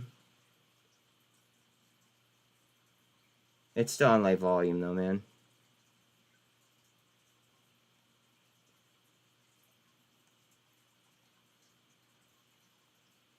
See how the bid's still down here?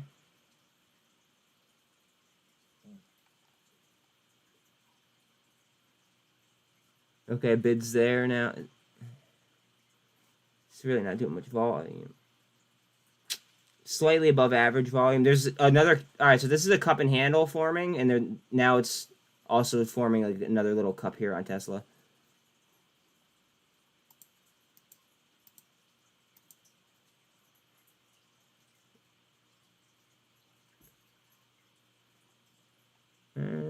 SPY, nice and tight there.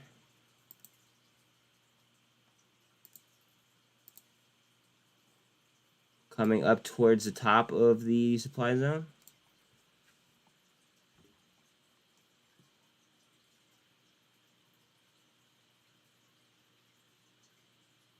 Why the fuck did that happen?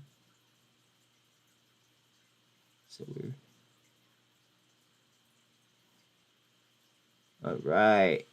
Heads up on EBET. EBET's about to go. Maybe. What we got, EBET? EBET is currently up 8% now in after hours. Trying to run it though. Gotta get it over that nonsense. BJDX. Yeah, but the gap still is underneath it, right? And it went up on like literally no news or like no catalyst. Right?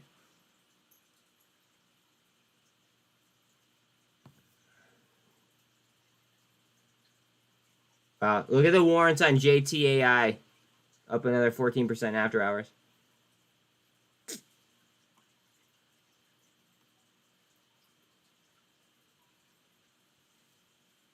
Oh, not that one? Okay. I guess I shall look. BJDX, okay. BJDX. 1 second.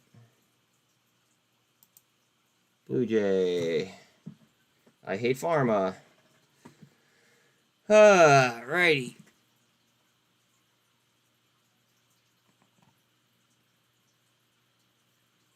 Well, look at that volume. Average volume's reading as 3.5 million. Today it did 36.8 million, we'll call it.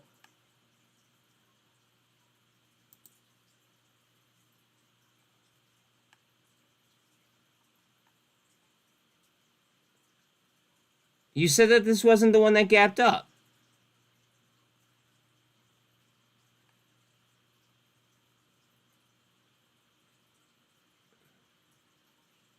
Well, I know the volume's insane, but that doesn't...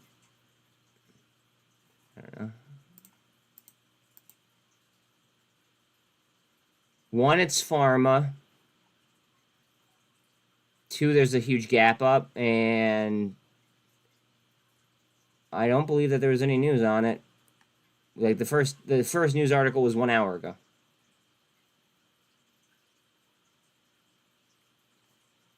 Potential bull trap, in my opinion. I want to stick to names that I've like DD'd. And like have like, you know, decent knowledge of.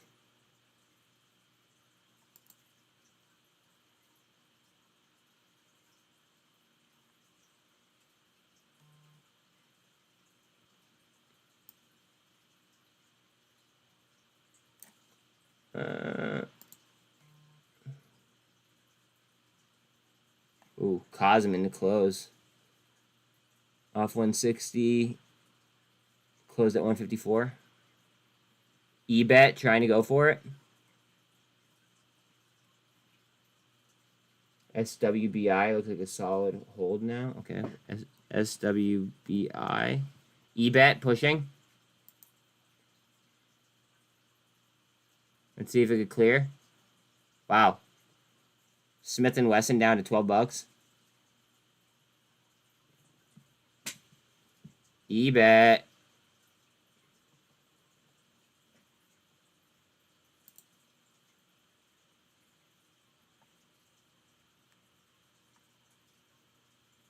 Fuck, there's a gap up on eBay or on what's it called on Smith and Wesson too.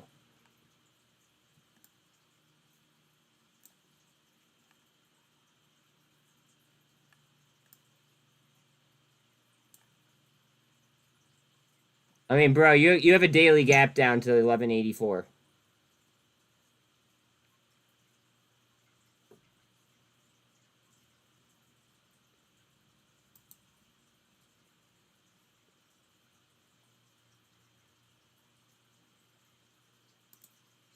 Like I personally don't like that. $1.84. Like, and it's under average volume. If I was gonna go short on something, it might be that.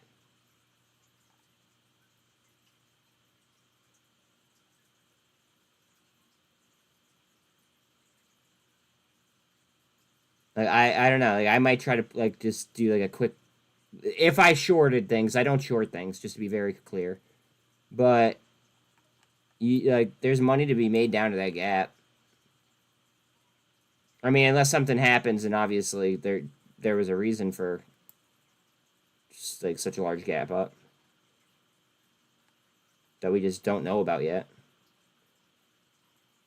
That's always feasible.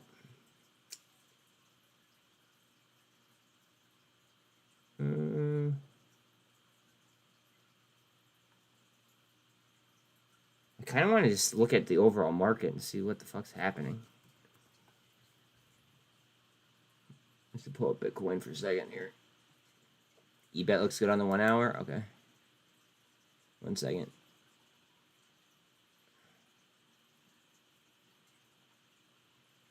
Bitcoin, carry us. It's trying to. Gotta get out of that supply zone, just like SPY. Just off 27,000.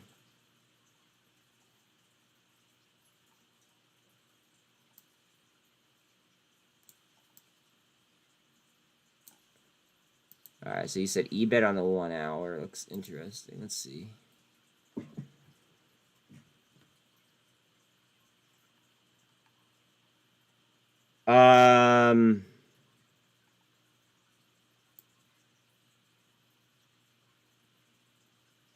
The data on it. Wait, I gotta look at the short interest real quick. Hold on a second. Forgot to do that. I want to know the data on it before I make any comments.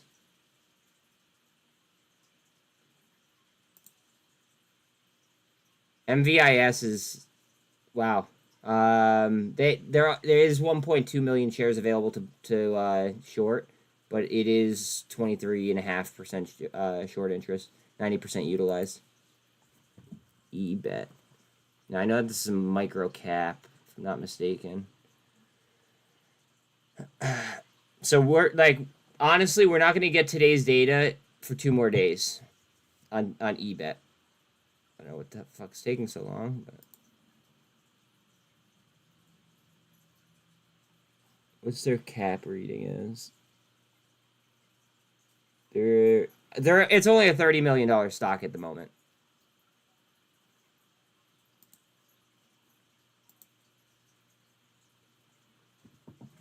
Let's see.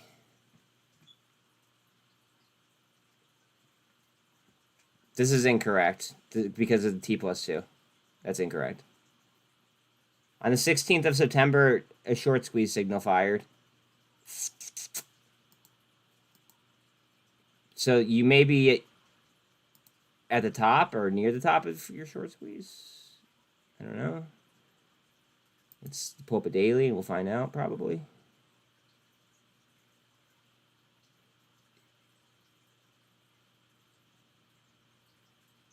History tells us that the second day of a short squeeze is usually like where price reaches the highest point. Just in case you guys didn't know that. Like, see, it's only reading 5% short on 40% utilization. But that, again, this is T+2 data. Fuck, come on. Bollinger Band's getting tighter on SPY again.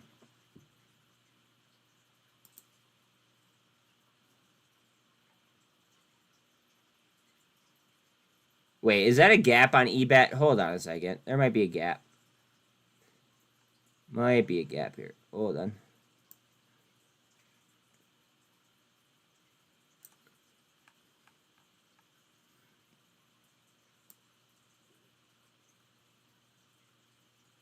There's a daily gap. Oh, wait, no, never mind. I failed.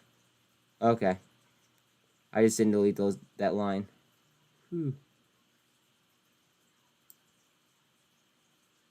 Yeah, okay. It filled. I think. Yeah. Right? Yeah. I don't know why that alert didn't fire, but... it is what it is. And then from today, there's no gap on the daily. In fact, we're actually dealing with the 48 EMA on the daily. On EBET. Well, look at SPY right there. Rejected on the Elliott wave. Here's your 4-hour. Oh, this is interesting, actually. Your 4-hour EMA, or your 200 EMA on the 4-hour is coming up as well on EBET.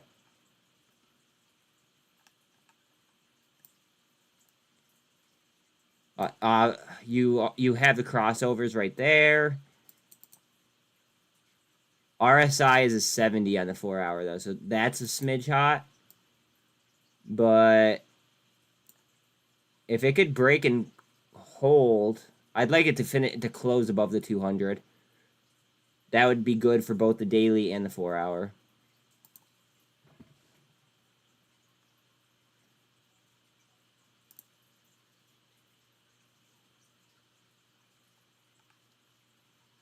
This is a cup and handle setup. Cup. Where's the handle?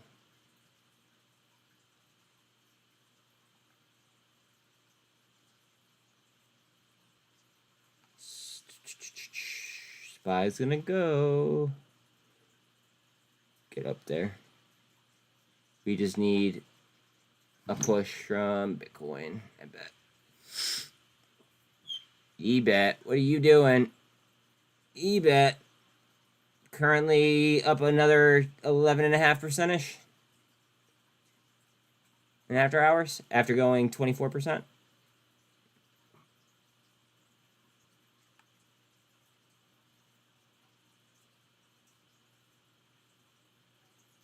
Watch for a leg. We wanted to clear this nonsense right here. That's the goal. Bitcoin almost out of that supply zone.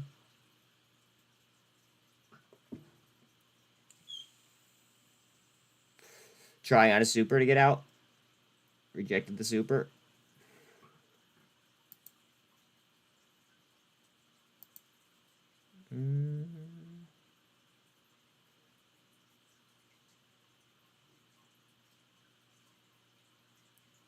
Trying.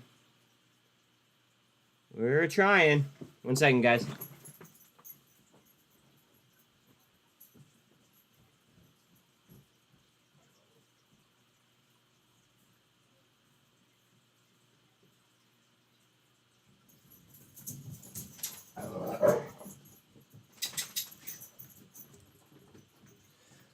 Oh, my bad. I had to grab my other pump. Man.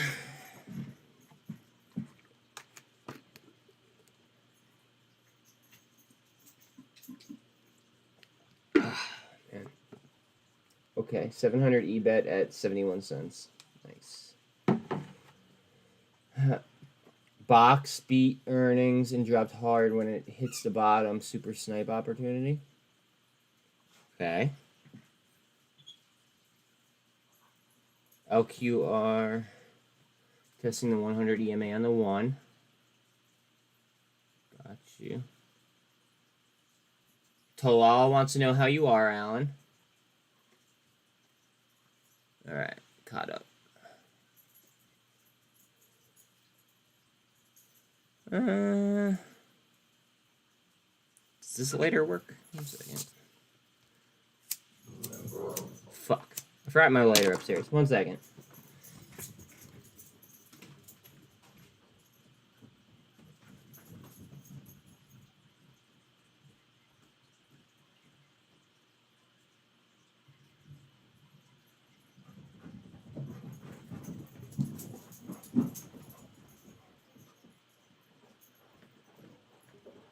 All right. Vine is doing something.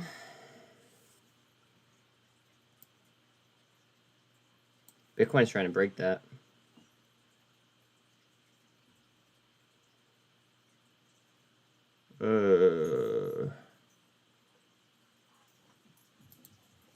It's Vine. V-I-N-E.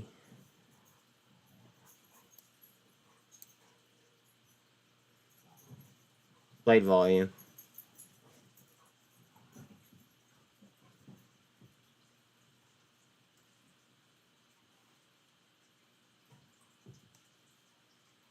Light volume. Well, above average volume for Vine.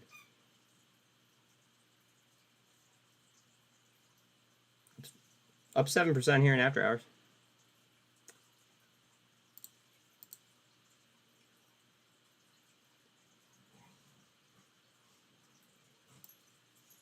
Ah.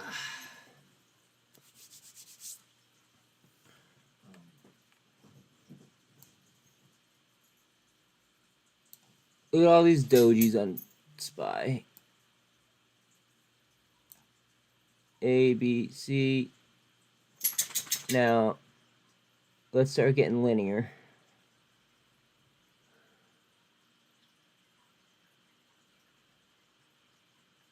Bitcoin.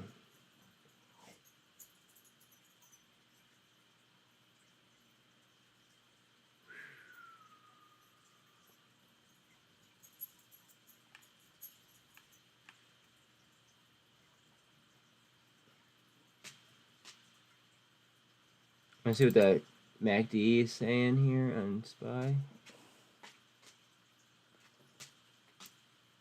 Alright, so on SPY, we're about to cross the MACD. RSI is a 50.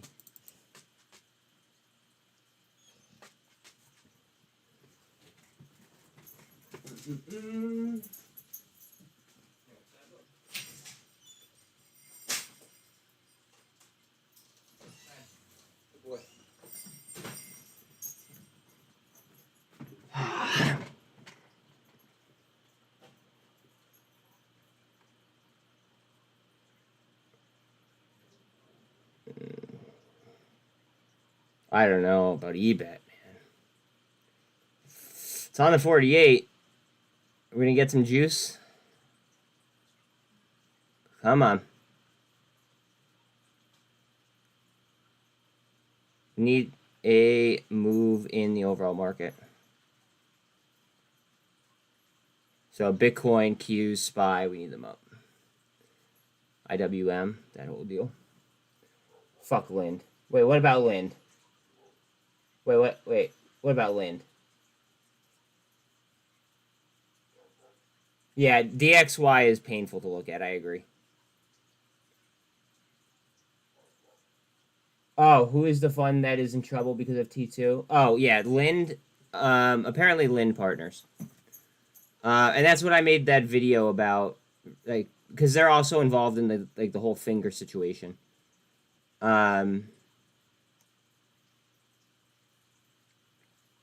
So what my belief is, or my current thesis is that Lind is essentially trying to shuffle money around their holdings.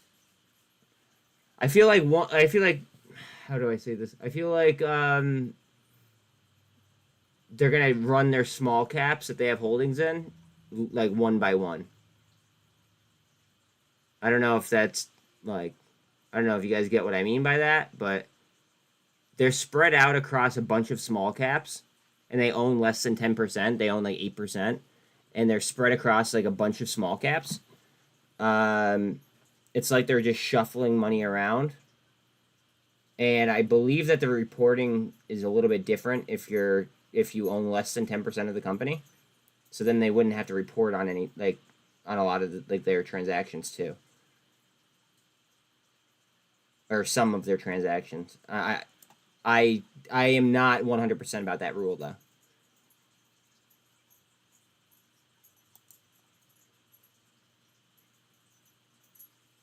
Bitcoin up, and they're trying SPY down.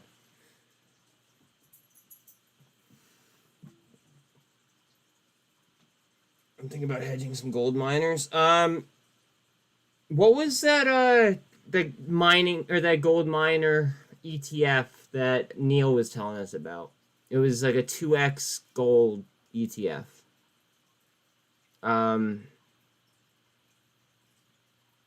Fuck, I know it too. Hold on a sec. Instead of Googling it, I want to sit here and I want to try to remember it real quick.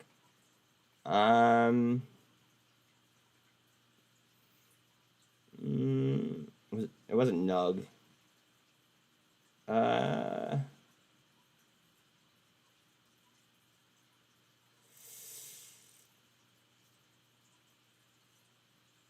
What the fuck is that? I know this. I know this. I know this. Oh shit. It's Nugget. Nugget. N-U-G-T. N-U-G-T. That was the one that Neil told us about. N-U-G-T, I believe. I'll pull it for you real quick, and then I'll pull eBet back up. N-U-G-T. Nugget. I think. No? No, yeah, wait. So here's the gold mine. Here's this. Now, keep in mind, they are a 2x. They are a 2x. So just remember that.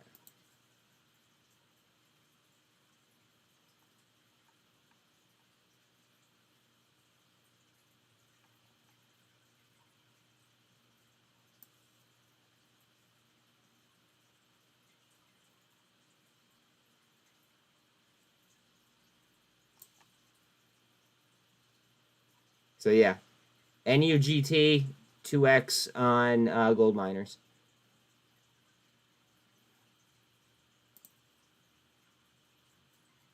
And then what's it called is the bear. Oh, what the fuck is it? Dust. I'm almost certain that Dust is the bear for gold miners.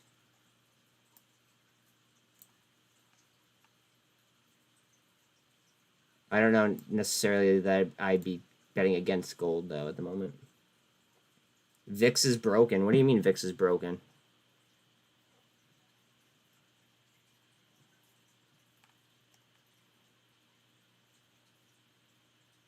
Bitcoin coming up to some critical levels here.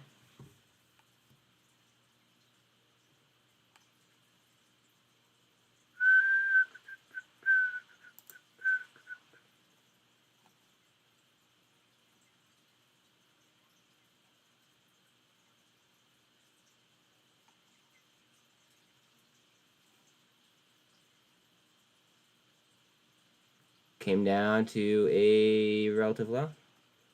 Near relative low on eBet. Bitcoin headed towards the 200, just off.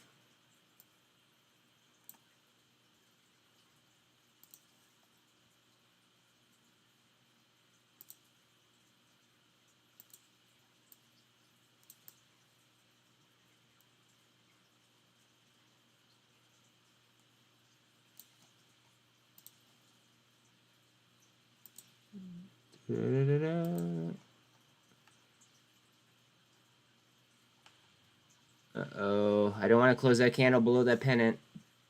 Bitcoin towards the 200 EMA.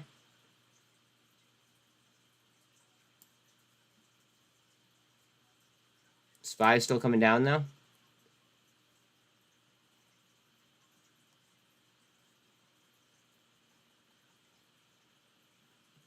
T2, what doing?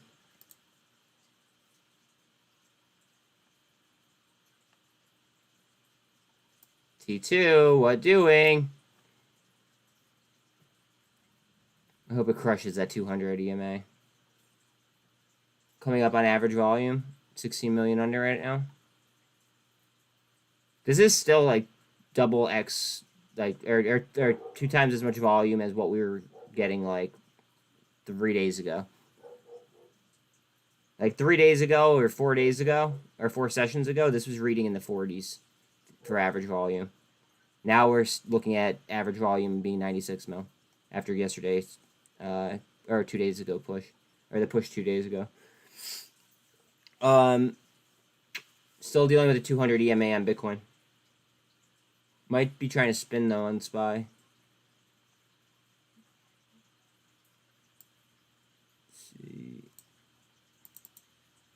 RSI is a 42-ish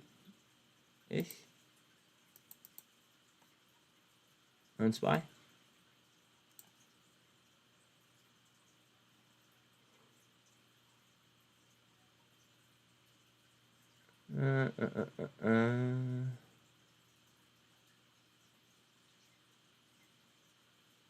T2 coming up. Rising with the overall market.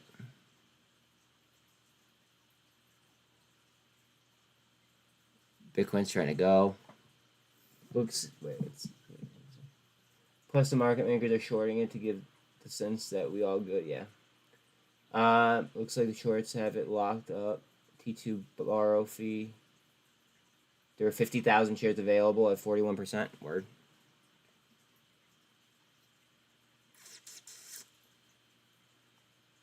I want to see what this does at the 200 EMA, and then I'm probably going to get off if it doesn't move heavy. We shall see. We shall see. eBet trying off the 200 EMA.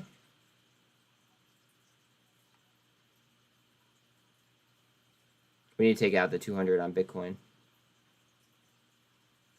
We need some upwards pressure on SPY. Oh, boy.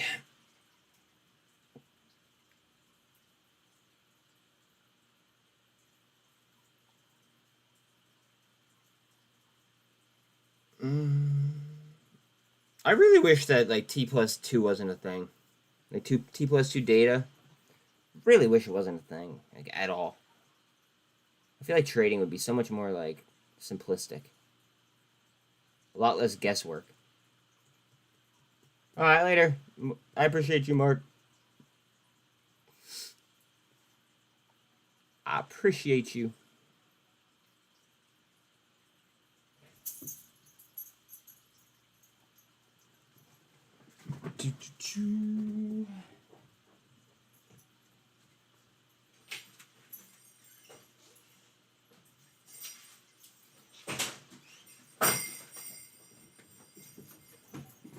Ah, man. Alright, still at the 200 here on T2, so, like, that's why I'm still here. Bitcoin, still working the 200. Hard up on eBet.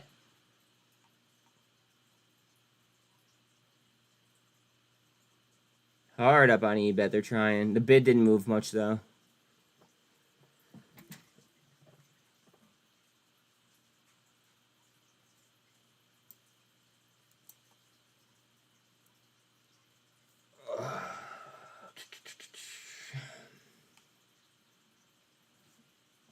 Tell me about it, my broker. Wait.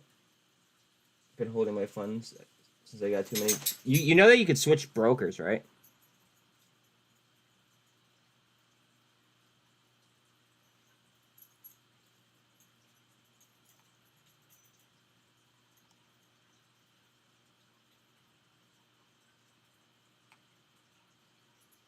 And if you do that, like, I don't believe that they would keep your funds locked. I've never had to do that, but, like, I think that could be a way of getting around having your funds locked up.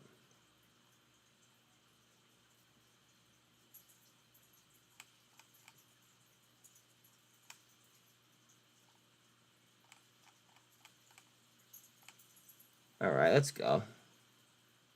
I want to have some fun. Come on, Bitcoin. SPY. What are we doing? Bitcoin. Go ahead. Price actions over the 200 EMA.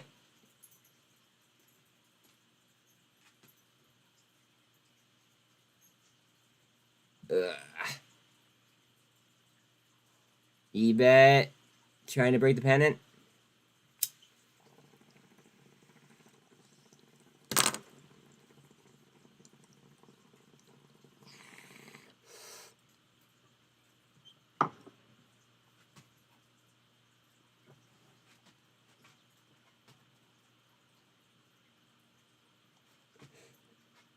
T2 still underneath the 200.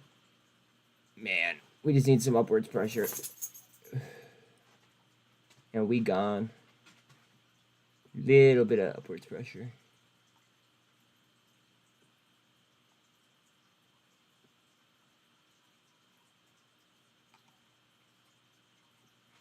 Go ahead, SPY. Come on. Get up there. Still putting in volume on Bitcoin above the 200 EMA.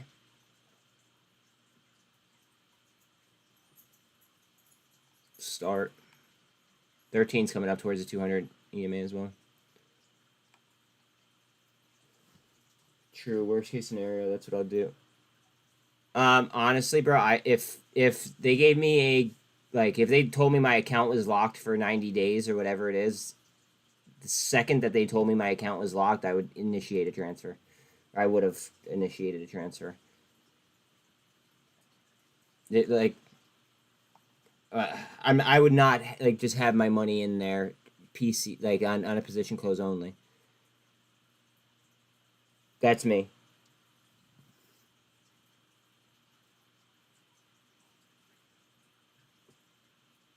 Still got to get through the Sonic R here on Bitcoin. And SPY at that relative low. It is tight.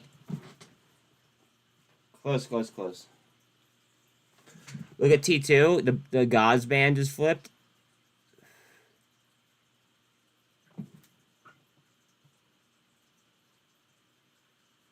Just flip green.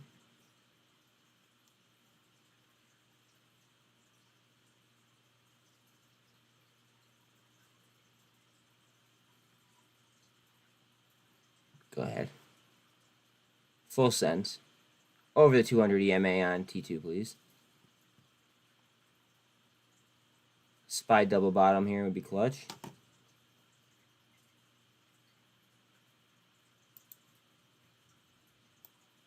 Oh, wow. DTOC is down almost 20% here. Well, 17 and a half in after hours.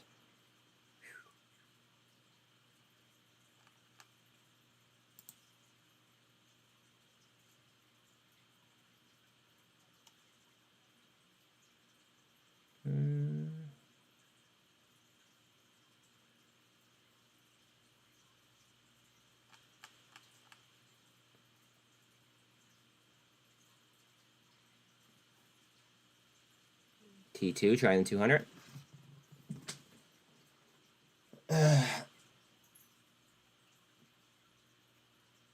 I would really appreciate a push from Bitcoin right here. A big push. Big push. Come on.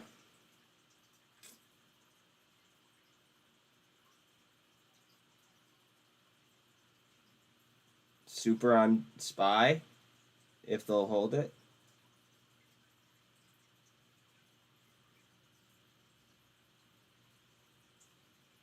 All right. Let's see. We need to follow this up on Bitcoin. Right back up. Up again.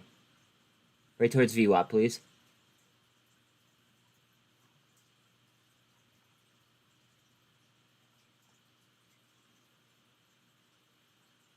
VWAP is at about 27.1. And Bitcoin's on its way there now. We're literally filling this entire pennant out, it looks like, on eBet. Have I transferred before? Yeah, I have. I transferred once from Robinhood to E-Trade. The first time Robinhood fucked it up, so it was only supposed to take 5 days, but mine ended up taking 10 days because Robinhood's Robinhood. But that was like a long time ago. So like, I don't know if they improved their system since then.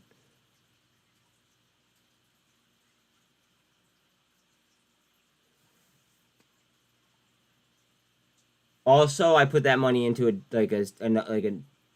wasn't a new account that I put it in, so like I don't know if that makes a difference either. Look at this filling out the pennant in its entirety. Like, Jesus.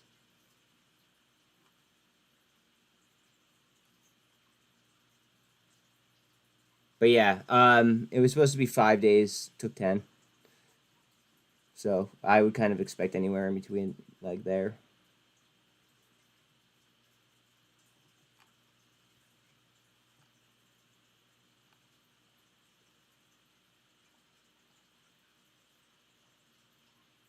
Come on, eBet. It's your time to shine. Maybe like one more candle.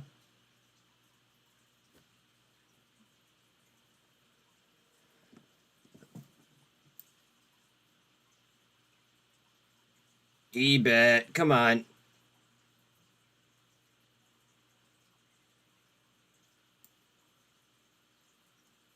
I just want to be right. That's all. I'm not even in the freaking play. I just want to be right. I know that some of you guys are, but come on. Are you being accurate?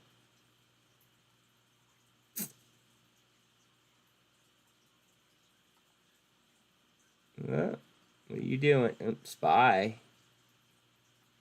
Spy. Looks like it's at 438. New candle on eBet. Still within the pennant. Bollinger Bands are getting tight on T2.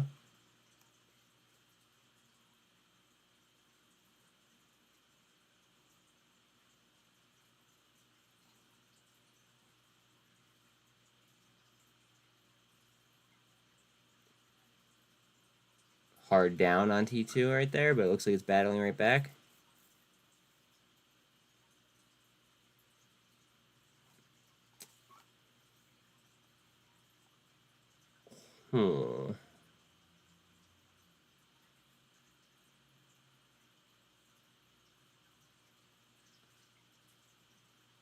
Bitcoin has the 24 EMA trying to cross the 200 here momentarily.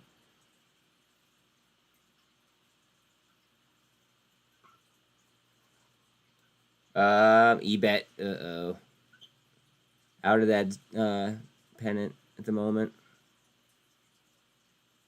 On the 48 EMA.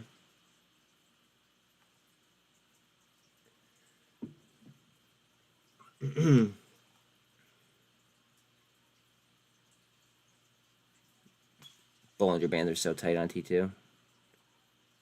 Ridiculous. Inverted hammer right there. Okay, we're at the apex of my drawing on eBet. Maybe one candle away from the apex.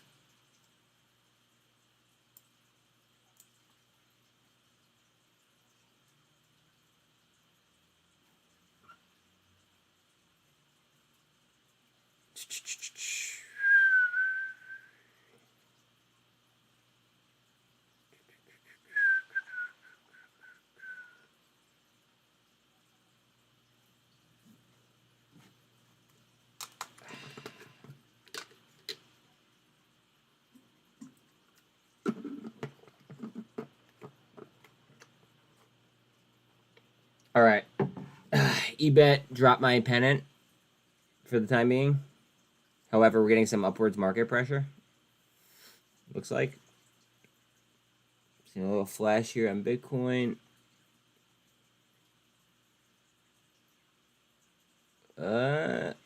SPY really isn't moving all that much.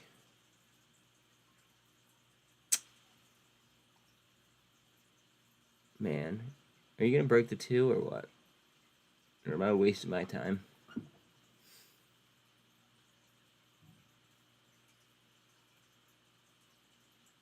see. Bitcoin is almost through the Sonic R. Almost.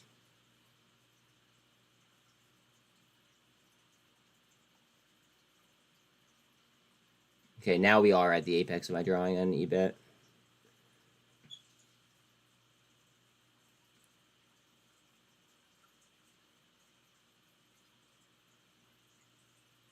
Any life or no?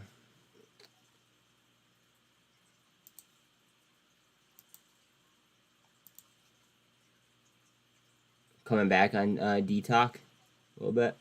Only 16% down now.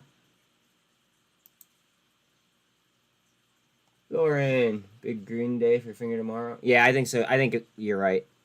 I think that tomorrow, if somebody bought the 6 options today, I think that tomorrow the 6s are gonna pay.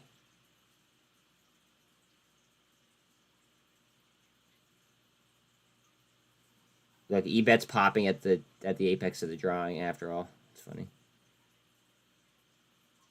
But I think that the 6 options are gonna print nicely tomorrow on finger, especially if they were bought with favorable Greeks at the end of the day today.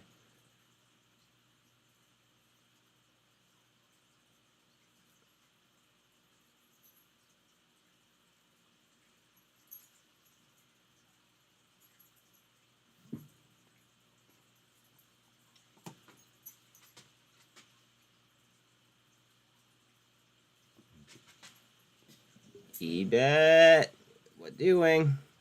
Bitcoin's trying to get up towards that VWAP. It could be a totally different story here in after hours if we break this.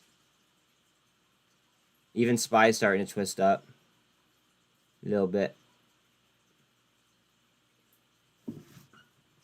Last time the lower Bollinger crossed the moving average 250, we spiked to 760 from 350. Upper Bollinger isn't changing much, and lower is coming up with some intensity. Okay.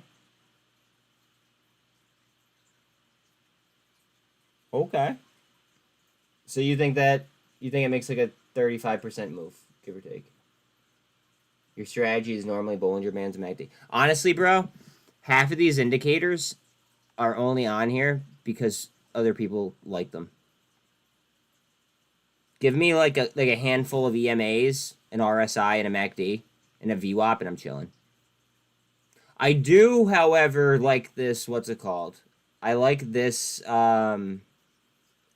this new indicator that somebody mentioned on Arca's stream yesterday. When they mentioned it, I pulled it up, and I'll be honest, I was never really the best with like Elliott waves, so it helps.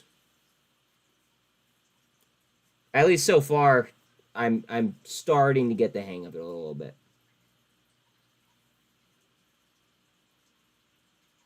Like, I've always understood, like, the methodology. It was just, I guess, IDing them. If that makes sense. And then the next day, a 60% move? God damn, okay, so you're like, feeling, like, really aggressive about finger. I like it. No, I know I could get the Fibonacci's without it. I know I could do that, I could do it without that, but I kind of like how, like, it almost like confirms like theories on like the price movement that I already have, if that makes sense. Like, so far I noticed that today. So like I had like assumptions, and then they, be like the Elliott wave kind of just confirmed, that I was correct. So like I'm gonna use it until, like, obviously I get more accustomed with it, and then obviously I'll be gravy. But for right now, I'm just trading how I would normally trade, and then just observing how the Elliott indicator is moving with it. That way, then I could correlate it moving forward. I think it's gonna be a volatile next 2 days, like big turn. I think that the entire market is gonna be very, very volatile for like the end of the week. Like, very, very volatile. I don't know why, but that's why I've been, so upfront about like the YOLOs that I'm buying. because I think it's going to be that crazy.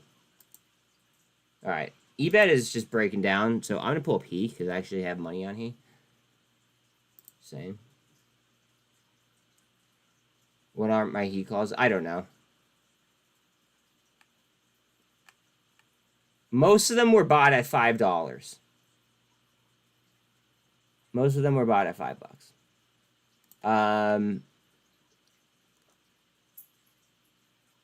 But with the way that this chart looks, hold on.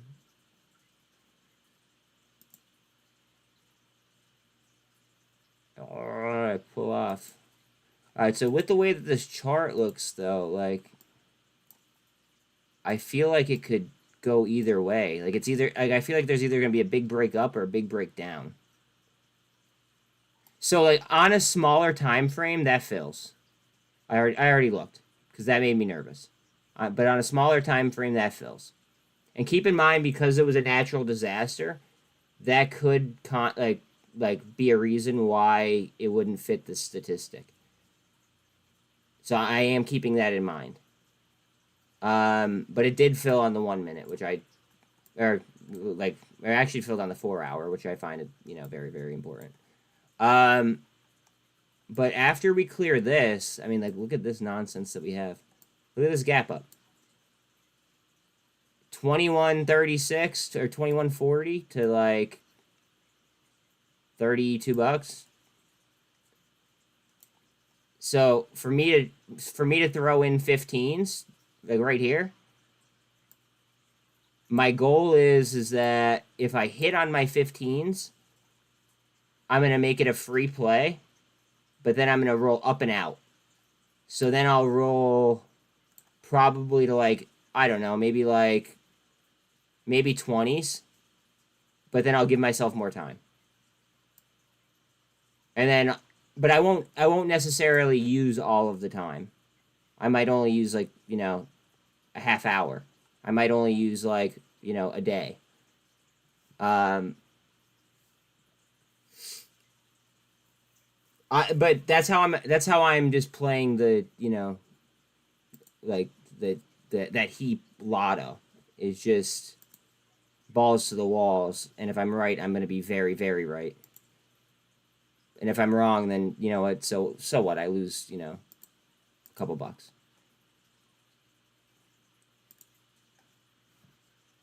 Yep, exactly. So, wait. Oh, okay. Yeah. Oh, yeah. I mean, I like one of my main one of my main trading strategies is to like play with free money. Because then you're not losing. Like, how do you lose if you're playing with house money? You don't. So, it just, yeah, I agree with you. 100%. Sometimes I'll let it ride a little bit longer than I should, though. I'll admit that. Like, if I feel like I should make the play free, sometimes I'll be like, but I want these compounded gains a little bit longer. So, like, I do have to get out of my own mentality, like, with that. And be okay with, obviously, like, a slightly smaller figure instead of trying to, like, hit the nail on the head perfectly. But I guess the important part is I like, recognize the weakness in my game.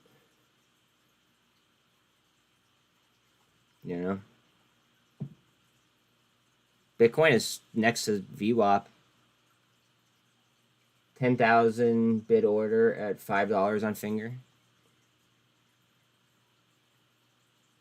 I think that you're right about what you said before about Finger. I think that like tomorrow is going to be a big day.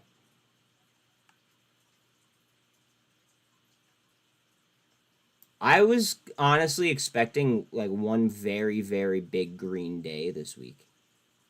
Monday was like, I don't know. It was green for T2, but a lot of other things kind of, like I believe that it was Monday didn't like go so hot. I thought that we were going to see the T+2 data from Friday today, and then we would see like continuation into tomorrow. So I was off with that. I did, however, get good fills on my crypto when I told everybody that I was buying XRP and XDC. So there's that.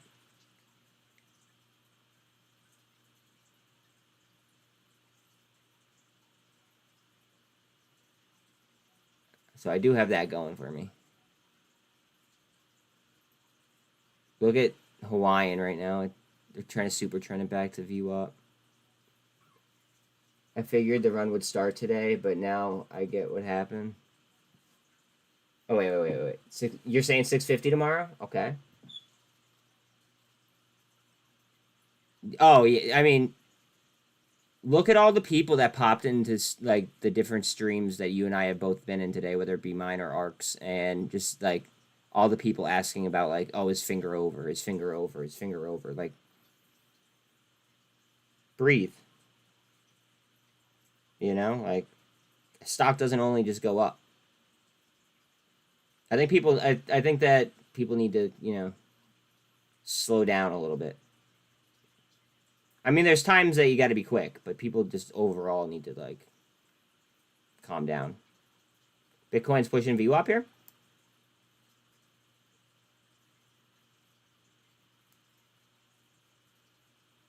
Bitcoin. Get up there, please. I just want SPY to follow. In all reality.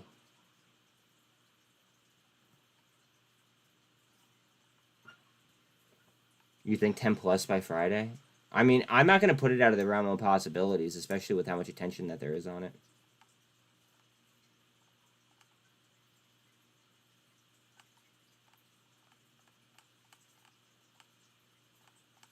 I'm thinking 1042 on Friday, but you can't chart manipulation.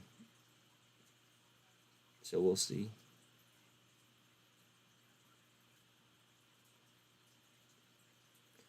I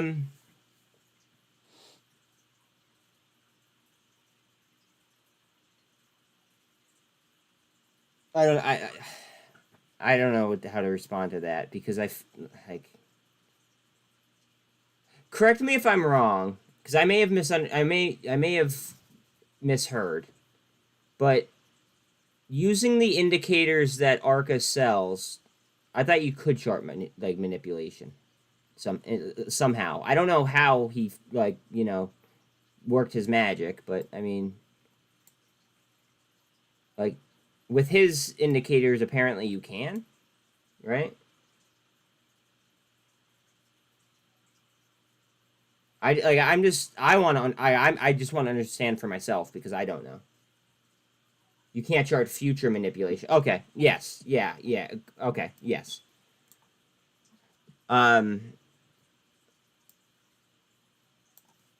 I could. Yeah. There's no way you could. Yeah. I mean, you could see manipulation though, even without an indicator sometimes. Like.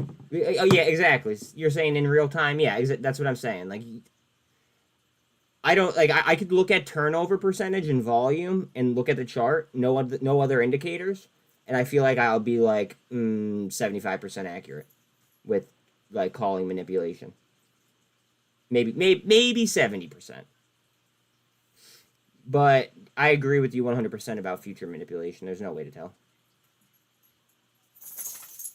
0. Bro, yeah, they're as sneaky as sneaky gets.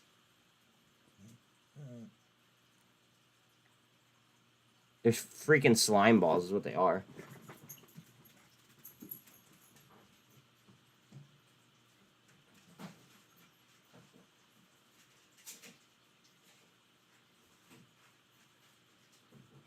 Guys, give me like 1 second.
My bad, the puppers were hungry.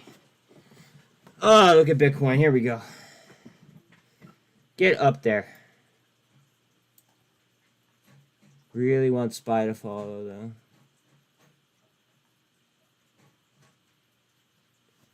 SPY is at 438.21.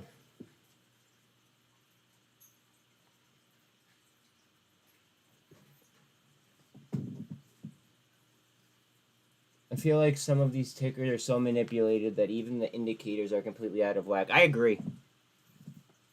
Some indicators. I don't know about all of them, but some of them, yeah, I could agree.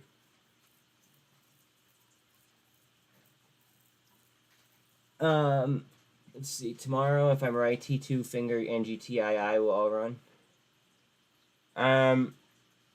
That would also help my thesis about the Lin partners.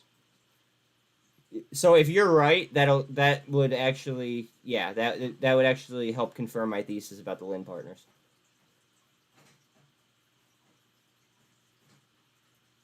If you're a whale, you can influence a small cap easily. Yeah, and that's the whole thing. Lind is spread across a bunch of different small caps, as I mentioned in the video that I did the other day.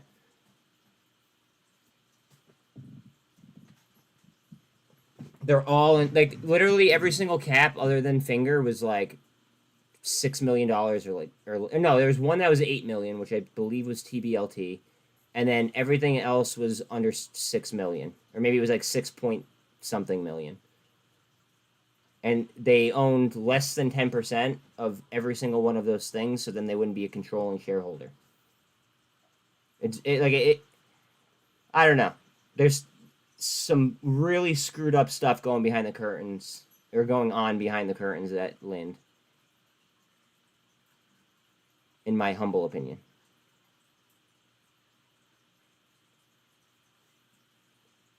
Come on, SPY. Bust, so then we could just go. We're like, it wants to. It wants to.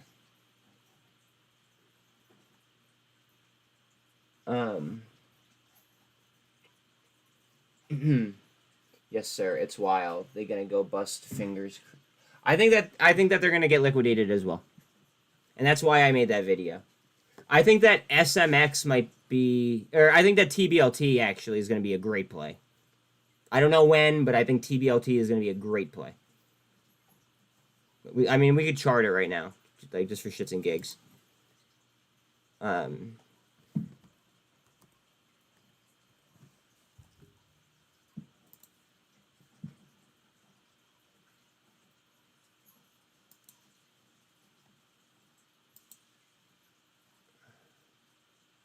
Shorting Jeffries might be good too, you say? Like, look at this chart on TBLT. That gap down was from an offering.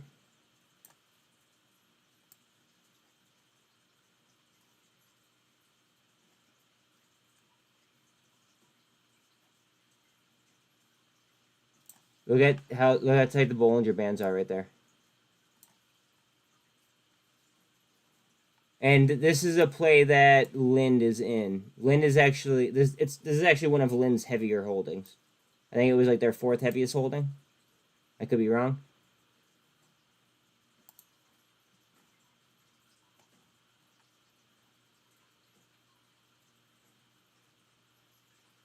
Oh, on the 4-hour, the wave is working out here too. I want to see the corrective first. Uh-oh, looks like I'm gonna have to clear some cash soon. They don't have any, what's it called? Oh, wait a minute. Oh, wait, okay, that was last month. I'm gonna have to look into them a little bit more and look and see if they're, like, if they're gonna have to do another reverse split. Because that would suck. And that might change my complete opinion about the trade. But as of right now, I kind of like TBLT.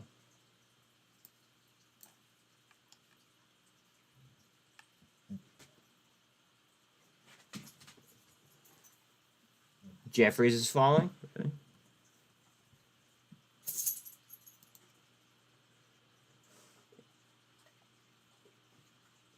Oh yeah. Okay. Oh, and you know what? They report earnings in 7 days.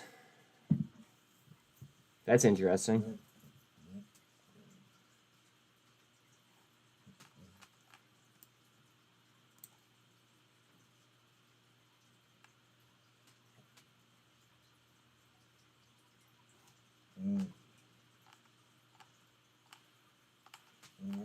I didn't realize that they reported earnings in a week. That could actually be like a big thing. Down almost 4% in 4 days. Yeah.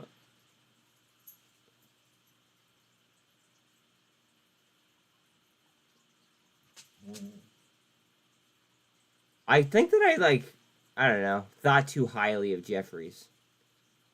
Because I'll be honest, like I didn't think that they were in like the same like category as like a Lind. You know what I mean?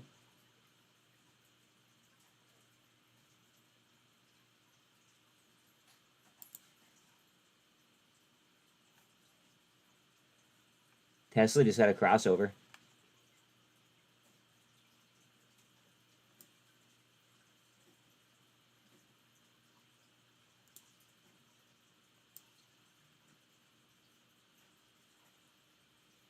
Go ahead, Tess.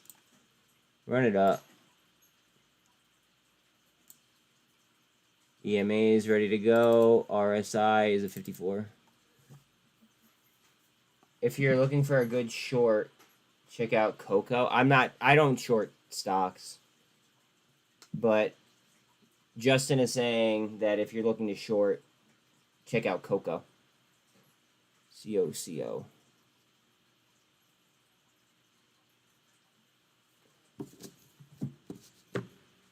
I feel like T2 is like getting ready. Yeah. Come on, go. Pop VWAP and run.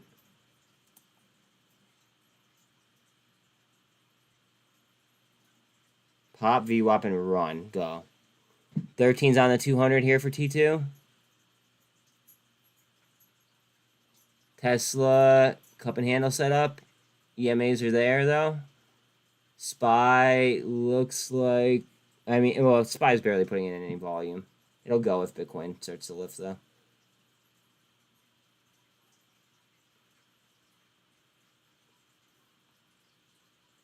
And usually Tesla kind of like leads the queues in SPY by a smidge.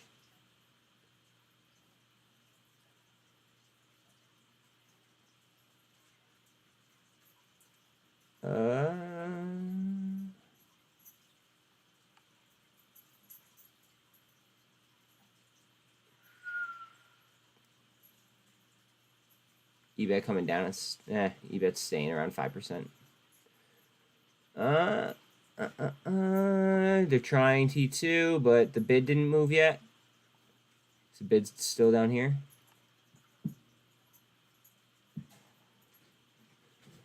Let me stick Bella outside 1 second.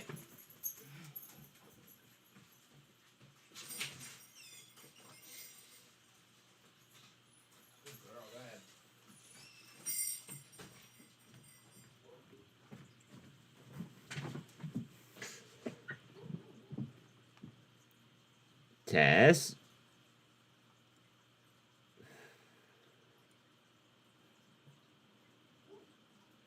We need them to actually slide the bid up on T2 right here. See how it just came back down? Now it's going to be an inverted hammer right there. Oh, they moved the bid up. Let's see. Can we take it? Can we take it on T2?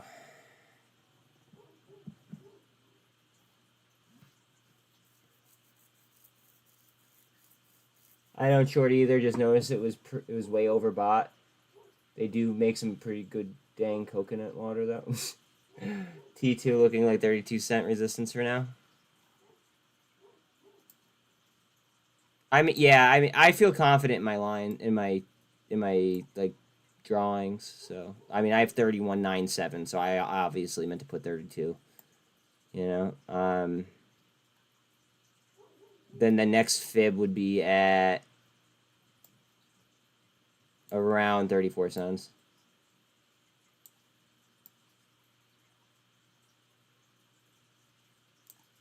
Have you up? Up. We tried it. We got rejected again. Waiting on Bitcoin, I think. Bitcoin and SPY. Or, I guess I should say or SPY. Just need a market push. Like, this is healthy pullback. Gets rid of weekend. Yeah, I think so too. People just get way too emotional. And they instead of, like, trading a stock, they marry the stock.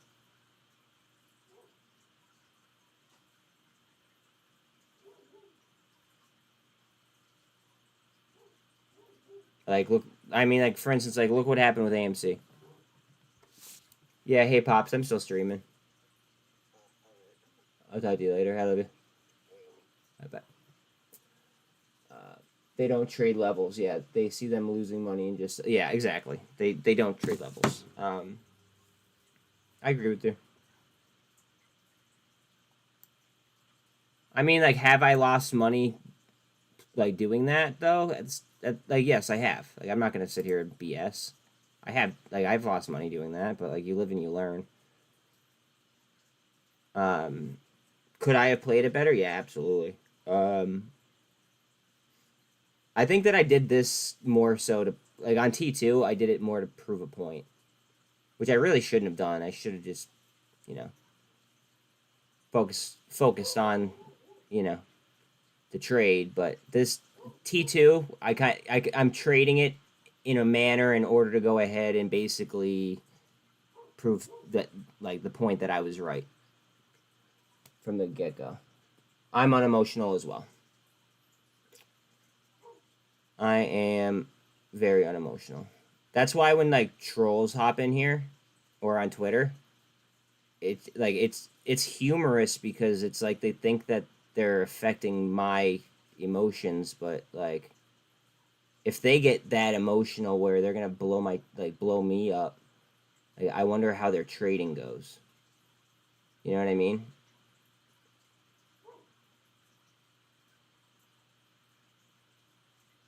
We're close to a gold cross here on T2 as well.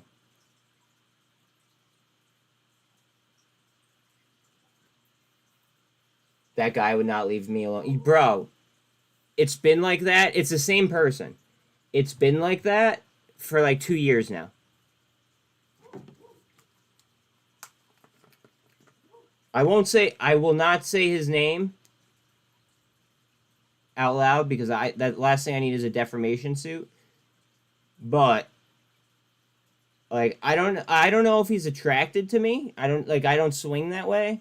I don't know if, like, misery loves company and, like, he's just that miserable that, like, he's trying to make me miserable, but it's just not working. So it just makes him look kind of pathetic. Like, I honestly don't know his deal.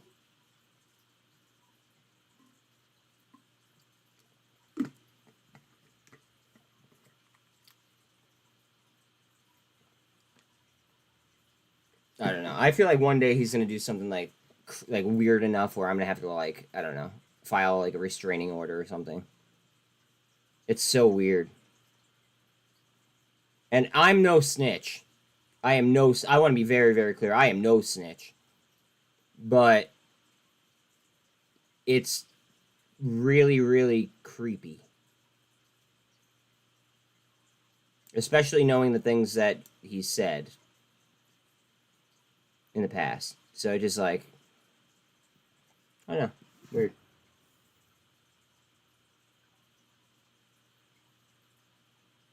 I actually don't know why, bro. I don't know why. Don't know why. And that, like, I don't know. I wish I knew why.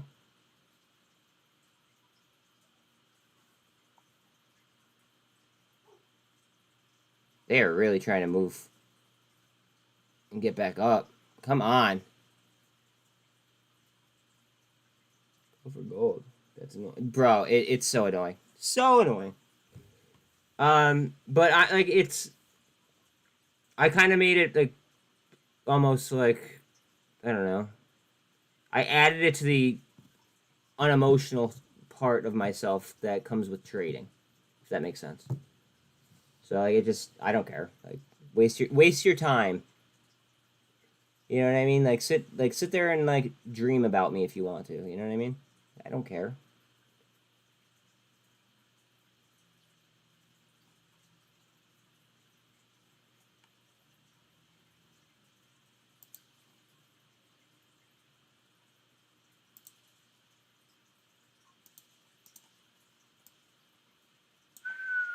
Bounce off that 48 EMA, please. At least tell me why you acting like a little troll. That's what I'm saying. Like, please tell me. And the best part is it wasn't even my freaking live stream that time. That's the first time that ever happened, where he came into a stream that I was like watching rather than like my own stream.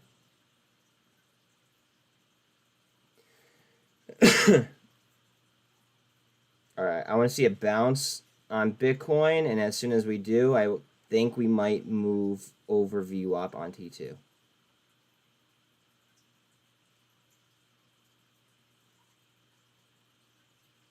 And we may just get out of this band here on test as well. Need that market push though.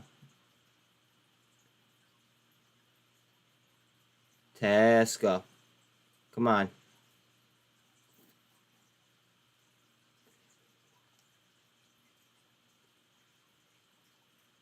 Super trend on SPY down. It's not doing anything. They're just trying to move it down. Tesla trying to push up towards that relative high.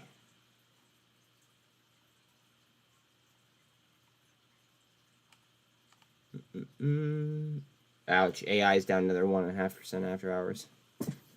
No mas.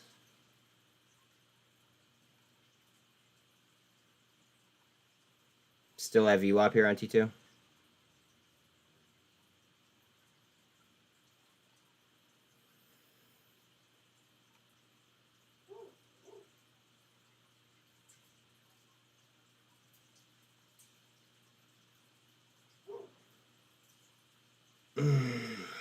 Wow, Boyle's sub $54. I feel like nat gas is gonna like be worth paying attention to here very, very soon.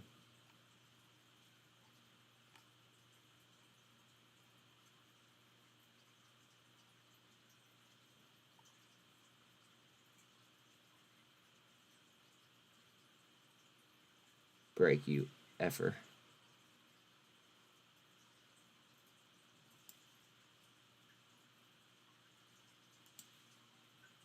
Pop. It's coming. Come on.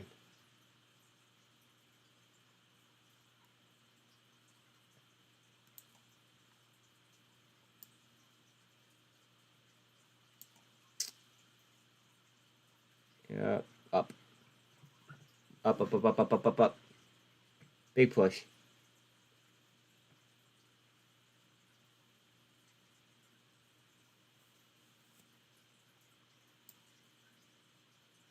Come on, baby. Big push.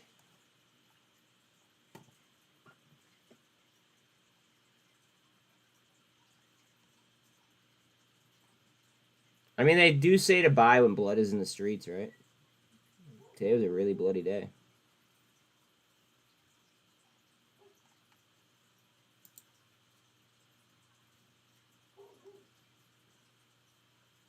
Finger finish down 9.89%. 501 was closed. Carvana closed at 43.71. NVAX closed at 705. Wow. I might buy some NVAX and then run covered calls off of it.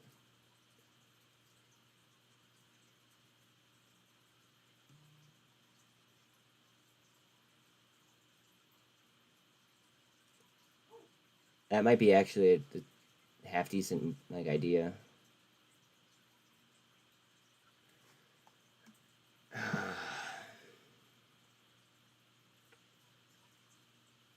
Go ahead, Bitcoin. 251 on JTAI. That's interesting. That's a small cap, small float. And like that was when it was at 350. Now it's at 250, so obviously you can see the volatility there. Go ahead, Bitcoin. They're trying it on a super.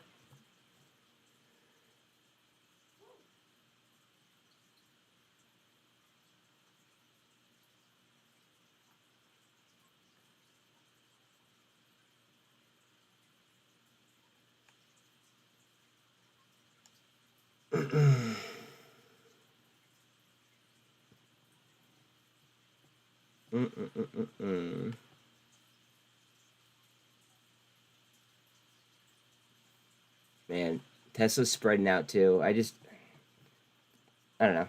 I feel like the market's so close that like getting off would be silly, but I'm literally streaming for 6 people.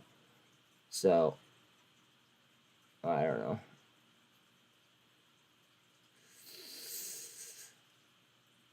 Oh, go ahead, you mother effer. Let's see what SPY is doing. SPY. Come on. RSI is 50-50 on SPY.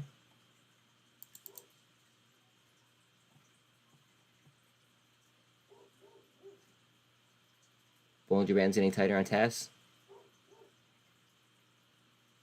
Getting tighter on Bitcoin again. I wouldn't be surprised if Bitcoin came down, though, a little bit back towards these fib lines. And that 48.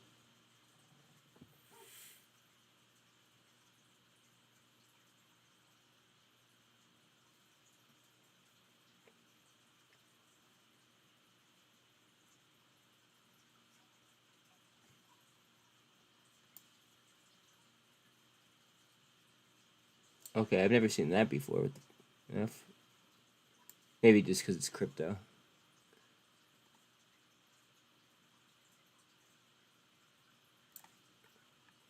Crypto end of day.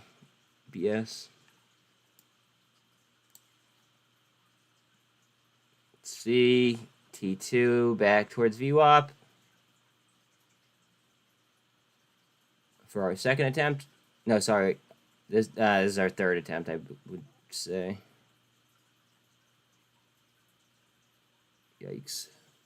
RSI in Bitcoin is a 49. Bollinger Band's really tight on SPY.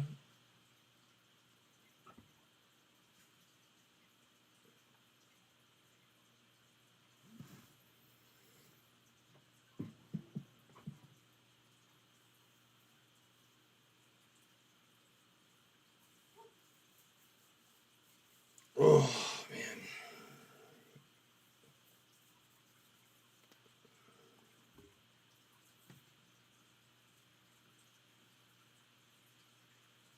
Bounce. Bounce. Let's go. Come on. Tesla is going to be testing these relative highs. Hopefully we can knock those out. And we're still working on VWAP there on T2. We came down to that fib line like I was talking about on Bitcoin. See what happens now.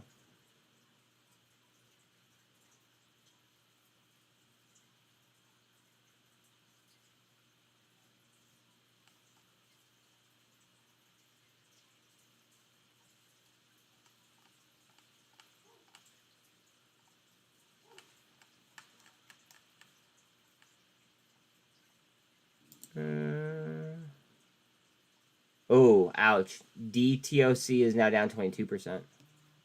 Oh, AI just fell 5%. The fuck is happening there? What happened with AI? And why is it down so much? Why is AI $25? Yum, yum, yum, yum, yum.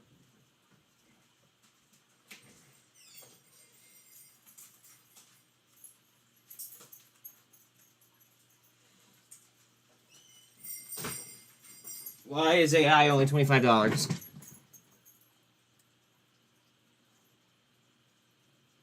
No news.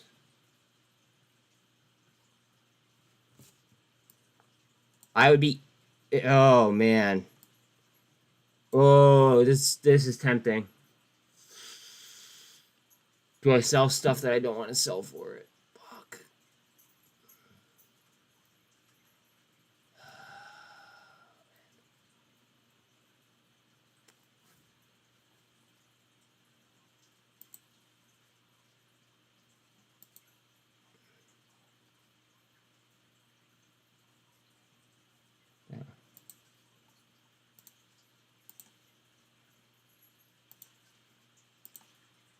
Why is this down? There's no news supporting it, right?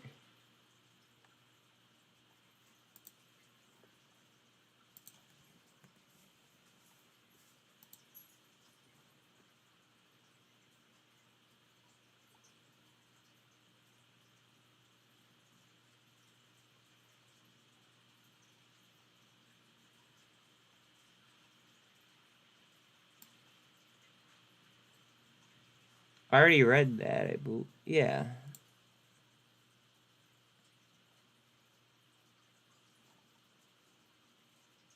Class A common stock.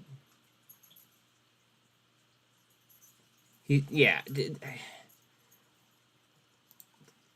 Oh man. Yum yum yum yum yum yum yum yum yum yum yum. C3 AI. Yum yum yum yum yum. Delicioso.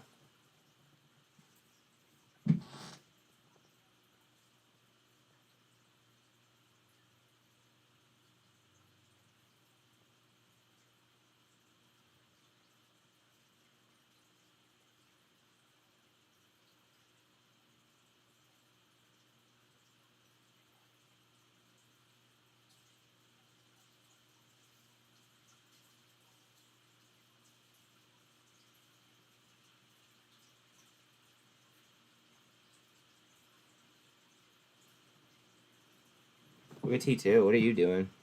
The bid still has view up?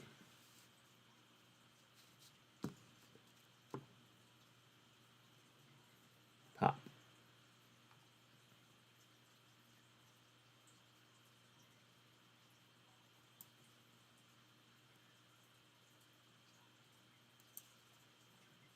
Yeah, I think tomorrow's gonna be a huge day too. I'm surprised that this just came down to 25 or below 25. Oh. Whew. T2, they're moving the bid up a little bit towards that resistance we talked about.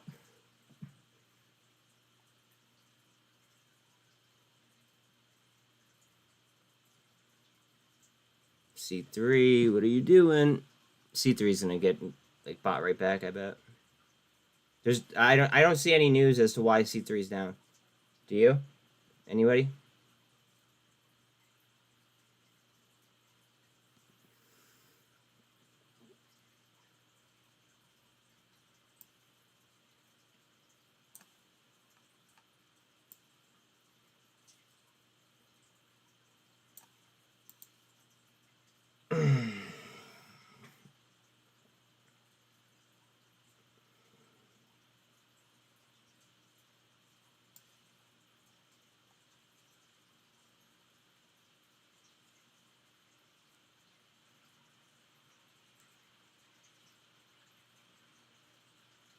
T2, trying.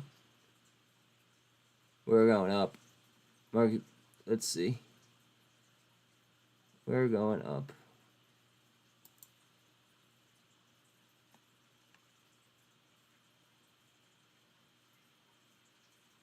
T2 on the move. Let's go.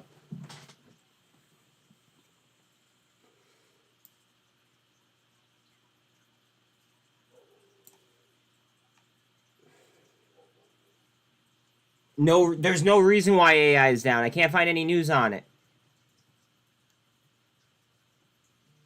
I personally think it's I think it's a DCA long hold for me. That's where I'm at.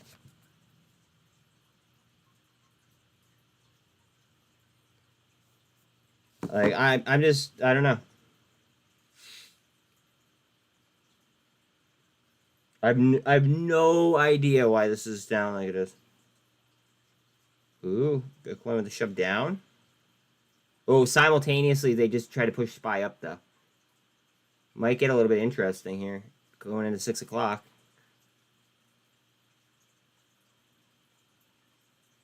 Oh, it just tried to form a C. Did you see that? Now we need an impulse candle on Bitcoin.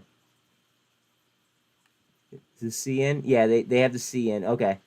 All right, now we need an impulse on the Elliott wave on Bitcoin.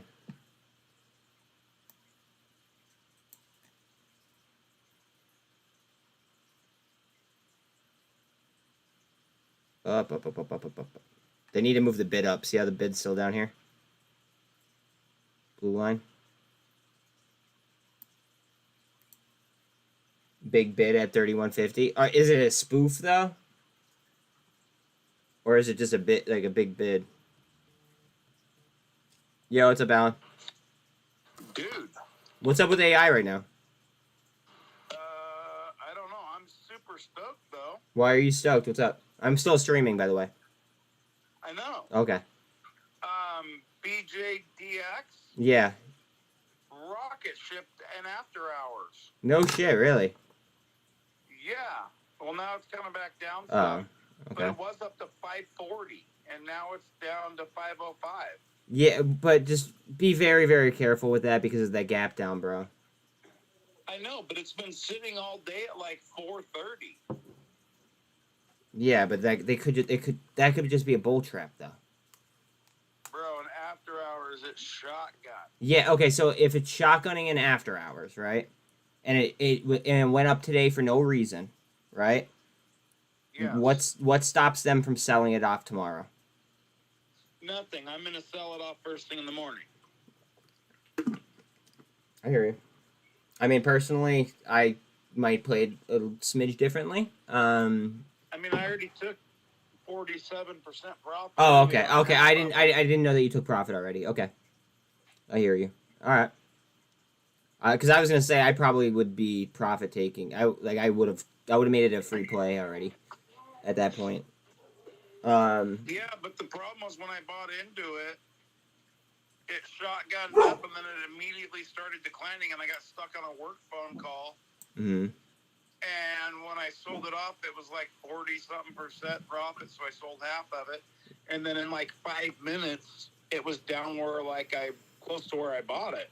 Well, it's good that it's good that you took profit then, huh? Right? And then, yeah, but I only, like I said, it was only 50% of what I was holding. I mean, profit's profit though. Better than holding it all the way down. Well, yeah, but now if it goes way up tomorrow or tonight, Yeah. I don't know. I'm watching it fall back down again. It's like a freaking roller coaster. Well, I mean, that's a stock market. Yeah, but this is making extreme shifts. 40, 50, 60%. The only thing that the stock market doesn't do is it doesn't go left. That would be really funny to see, wouldn't it? Yeah, that would be. But no, yeah. The only way it won't move is left. But okay. Lauren says that the T2 bids are still moving up. Love it. What is? The T2 bids. It seems like they're trying to work on that 32-cent level. Oh wow. I mean, about Dude, time. that one that we were talking about, that's the liquidation play. Yeah. And it got really a little crazy too in after hours. What do you mean by But that? It's just making the same swings from where it's made all day. It's just doing them more rapidly. What's the volume on it though? Oh, it's got to be ridiculous. It was like 50 times the float or something. Holy shit. It's FRTX. You tell me what. Oh yeah, okay, FRTX. Yeah, we'll pull that up. FRTX.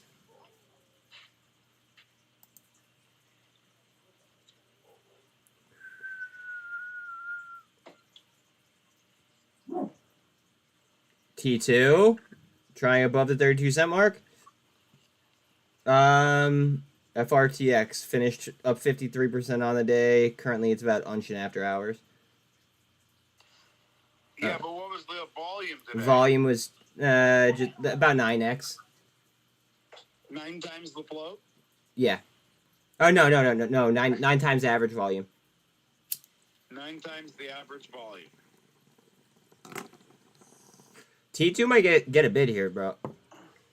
Yeah, it's just crazy because they have like such a small float, and they had such a huge number of trading shares today. No, I hear you. T2 is trying to take out a relative high. Yep, T2.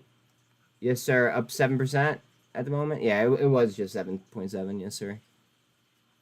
Yeah, it's just craziness what's happening. Yeah, C3 is just way too cheap. I can't stress that enough. I really think that C3 is gonna be one of those things that like I'm gonna want to hold 20 years from now. No joke. Okay. And I'm just saying that because it's only $25. Yeah, but you're really partial to C3 AI because you're in love with it. I'm partial to it for a number of reasons. Because you love it. Do I know? Okay. Do I know the first reason? And Sure. the main reason why I love C3 AI is because they have a partnership. They have a partnership with the Swift banking system. That's why. Okay. Do you know what the Swift banking system does? Yeah. Okay, so then you understand why I like it so much, most likely. Okay. I mean, I understand what you're saying. Yeah, I don't know. I get it. I mean, it makes sense. I don't really have too many plays that I plan to like buy and hold like for like years and years like I do like I feel like with C3. You know what I'm saying? Right. So like I'm very very picky with that. Otherwise, I'm talking like I'll be in crypto, or I'll be in like just like day trading or scalping. You know what I mean? Like it just, or like momentum swings, things of that nature. Right. You know what I mean? Like I want to like I do want to keep some assets like that are just like some equities, but like I don't want to. I don't want to go ahead and invest too much in a market that I know is broken. Right. You know what I mean? Yeah, for sure. I feel like that's kind of sums it up. Like I know the market's broken, so I can only like allow myself to put so much in it. So you know the one I'm not gonna discuss because I'm kind of just not talking about it. Okay. I wanted to tell you it did really, really happy sauce today. Okay. So I was pretty happy with all of that. Yeah, if T2 runs an after hours heavy, maybe I could dump some and get in it. But I'm not anywhere near my take profit on T2. I think that it's gonna go on a nice little jog. Yet. And then I think it's gonna come down hard again. But Oh, you think it's still got more to come down? I think it's gonna go up first. I think it's gonna go up tomorrow, and then I think it's gonna come down potentially the next day or the day after. Right. Or the session after, I should say. Right. I mean, unless it goes nuts. If it goes nuts, then it might actually hold those levels as long as it like consolidates for like a minute. You know what I'm saying? But yeah, only then do I feel as if it'll hold. If it just clears $1 and doesn't hold it, you know what I mean? Then so be it. I'll probably be out of it by then. right. But they have those warrants at 108 that someone with a B, I forget the name, but it's a fund with a B. Their name starts with a B. They could exercise warrants at 108. Right. So I gotta tell you, the AI one I've been following, the EXAI, 1 second. I couldn't hear you, buddy. I'm sorry. Lucky I did be let in. No, you're fine. So the AI one that I've been following, Yep. waiting for it to show me the right trend, Mm-hmm. the EXAI, Yeah. I think it's there. Wait, you think it's where? I think it's ready To go? make its transition. T2 might be in an algo buy, actually. That trajectory is almost too perfect.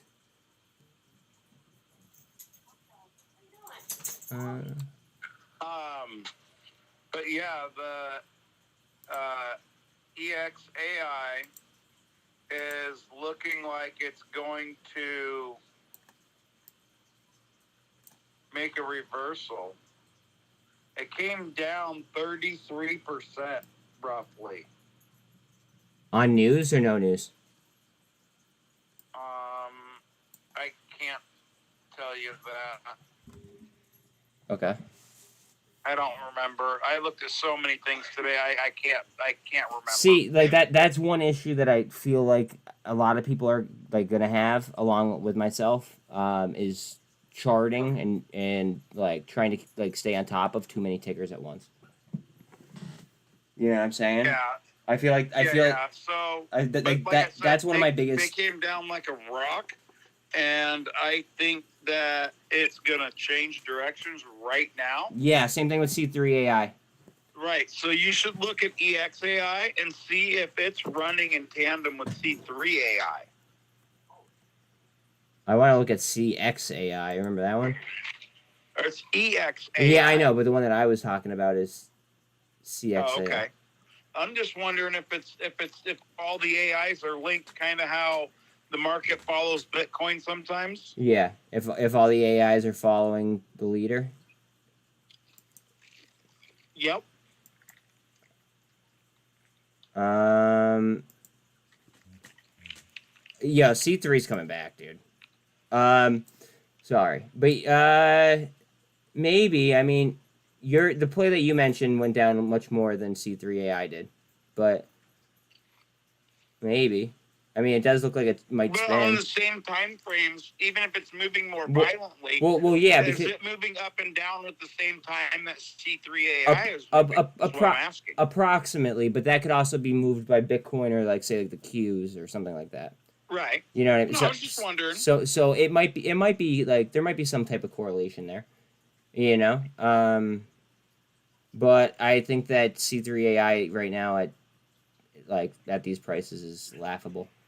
I just think this is a great scalp opportunity for a snipe for a quick in and out. Oh, I think so too. I mean, If it's gonna shotgun up and down this hard, and we know that the other AIs take off, we might just keep this on the back burner to keep an eye on, because if this thing moves much more drastically and violently, you know, at the end of the day, the price on it doesn't matter to me as much as the percentage that it moves. I agree. Because if it moves 50% and I put $100 in it, then I made $50. I agree. You know? No, I absolutely. Oh, what just happened with the Qs? Yeah, no, I agree with you 100%. I think that tomorrow is going to be very, very good, and if it is, right, I think what I might do is I might load options on AI. Because I think I'm done. I think I'm done averaging up, because my average is where it is. I mean, I already had that discussion with you. So I don't know if I want to keep DCAing it, because I feel like I know the chart pretty well. I mean, obviously, I can't account for things like this. You know what I mean? Where it just drops off for no freaking reason. But like, I feel like I know the chart where I could trade it with options effectively, rather than just consistently DCAing up. You know? What's wrong, Bill? I'm just going to throw this out there. What's that? That I think that the EXAI is going to pop back to like 563. I think that CXAI, I don't know if it's going to consolidate at a lower level first, but I think it's going to be a bomb play one of these days upcoming. So I think it's going to move from the 448 to like what is this level right here, to like 617. So it's going to go from 448 to 617, in my opinion. Give me That's one, where it could go. Alan. Give me 1 second, buddy.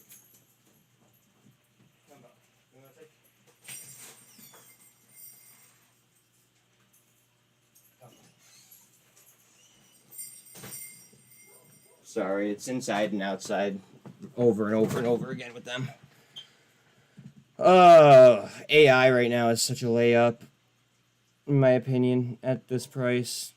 Just quick scalp, Right, like bang. the 615, 617, it keeps hitting this resistance wall, and that's where it constantly Like- gets stuck, except for the one time it shot through it. So I think that's its price target in my mind, and so just throwing that out there. That could be a really, really nice snipe. T2's trying. And we know how I like to snipe things. Yeah, well, that makes 2 of us. Because I just want to shoot it real quick and let it be gone. That makes 2 of us. 167 on CXAI. So it did fill that gap, that previous gap that was at 160. It already filled that. And now it's just like today it went unch, and after hours it's unch as well. On light volume. Right. Like I don't. still, for the life of me, cannot figure out this FRTX play that's liquidating. Like, how this thing moves like this just blows my mind. Well, I mean, it was basically like I don't know, a big surprise. Like, oh, okay, you're gonna liquidate, but your market cap is already this much. Like, so like basically, it was kind of like it seems like people trying to figure out like what 770,000, and it moved like 26 million. Later, Lauren. I appreciate your time, bro. Okay, I'm sorry. I was saying bye to Lauren. What did you say? I said their market cap was like 700 and something thousand, and it moved like 26 million. Yo, honestly, dude, like if we hit big on like one of these plays, like it wouldn't take much for us to like Martin Shkreli one of these bitches. Oh, I know. And right now it's saying the current market cap is 5.29 million, but the float was only like 770,000 shares earlier. T2 is trying to move here, dude. They're all trying to move. Yeah, no, T2 is starting to look good here though. It's looking like an algo buy. Somebody injected some of these stocks with Viagra today. Yeah, I don't know. T2 feels like an algo. It's following my trend line. But tell you what, this BJDX, I bought it back on like September 1st or something. I don't even remember now. Well, we were talking about it for a while, so I think Justin brought it up. Sorry, this is the one I bought this morning. Okay. What was the one? Oh, the other one that I was telling you about before that I bought back on like September 1st. That one just went ballistic out of the blue, you know? And like this other one. I mean, like, were you loaded up on it or what? No, like that $100 stinks. bucks. I hear you. But when you have $100 and it moves like that, it's certainly a good thing. You know what I mean? Well, it's not a bad thing. You know, you just wish like that you had more money on it. That's all. Yeah, I mean, who doesn't, right? Well, I mean that's a hindsight kind of thing. You know what I mean? Like it is what it is. Right. Oh man, we really need the market like to move like in a macro up way here. I don't care if it's Bitcoin that leads. I don't care if it's the Qs that lead. I don't care if it's SPY. We just need some pressure up. It looks like it wants to, like from what I'm seeing, it looks like it hit bottom already. But I'm ready for a nice tear. So that one that I've been kind of watching that I'm trying to really pay attention to. I know, yeah. I bought it at 645. Yeah, and it was at like 7 something today, wasn't it? Yeah, it went all the way up to 757.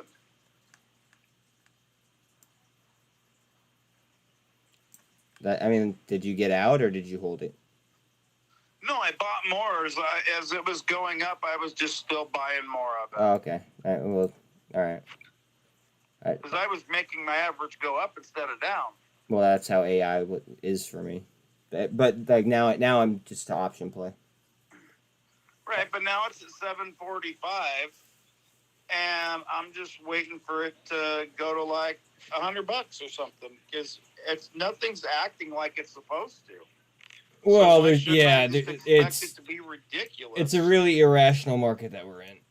Like things moving down off good news or vice versa. Like what you saw happen with Trish with a certain stock up months ago, I would tell people if you have holdings, you should absolutely be paying attention because craziness may happen at any moment. Are we talking about an oil and gas stock? The C1. I It did a reverse split or a split, and it went nuts. Oh, yeah, I thought you were talking about something else.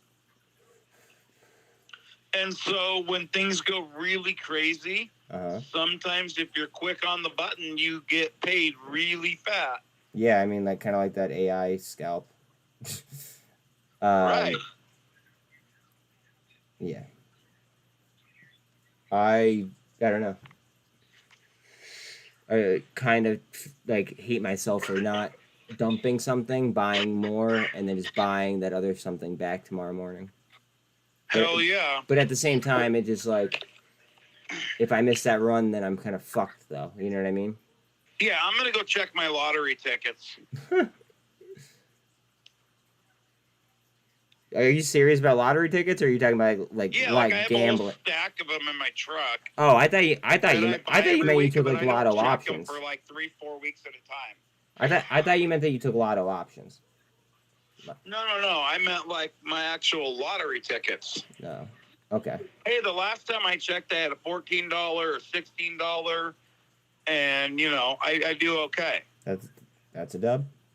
Can't beat that. And that's just money I can just go. Here we go, lottery money. Yeah, I'm really wanting fucking Bitcoin to have a pullback here. It looks close. Come on, let's get that reversal in. All I can say to you is if I would have taken a specific settlement that I was offered that I'm not going to talk about right now, but if I would have taken that, could you imagine what today would have been like for me?